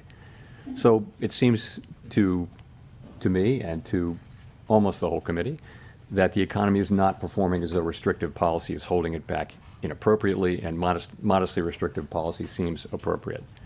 All that said, there's also downside risk to the labor market. In coming months, we'll receive a good amount of data that will help inform our assessment of the balance of risks and the appropriate setting of the federal funds rate. So just to follow up, by coming months, does that include the possibility you'll be getting essentially 2 rounds of jobs and inflation data between now and the September meeting? Is that potentially adequate to make a decision to lower rates at that point? So you're right. We do have, this is an intermeeting period when we'll get 2 full rounds of employment and inflation data before the time of the September meeting. We have made no decisions about September. We don't do that in advance. We'll be taking that information into consideration and all the other information we get as we make our decision at the September meeting. Steve. Thank you, Mr. Chairman. You took out the word or the notion that uncertainty has diminished from this statement. Does that mean uncertainty has increased? And I'm just wondering, the administration has struck several deals with large trading partners where it seems like we now know what the rate is going to be. Does knowing that rate add to your certainty to change policy, or do you need to wait to see the economic effects? So essentially, the statement in our statement about uncertainty reflects what's gone on since the last meeting. So at the time of the last meeting, uncertainty had moved down a little bit, but it was more or less even this time. So we took out, had diminished because it didn't diminish further. So there's not really much in that. And then your second question is, say again? There have been several deals that have been struck, and now we seem to have an idea of what the tariff rates are going to be with some of our large trading partners. Does that not add to the kind of certainty you might need, or is it you're waiting for the economic effects to show themselves? No, I think we're still, you're right. It's been a very dynamic time for these trade negotiations, and lots and lots of events in the intermeeting period, but we're still a ways away from seeing where things settle down. We are clearly getting more and more information, and I think at this point, people's estimates, our estimates, outside estimates of the likely, effective level of tariffs is not moving around that much at this point. But at the same time, there are many uncertainties left to resolve. So yes, we are learning more and more. It doesn't feel like we're very close to the end of that process, and that's not for us to judge. But it feels like there's much more to come, as well, looking ahead.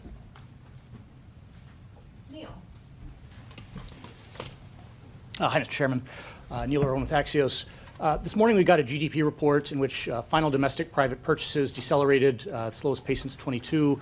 There was a weakness in the interest-sensitive sectors and residential investment, commercial structures. Are those not signs that monetary policy is a little too restrictive right now, given current economic conditions? So the GDP and PDFP numbers came in pretty much right where we expected them to come in. You got to look at the whole picture. So certainly, as I mentioned in my opening remarks, economic activity data, GDP, private domestic final purchases, which we think is a narrower but better signal for future, for where the economy is going, has come down to a little better than 1%, 1.2%, I think, in the case of GDP for the first half, whereas it was 2.5% last year. So that has certainly come down. But if you look at the labor market, what you see is, by many, many statistics, the labor market is kind of still in balance. It's things like quits, job openings, and let alone the unemployment rate. They're all by many measures, very similar to where they were a year ago. So you do not see weakening in the labor market. You do see a slowing in job creation, but also a slowing in the supply of workers. So you've got a labor market that's in balance, albeit partially because both demand and supply for workers is coming down at the same pace, and that's why the unemployment rate has remained roughly stable. Which is why I said we do see downside risk in the labor market. I mean, our two mandate variables, right, are inflation and maximum employment, stable prices and maximum employment, not so much growth. So the labor market looks solid. Inflation is above target, and even if you look through the tariff effects, we think it's still a bit above target, and that's why our stance is where it is. But as I mentioned, downside risks to the labor market are certainly apparent. So on labor, given the fluid labor supply situation, is there a number for this jobs report we get on Friday that would look to you like equilibrium job growth? The main number you have to look at now is the unemployment rate, because if it's true that the demand for workers in the form of, let's call it, just say payroll jobs, that number has come down, but so has the break-even number, kind of in tandem. So, as long as that puts the labor market in balance, the fact that it's getting into balance due to declines in both supply and demand, though, I think it is suggestive of downside risk. So we of course will be watching that carefully.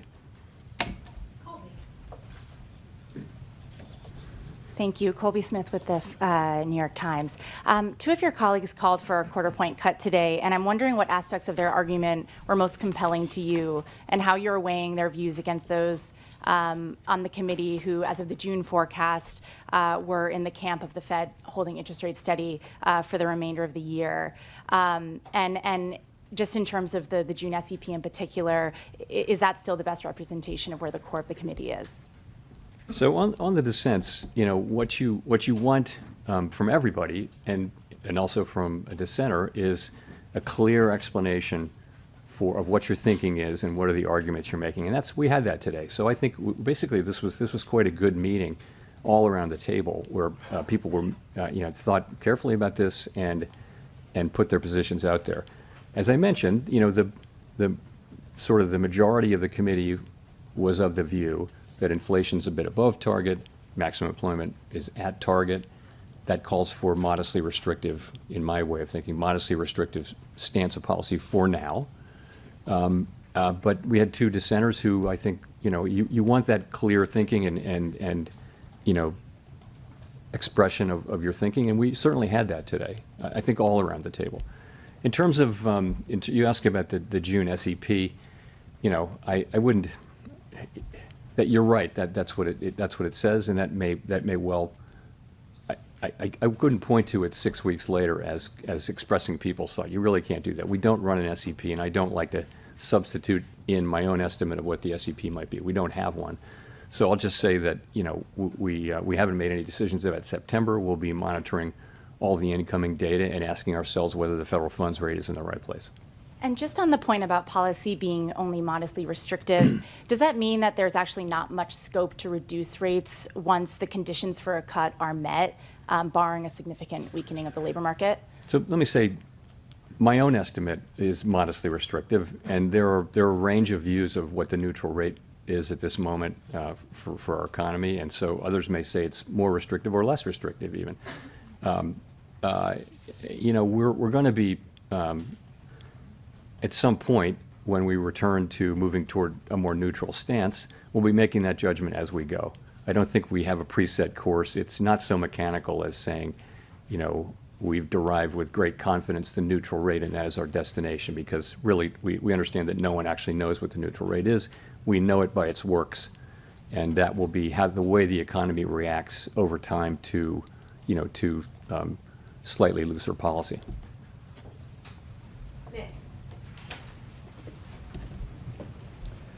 Nick Timmeros, The Wall Street Journal.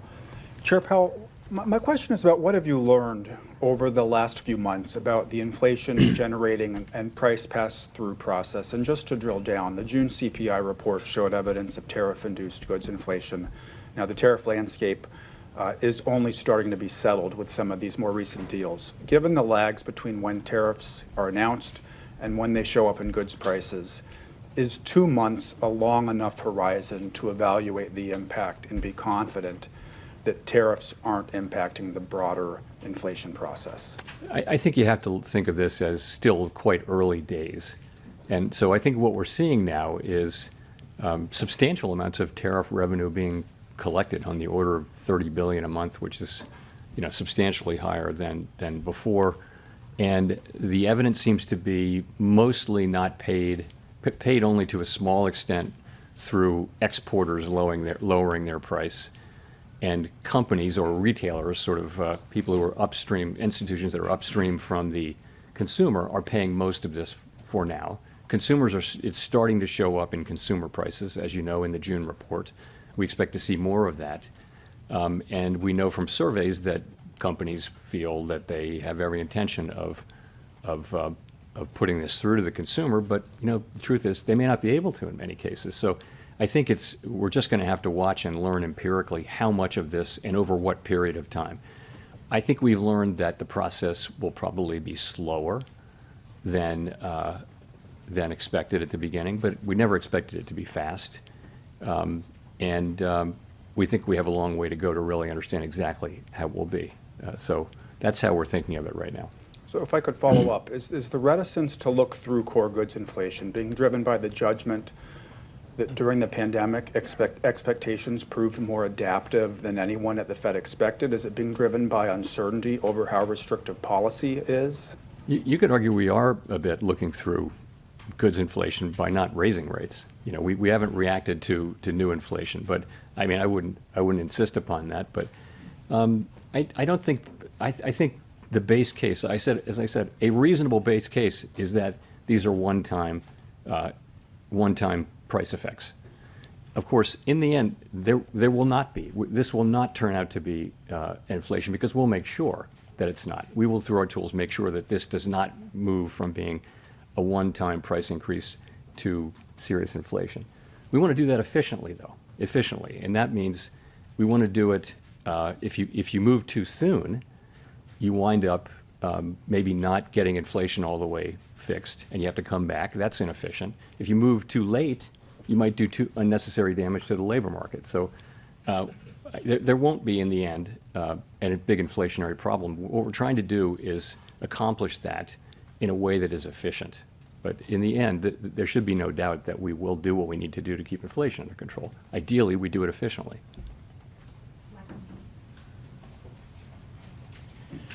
Michael McKee from Bloomberg Television and Radio.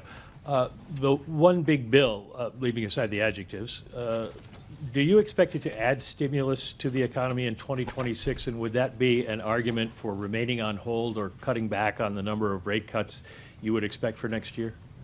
So, of course, let me just ritual disclaimer that we don't express any judgments or anything like that on fiscal legislation or other legislation for that matter. But I would say when you think that, the biggest part of the bill was making permanent existing law on taxes, I don't think we see it as particularly stimulative. There should be some stimulative effect, but it shouldn't be significant over the next couple of years. And to follow up, I don't want to put this in terms of you and the president, so let me ask it this way. Do you have concerns about the cost to the government of keeping rates elevated for longer in terms of interest rate charges? Yeah, no, that's, we have a mandate, and that's maximum employment and price stability. And it is, it's not something we do to consider the cost to the government of our rate changes. We have to be able to look at the goal variables Congress has given us, use the tools they've given us to achieve those goals, and that's what we do. We don't consider the fiscal needs of the federal government. No advanced economy central bank does that, and it wouldn't be good for, if we did do that, it would be good neither for our credibility nor for the credibility of U.S. fiscal policy. So it's just not something we take into consideration. Victoria. Hi, Victoria Guida with Politico. When it comes to the renovations of the Federal Reserve's headquarters that the administration has been looking into, do you see their interest in that issue as being directly tied to the president's push to get you to lower interest rates? Not for me to say. I will say we had a nice visit with the president. It was an honor to host him. It's not something that happens very often at the Federal Reserve to have the president come over, let alone to visit a building. But it was a good visit. Are there any aspects of the project that they've raised that you see as making you reconsider any aspects of the project? So, this project was hatched and conceived almost a decade ago now, and we went through the very long process of clearing it through historic preservation at the National Capital Planning Commission, and a lot of back and forth there. It was very constructive. We started out to do the work, and we're very well along on that work, and I was quite pleased to have the president say multiple times that what he really wanted to see was us getting this construction completed as soon as possible. That is our focus, and that's what we're going to do.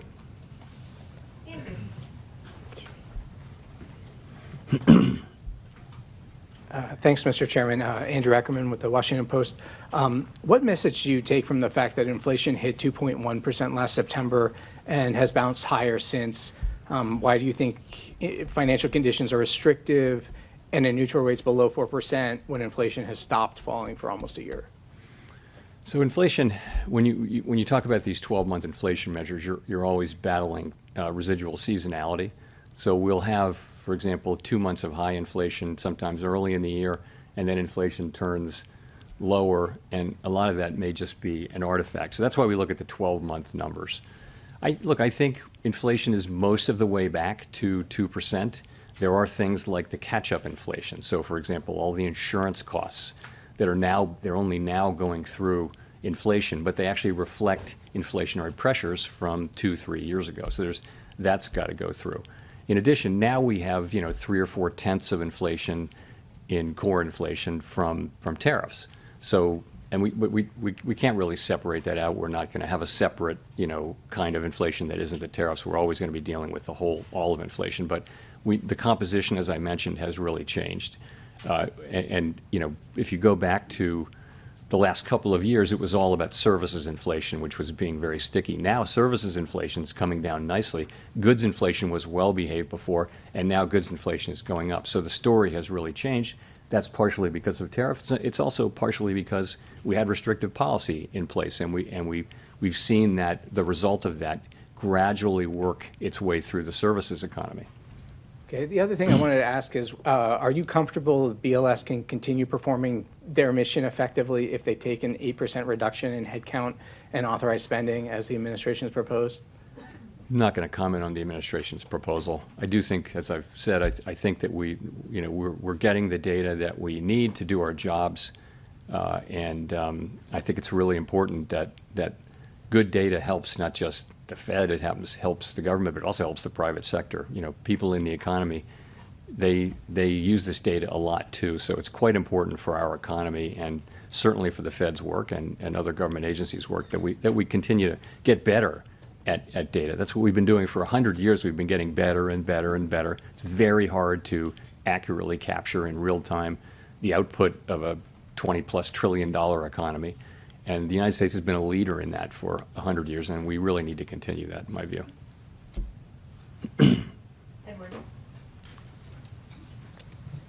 Thank you, Mr. Chairman. Edward Lawrence from Fox Business. How concerned are you with the data that we're coming in, showing no significant upward trend in inflation over the past 6 months, that the wait-and-see approach for inflation is actually giving companies cover to raise prices? How concerned am I that say that again? The wait-and-see approach is giving... The wait-and-see approach, what do you mean by that? For cutting rates. You're waiting to see if the tariffs will affect inflation. So it's a wait-and-see approach. Well, so that, that's where policy's restrictive. When we start cutting, it'll go toward neutral. Okay. This delay, though, where you're saying there's a one-time price increase for tariffs, which possibly could lead into bigger inflation or more inflation.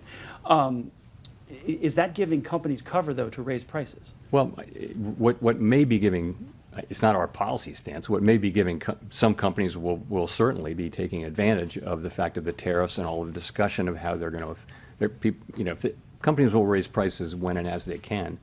And you saw it famously in the first administration of President Trump during those tariffs. Washing machines were tariffed, but dryers weren't. But what do you know? The price of dryers went up too, just like washing machines. So companies will often just they'll cross the street in a group, if you know what I mean. That'll happen. We don't see a lot of that. I mean, what we see now is basically the very beginnings of whatever the effects turn out to be on goods inflation. And I'll say again, they may be less than people estimate or more than people estimate. They're not going to be zero. Consumers will pay some of this.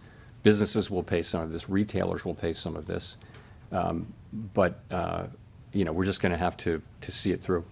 And just to follow, if I could, some additional tariffs have been in place since February, and things really haven't broken yet with the economy. So how do you justify to somebody who's looking for a house, who's facing a 7% mortgage and maybe can't afford those rates? How do you justify that? Well, so the housing is a special case, right? We don't set mortgage rates at the Fed, right? We set an overnight rate, and the rates that go into mortgages are longer term rates, like Treasury rates. It might be 30-year rates, it might be shorter than that, but it's not the overnight Fed's rate. It's not that we don't have any effect. We do have an effect, but we're not the main effect. There are other things going on in the housing sector, and one of those is just there's kind of a long-term housing shortage that we have. We haven't built enough housing. This is not something the Fed can help with, and that'll be the case even after things normalize.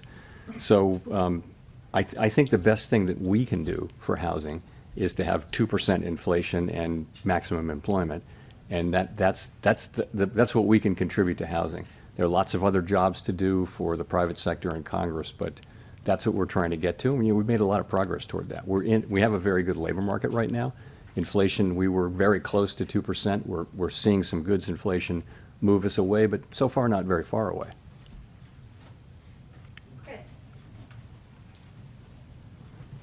Hi, Chair Powell. Thank you. Well, can you give us a little more about what kind of economic data does the Fed need to see before you'll be ready to cut? I mean, do you need inflation back nearly to target? Are there other things in the pricing that you look for? Do you need to see weakening in the job market? What kind of things are you looking for? I mean, ultimately, it could be any of those things, right? But if you saw that the risks to the two goals were moving into balance, if they were fully in balance, that would imply that you should move toward a more neutral stance of policy. This is the special situation we're in, which is we have two-sided risk to both of our goals. When we paused, inflation was above target and the labor market was pretty good. So that was a time when policy was restrictive when we paused. And to be restrictive is to be supporting a return to our inflation target, right? So as the two targets get back into balance, you would think you'd move in a way closer to neutral, and that the next steps that we take are likely to be in that direction. What will it take? It'll be the totality of the evidence. As I mentioned, there's quite a lot of data coming in, which before the next meeting. Will it be dispositive of that? It's really hard to say. We don't make those decisions right now, so we'll have to see. Well, I guess just in terms of inflation, though, for example, like some people would point to if it remains only in goods and it doesn't bleed over to services, then maybe that's evidence that the tariff effect is going to be a temporary one-time thing. Is that kind of thing affect your thinking, or do you just need to see the number come down closer to 2? We'll look at everything. It's as I mentioned, a pretty reasonable base case is that this will be a one-time price increase. And in the end, we'll make sure that that's the case. We're just trying to do that efficiently. And efficiently means getting the timing right so we don't, again, if we cut rates too soon, maybe we didn't finish the job with inflation. History is dotted with examples of that. If you cut too late, then maybe you're doing unnecessary damage to the labor market. So we're trying to get that timing right, and that's effectively what we're doing.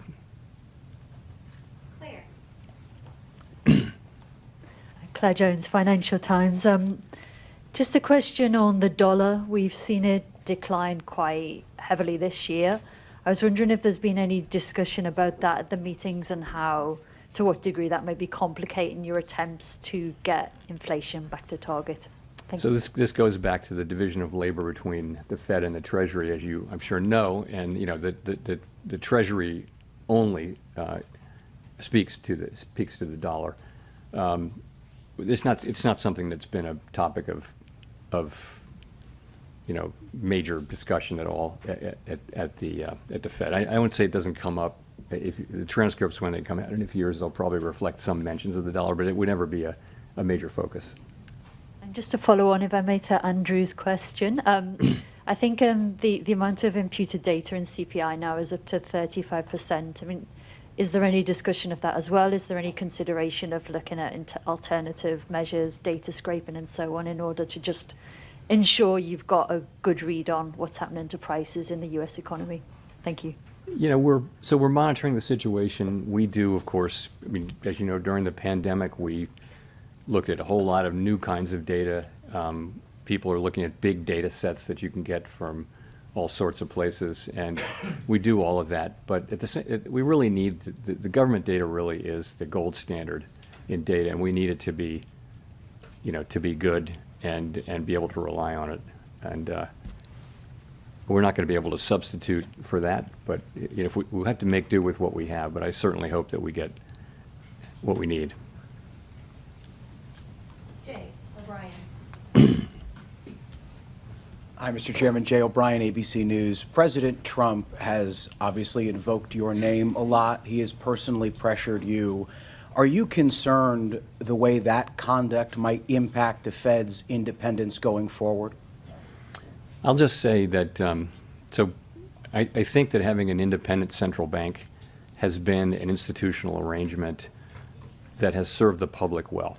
And as long as it serves the public well, it should continue and be respected. If it didn't serve the public well, then it wouldn't be something that we should just automatically defend. But what it gives us, and other central banks, what it gives you is the ability to make these very challenging decisions that in ways that are focused on the data and the evolving outlook, the balance of risks, and all the things we talk about, and not political factors. And so governments all over the advanced economy world have chosen to put a little bit of distance between direct political control of those decisions and the decision makers. So if you were not to have that, there would be a great temptation, of course, to use interest rates to affect elections, for example. And that's something that we don't want to do. So I think that's pretty widely understood. Certainly it is in Congress. And I think it's very important. I'll just say that. Maria Eloisa.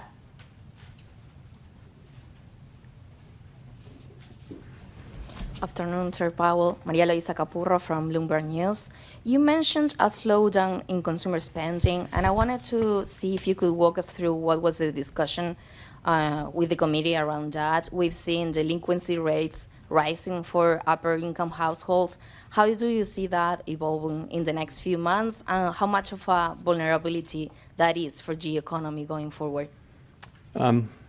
Consumer spending had been very, very strong for the last couple of years, and had repeatedly, forecasters, not just us, had been forecasting it would slow down, and now maybe it finally has. So I would say, if you talk to credit card companies, for example, they will tell you that the consumer's in solid shape and that spending is at a healthy level. It's not growing rapidly, but it's at a healthy level, and delinquencies are not a problem. You mentioned high-end delinquencies. I don't know what to make of that. I read the same thing, but So generally, and if you look at the banks, and when the banks talk about in their earnings calls, the performance of credit has been good. So essentially, you have a consumer that's in good shape and is spending, not at a rapid rate, but it's true, and it was, again, right in line with what we expected, the GDP data that we got this week. And I think it's still a little bit difficult to interpret because you have these massive swings in net exports, which may also be affecting, some of that can affect consumer spending as well. Look, it's one of the data points that we pay most careful attention to, and there's no question that it's slowed. And we're watching it closely, but we also watch the labor market and the performance of inflation. Those are our two variables that we're assigned to maximize. And just to follow up on what my colleagues were asking about this sense, Governor Waller said that the labor market is on edge, and he was pointing to weaknesses on the private sector. I was wondering, you've said that the main number to look at is the unemployment number overall, but what was the discussion about the state of the private jobs market? So I'm not going to talk about any individual's, any individual's comments. I wouldn't do that. But I think what we know is that private sector job creation, certainly in the last report we'll see on Friday, but had come down a bit. And if you take the QCEW adjustment seriously, it may be even lower, maybe close to zero. But the unemployment rate was still low. So what that's telling you is that demand for workers is slowing, but so is the supply. So it's in balance. Oddly enough, you've got a very low unemployment rate, and it's kind of been there for a year as job creation has moved down. But also we know that because of immigration policy, really, the flow into our labor forces is just a great deal slower, and those two things have slowed more or less in tandem. If you look at things like I mentioned, quits, look at wages. Wages are gradually cooling. Look at vacancies to unemployment. Those things have been pretty stable they haven't really moved a lot in a full year. So I think if you take the totality of the labor market data, you've got a solid labor market. But I think you have to see that there are downside risks. You don't see weakening in the labor market, but I think you've got downside risks in a world where unemployment's being held down because both demand and supply are declining. I think it's worth paying close attention to it, and we are. Nancy. Hi, Chair Powell. Nancy Marshall-Genzer with Marketplace. One more question on the lack of unanimity in today's decision, the two dissents. Was there talk during the meeting? I know you're not going to talk about exactly what individuals said, but in general, was there talk during the meeting of cutting rates, and what was the case against that at the meeting? Sure. So we have an economic go around where people talk about the economy, and then that's yesterday, and then today we have a monetary policy go around all the way around the table. Everyone gives their views. So the discussion around policy was. The majority view was still what it has been, which is that inflation's running above target, maximum employment is right at target. That means policy should be a little bit restrictive, somewhat restrictive, because we want inflation to move all the way back to its target. So that's where people have been and still are. Two of our members felt that the time had come to cut, and that they, for the reasons that they're going to express. I won't tell you the reasons. They'll issue some kind of a thing in the next day or so. But that's the story, and I would say well argued, very thoughtfully argued all around the table, good arguments, and it's a situation where an unusual situation. The economy is in good shape, but it's an unusual situation where you have risks to both your employment mandate and your inflation mandate. That's the nature of a supply shock.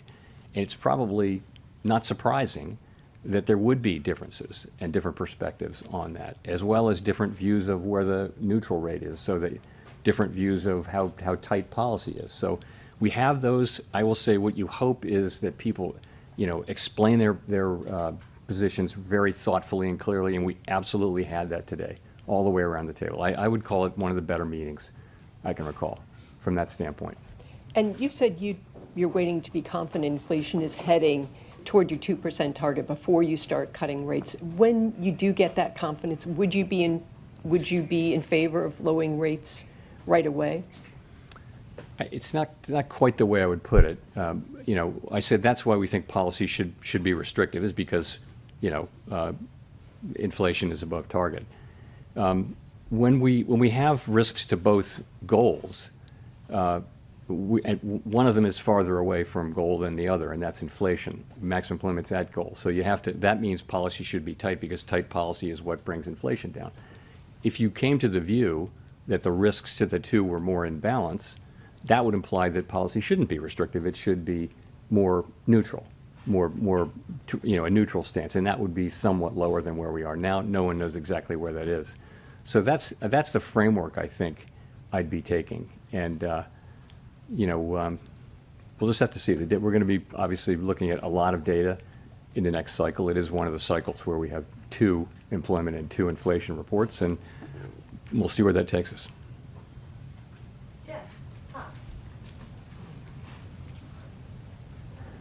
Thank you, Mr. Chairman, for taking the question. Jeff Cox from CNBC.com.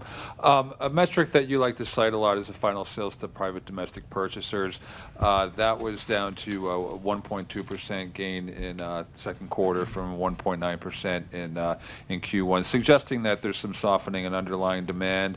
I was wondering if you look at that, you combine that with some of the housing numbers, the weakness that you acknowledged at the top of your remarks, that the housing market is in fact weak, and the inflation numbers from GDP today came down to 2.1% for headline, 2.5% for core. I'm wondering how much more movement you would need to see from these data points before you would be comfortable with cutting in, say, September. It's going to be the total. Hard to answer that specifically. PDFP, I think, for the first half, private domestic final purchases, or final sales, as people call it, was 1.6 on the first half. GDP, I believe, was 1.2%. That's the whole half. You mentioned the quarters. So those are slower, but GDP is bumpy quarter to quarter, half to half, and often gets revised, after the fact. The labor market data we still think continue to think is the best data we have on the economy, and that shows a 4.1% unemployment rate. It shows wages, still at a healthy level, but moving ever closer to what we would regard as long-run sustainable, consistent with longer-run productivity and 2% inflation. So the labor market is actually still quite solid. Inflation is above target, even ignoring tariffs. It's a little bit above target, and tariffs. So we're watching all of that, and again, trying to do the right thing in what is a challenging situation, because you're being pulled in 2 directions, and you have to decide which of those to go in. And actually, at some point, if they're sort of equally at risk, then you really want to be at a neutral policy stance, which we're not right now.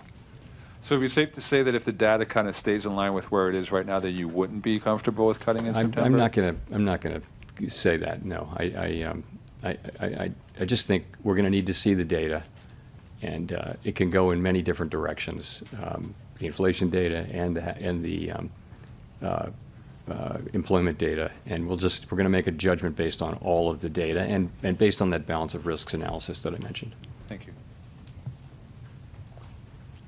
Greg, Rob, for the last question. Thanks, Chair Powell. Greg Robb from MarketWatch. The Treasury Secretary has said recently that it would be confusing for the markets if you stayed on as a governor after your term as chair ends. And I was wondering if you had any update for us on a decision on that front. Sorry, I do not have any update for you. Thanks very much, everyone.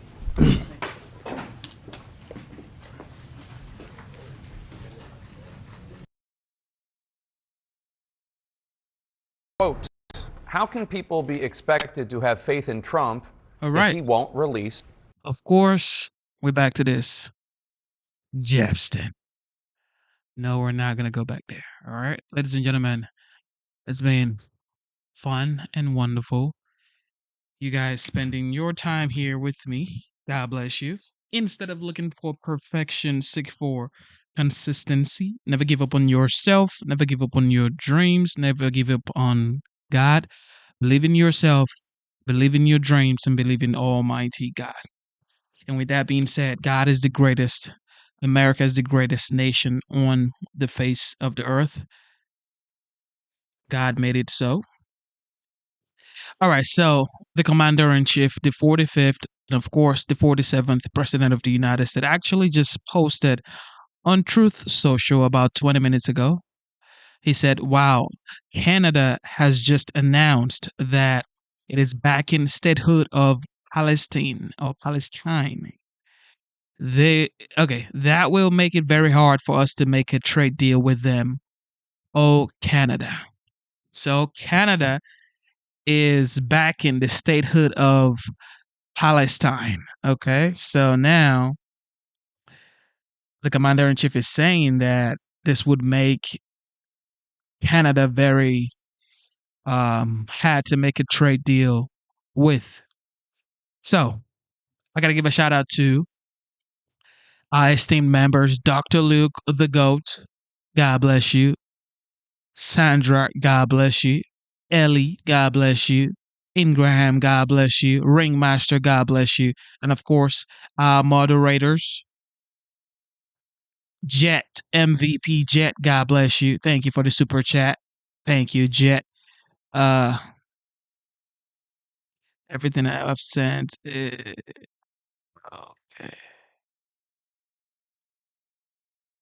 Uh-oh.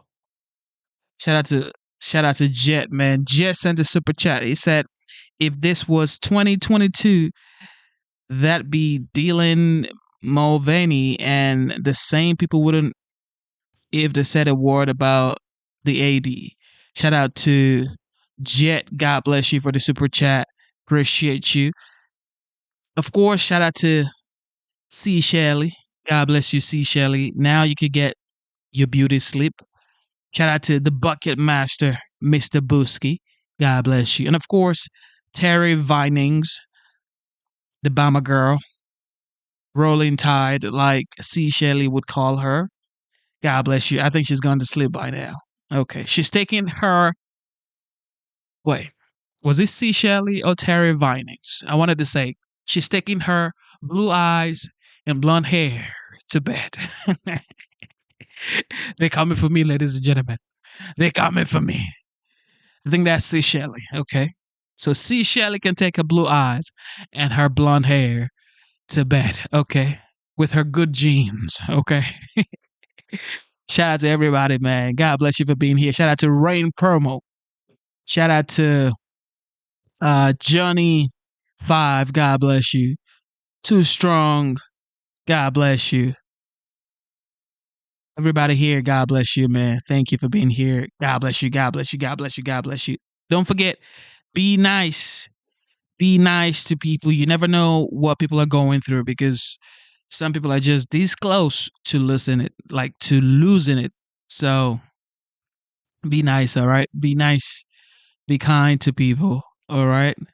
Be kind. God bless you guys. God is the greatest. Shout out to law enforcement. Shout out to law enforcement officers. Shout out to Ice, Ice, Ice Baby. Shout out to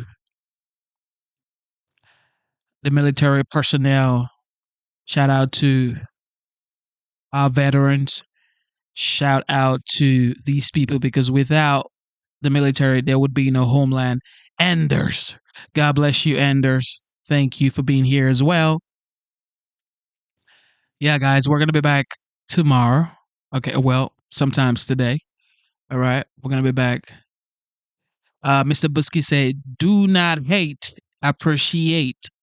That is absolutely true. Shout out to the Bucket Master, Mr. Busky. Don't hate, appreciate. Be grateful. Stay united, like C. Shelley would say. Rain Promo says, great show, Genesis. Till next time. Absolutely. Shout out to C. Shelley. She says, thanks, Genesis Madhouse. God bless. God bless you. God bless the United States. Thank you so much for being here. It is your boy, Genesis, and you are tuned into the Genesis Show, and I am signing out. God bless you guys. Love you guys, man.